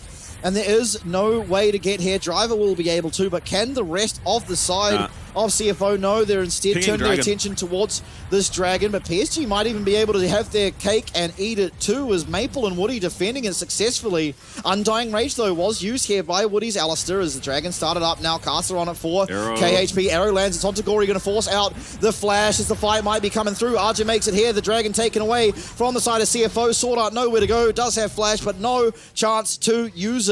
It's a 4v5 Baron up for PSG. Yeah, still a massive win for PSG. You're okay with denying the soul as CFO? Oh, the Zhonya's reaction time is absurd. Now, Junja going to be completely fine to stay here. Half HP, you wish you weren't, but you're better off that than dead. And now it's the two members here, Arja and Betty, pushing down the bot lane. The minion wave crashing in the top side is waiting for Maple to get involved. He teleported to the top side, pushing 3 lanes at once. Going to get the bot lane inhib tower. Looking for the inhib now as no one doing damage to Arja. Maple's not even here, by the way. They're just taking an inhib without him. Yeah, inhib going to go down. No TP mid lane inhib going to go down as well. They're going to get that inner tower top also. This could be 3 inhibs going down 28 minutes in, and PSG looking to cement themselves as our favorites going into playoffs, get DCG that second spot, and deny CFO a singular win over them here in the summer regular season. Have to do it now. Yeah, pull the trigger. They have to find a way. There's no Flash on this Jax. It makes it so hard. Sword Art finds his way. He finds it onto Junji, who does get Strangleforms up. He survives! Junji survives! The Ignite's not going to tick! And Maple gets a double! Driver trying as he might. He's got his counter-strike going. Sword Art onto Woody. If you kill Woody, who gives a damn? DCG rejoice! They are going to be our second seed! Who would have thought that in the start of the season? Not me, not you, it's confirmed, and PSG take the series. Yeah, DCG, they 0-1 to CFO. Amazing play by PSG. How do they do it? It's like they have plot armor. Junjia always gets out on 1 HP, whether it's Sejuani or Zyra somehow. Same deal with Aja, just gets himself out of every situation. Woody where he needs to be constantly, and in that last fight, Shun goes down with his flash up. I'm not sure what happened to him. Yeah, I'm not either. There was a lot going on. Yeah, but once he goes down, Ezreal against Baron minions is your only damage threat, which is not actually a damage threat. Yep, I mean, the game. PSG capitalizing so hard on that Void Grub fight. Just Woody getting engaged on. Arja, a fantastic ult to get that Alistair out of the fighters. Replay coming through immediately. I didn't even see that happen. One-shotting that guy. Oh, that was... Oh, so that's why... Because I was wondering, because Maple's top lane with no TP, and I'm thinking, why are they not forcing 4v5 without Maple's TP? But it's because Driver's just dead. Yeah, I didn't even realize that. There was just a lot going on around the map. I mean, we were taking every tower on the bot side, the mid lane, and apparently solo killing up top. Yeah, it's not often you just take Baron and end. Usually you get a recall. Yeah, especially one Baron. Yeah. First Baron, recall, no soul, nothing. I thought CFO had maybe won some tempo for themselves by sacrificing Sword Art and getting the Dragon. But yeah, PSG just take the Baron and never even recall. They just push an end off of that. Yeah, it was... I mean, DCG. They are the real victors here. PSG won. Their spot was already secured. They do mean that, last split, it was CFO winning 2-0 against them and then losing 2-1 to them. So ultimately up in game score last split. This split, 6-0. 6-0 to PSG. Yeah. It wasn't particularly close. Even these two games, they went longer than the rest of the series we saw between PSG and CFO, but ultimately it was a pretty similar, just systematic destruction. Yeah, and what's terrifying about that is it's not like CFO are clearly our third team. They are third in the standings, but I wouldn't know who to go for between DCG and CFO. Yes, neither. If they played again, I have no idea who's winning that series. Yeah, well, yesterday it looked like, especially by the latter half of it, CFO should just be the favorites, right? They looked stronger in the second half of Game 2 and definitely all of Game 3, but yeah, ultimately, maybe we have a bit of rock, paper, scissors going on. You know, we've got DCG beating PSG, PSG beating CFO, who is beating DCG. Yeah, and it sounds like a stretch to say DCG are the rock to PSG's scissors, but they have beaten them historically, even last split. Yeah, DCG once. were randomly the team taking wins off PSG. PSG are still ahead in the head. Yeah, of course, but yes, it is weird that it's happened twice. Yeah, few teams could even say once. Yeah, that is true. Very few teams. I think only CFO, DCG, Frank did it too. Yeah, Frank did it too last split. It's been a while now. But CFO not able to do it this split. Of course, if they continue on through the playoffs, which they have made, will have opportunity to look for it later on down the line. Here's a nice engage by Karsa onto Maple here, but I mean the Alistair ult coming out from Woody. Yep. Not the Alistair ult, sorry, the Malphite ult on Alistair coming out, and Corey not able to finish the kill on Betty. Has to go for something, I guess. You can question his target selection. Betty not the most scary member, but Maple's damage is ridiculous. Yeah, Maple was terrifying that game. I don't know if you saw around the Baron, but he just walked at Karsa and Gory and chunked them both to half. Yeah, Shun this game, honorable performance. Yeah, I have to say this entire game, and while you know early lane, so much pressure put on mid, giving Gory the absolute dream start to any game. Oh yeah. But he did not recall for way too long, and that's what costed the Void Grubs ultimately. He was able to use True Shot Barrage, and other than that, he just had to recall. His team invested so much to help him, and then when it was his turn to sacrifice some of his advantage and just go TP, take an unfavorable recall and just TP, he couldn't do it. And Driver did the same thing in the top lane. And just let their teams down. Both these solo laners, in ultimately, my opinion. the game broke open from that one fight around the Void Grubs. Because if you remember, Woody lived on 1 HP, and the Ezreal, who had the dream start again to that game, he was against a Corki who did not have flash for the first 10 minutes. And RJ, play the game. This is, I mean, there is no question who deserves it. The amount of pressure that RJ was able to absorb. How many times did he get 2v1'd? I honestly lost count. It was upwards of 7. What's crazy is that the first 2v1 they went for, they both had to flash away from him on his own. They did see Junjia coming, and that scared them into running away from the Poppy, right? But I think they lose if they don't. They would have just lost that if they didn't flash then, and they had to wait for cooldowns. To fight them. Junjia stopped coming. He continued to just fight them and win. And here's one of Aj's many montage plays, as he took as much damage as the Jax this game. Never, I think, even dropped below half. Yeah, did he die? I don't think so. As he is walking Sword Art down this lane with not much counterplay for Sword Art, really. Not many people make these tank champions look insanely and mechanically intensive. Yeah. But Arja just makes it look like such a playmaking champ. And he was making plays, which is the impressive part. Yeah, and it's the same deal with something like a Sejuani. There's like such a big difference between a crazy tank player and, someone who's just picking the tank to hide their weaknesses rather than picking it because it's a strong pick, like Aja did in that game. Yes. He picked a Poppy, which isn't like a carry the game, take over champ, but it was in such a strong spot that he just took over. Yeah, absolutely. Series done and dusted. DCG going to be second. PSG going to be undefeated against CFO. Now it's going to be an interview time. It's Woody and Patty to enjoy. 来到今天的赛后采访，我们今天邀请到的是 PSG 的辅助选手 Woody， 请 Woody 先跟大家打声招呼吧。大家好，我是 PSG 的辅助 Woody。 So first off, congratulations on winning against CFO. You guys won the last game of PCS Summer's regular split, and that means you guys will get the first seed for the playoffs. How are you feeling right now after the win? 首先，非常恭喜你们获得与 CFO 的比赛，你们赢下了 PCS 夏季赛例行赛的最后一场比赛，然后你们也以第1名的姿态进入到了季后赛。想问一下，你赢下来之后心情如何？很开心吧，因为我们毕竟是以第1名的身份进入季后赛，所以很开心。I'm very happy because we are going to the playoffs as the first seed. So I'm really happy about the win. So actually, after the last game you guys played against DCG, and you guys actually lost to them. You guys seem to have fixed your problems, so you were able to win the game against CFO today with a very fast and a very steady pace with a 2-0. When I ask you what kind of things did you guys fix last game after you guys lost to DCG? 上一次你们输给 DCG， 然后你们好像做了怎么样的调整，今天才能非常顺利，然后非常快的在面对 CFO 的时候赢下比赛。想问一下你们是做了哪方面的调整？就我们对我们的 BP 策略还有我们的选角顺序做了蛮多的调整，这样。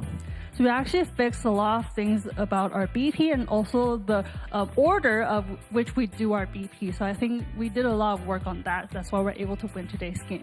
So actually, everyone's been saying, all the shoutcasters and staff said that you are the player in PCS that improved the most this summer. Do you think you have any confidence boost or any change in your mentality when it comes to your personal performance? 很多人都在说，很多主播以及大家都在一致认为你是 PCS 在夏季赛进步最多的选手。那你自己在心态方面以及在自信上面有没有什么样的改变？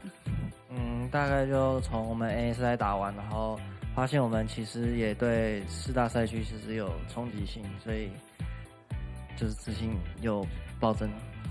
So actually, I think it's because after MSI, we played against the top 4 regions, and we realized that we can beat them. We have a chance against them. So I have a lot of confidence boost after we went to MSI. So talking about MSI, after MSI, all the audiences also have a lot of confidence boost against your team and yourself. So for the playoffs and for international games that are ahead, do you have... A lot of people have a lot of expectations for you. So do you have anything you want to say to the audience?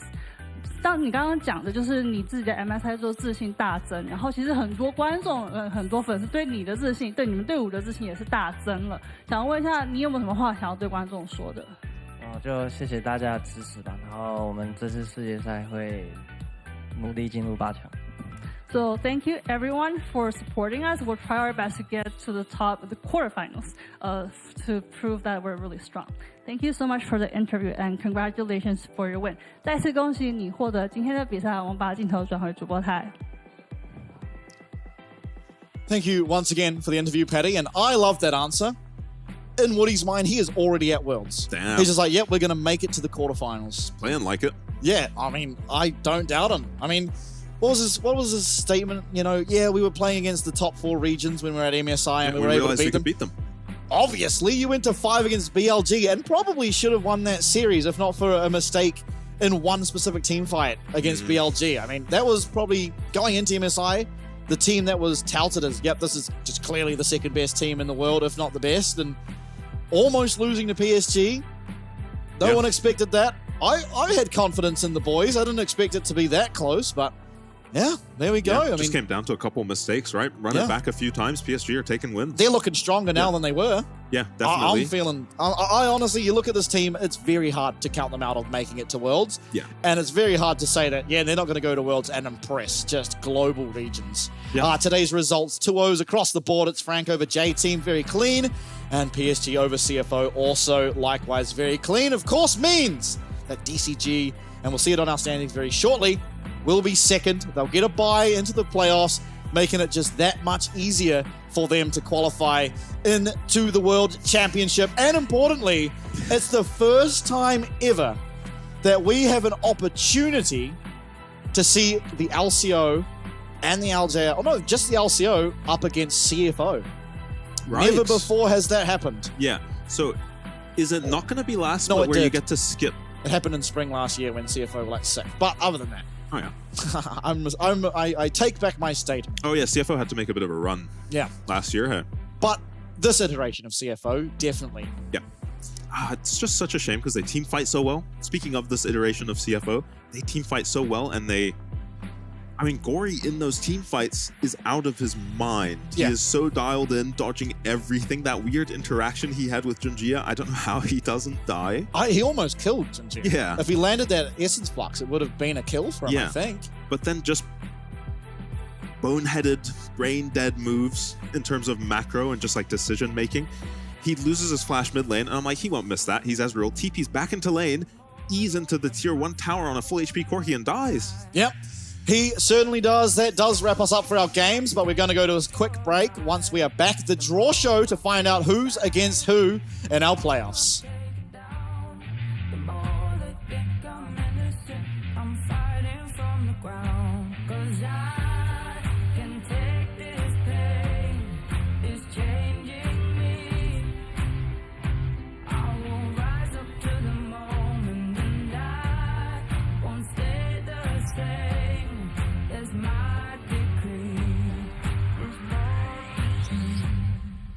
Burning like a flame, I'm coming to drain, I'm coming your way,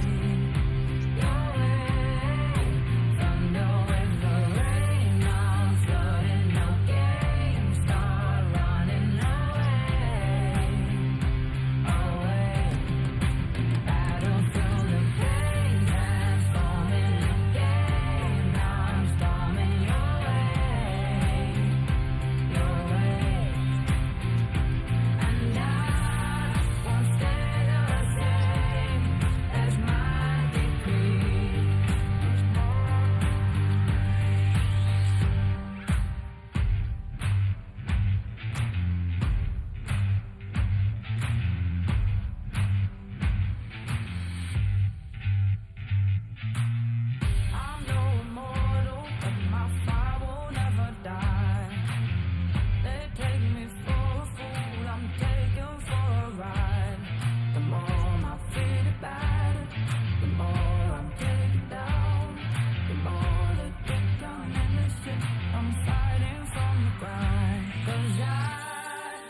Take this pain, it's changing me.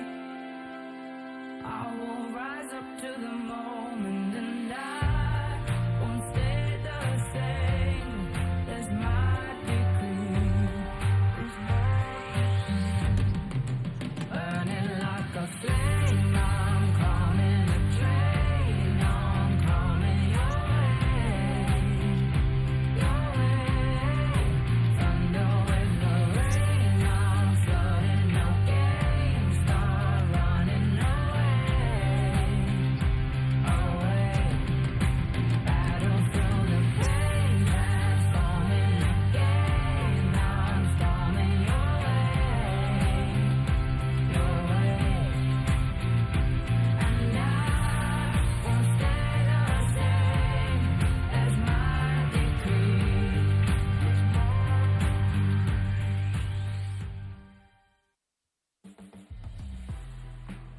G'day, guys. Welcome back. Got the draw show Time for coming a up. draw show. Yeah. This is always exciting. Yeah. I love the draw show because we get to find out just how doomed my region is.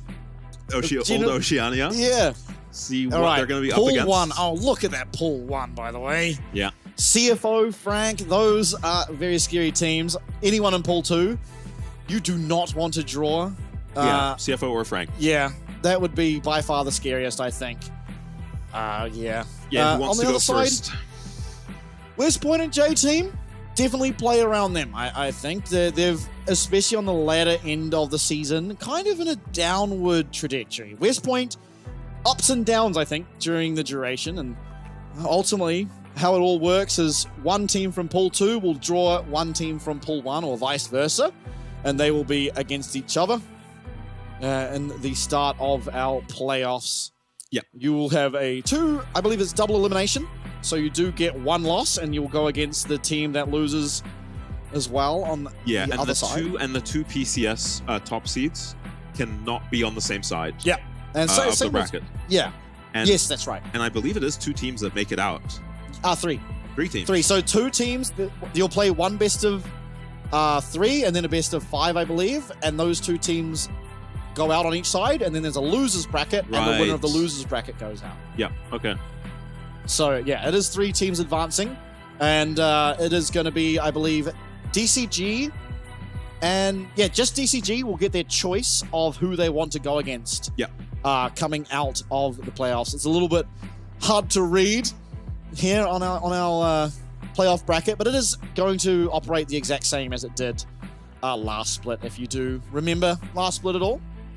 So yeah, starts with the A1 and B1, and then obviously A2 and B2, and then losers of each of those games go down to the loser brackets versus each other. The winner of that versus the loser of the second game on each side, and there is a man, the myth, the legend, a timeless classic in the League of Legends scene. It is CFO. Yeah, fondly remember his Bushy LeBlanc, I believe it was called. I do remember him playing a lot of LeBlanc. I don't remember any specific videos. We're back on the playoff bracket, and I think it's easier to read this bracket if you just ignore half of your screen. Because it is just a duplicate. Yeah. It's the same bracket twice. Yes. And here comes the first roll. All right. Who will it be? It's... All right, okay. Oh. I like it. Ever the show. Putting in a bit of character to it. What will we have? It is DFM, Detonation Focus Me. Yep. The first draw, that's going to be the Pool 1 draw. And who will they be up against? Oh, very intense. Yeah. Here we go. So DFM up there in A1. And how it works, I believe all the balls are in the same pool. Yeah, so if they pull another tier 1, they'll just go down to A2. Yeah. Let's see. Another one. He's picking carefully. DFM doesn't feel like a team you want to be going against based on last playoffs. Oh, who does it smell like? Okay. Suspicious is the smell. We'll see who's in here. And it is Frank Esports. Oh, okay. So that's going to be the PCS team on the the left side of the bracket, I suppose is easier to say. Yep. So I think that means DFM will probably have to play through Frank. Yes, they have to beat Frank to be able to advance through the winners bracket. Yeah, otherwise they can go down to the losers and beat whoever the unfortunate... Other side. Yeah, unfortunate other guy who didn't make it out.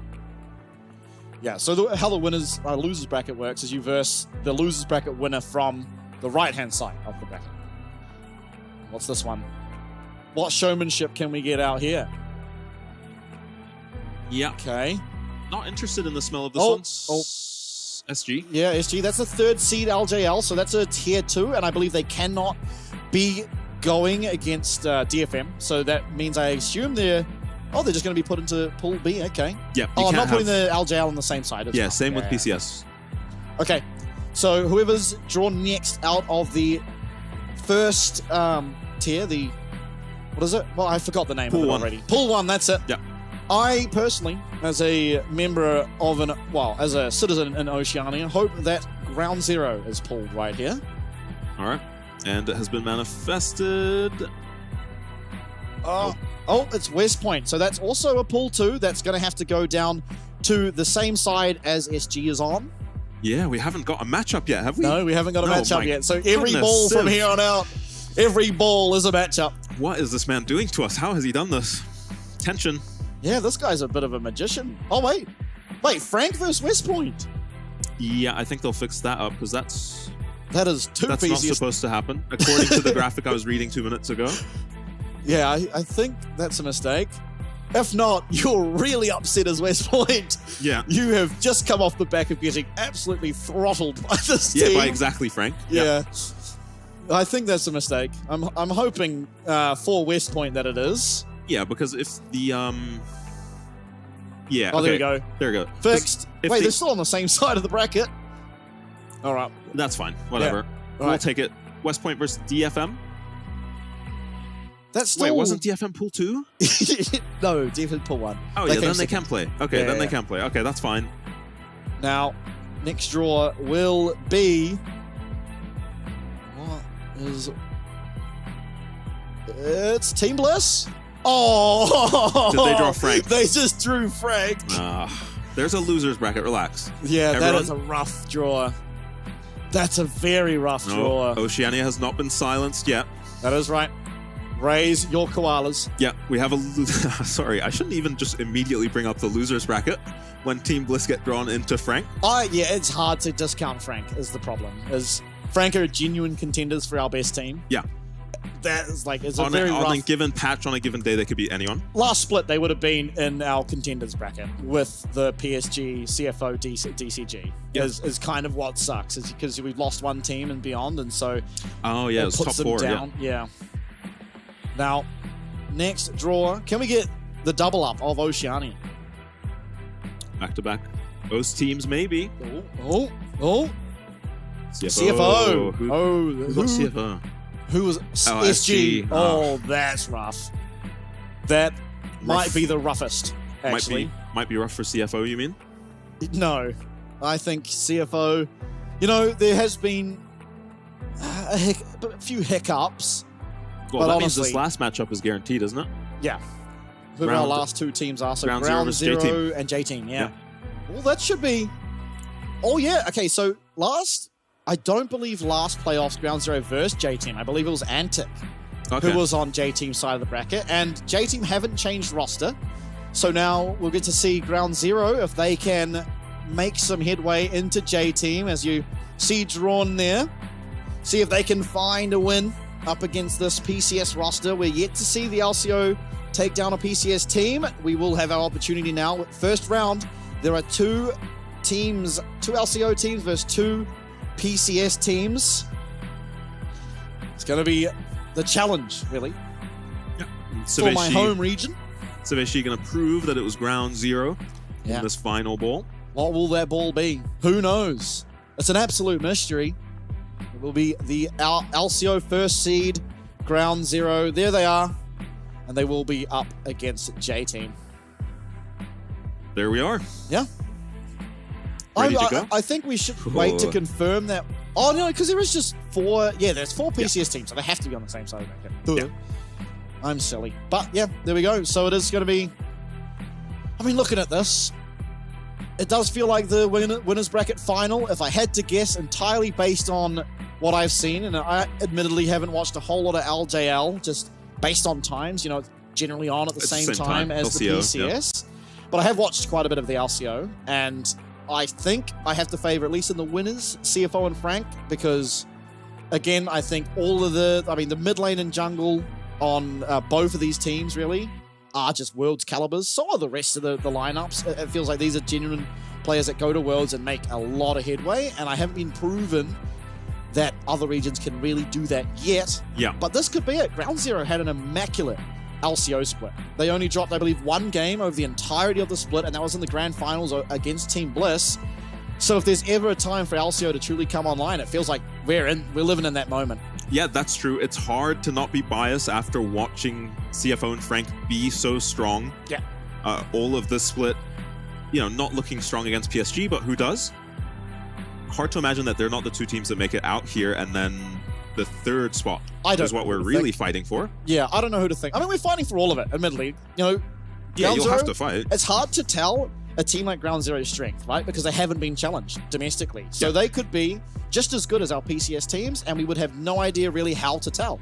So it's really going to it's up to Ground Zero, and I mean, they've been here before, a lot of their players, Tien last split, Lemus as well. He's been looking pretty strong in that AD carry position, better and better each split.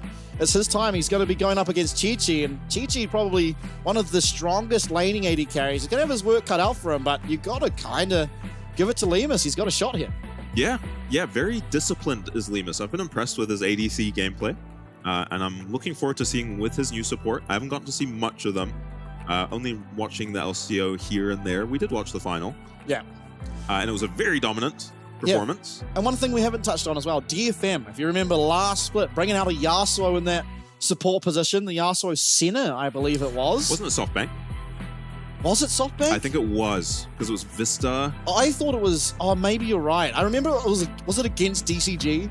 It was just like the perfect storm of just absolute draft shenanigans, and it was like, what are we seeing here? No, I think they straight up beat PSG with it. PSG didn't lose until SoftBank, but I don't think there was it was! Yeah. And it was against Smolder. Yeah, they straight up picked Yasuo into... It was SoftBank. You're right, I can't wait to see SoftBank again. Yeah, I'm very excited. Yeah, they put on a performance last time. Yeah. You come up, CFO, you're like, okay, well, this team was so dominant. They look like they're just going to win the split.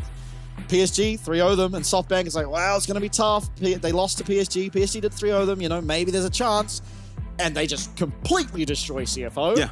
Get to the finals, and unfortunately weren't able to get it done there. But the important part about this split as it's all for Worlds, and the PCS has 2 spots at Worlds, not 1. So if SoftBank can make it to that second position, they will be making yet another international tournament for the LJL region. Thank you so much for joining us for this entirety of the regular season. There'll be a week break before we get to see all these international teams, the LCO, the LJL, joining us over here in the PCS to fight against our pride and joy, J-Team, CFO, Frank, as well as West Point. Up first, can LCO and LJL do it? You'll have to wait and find out.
Didn't wanna say goodbye.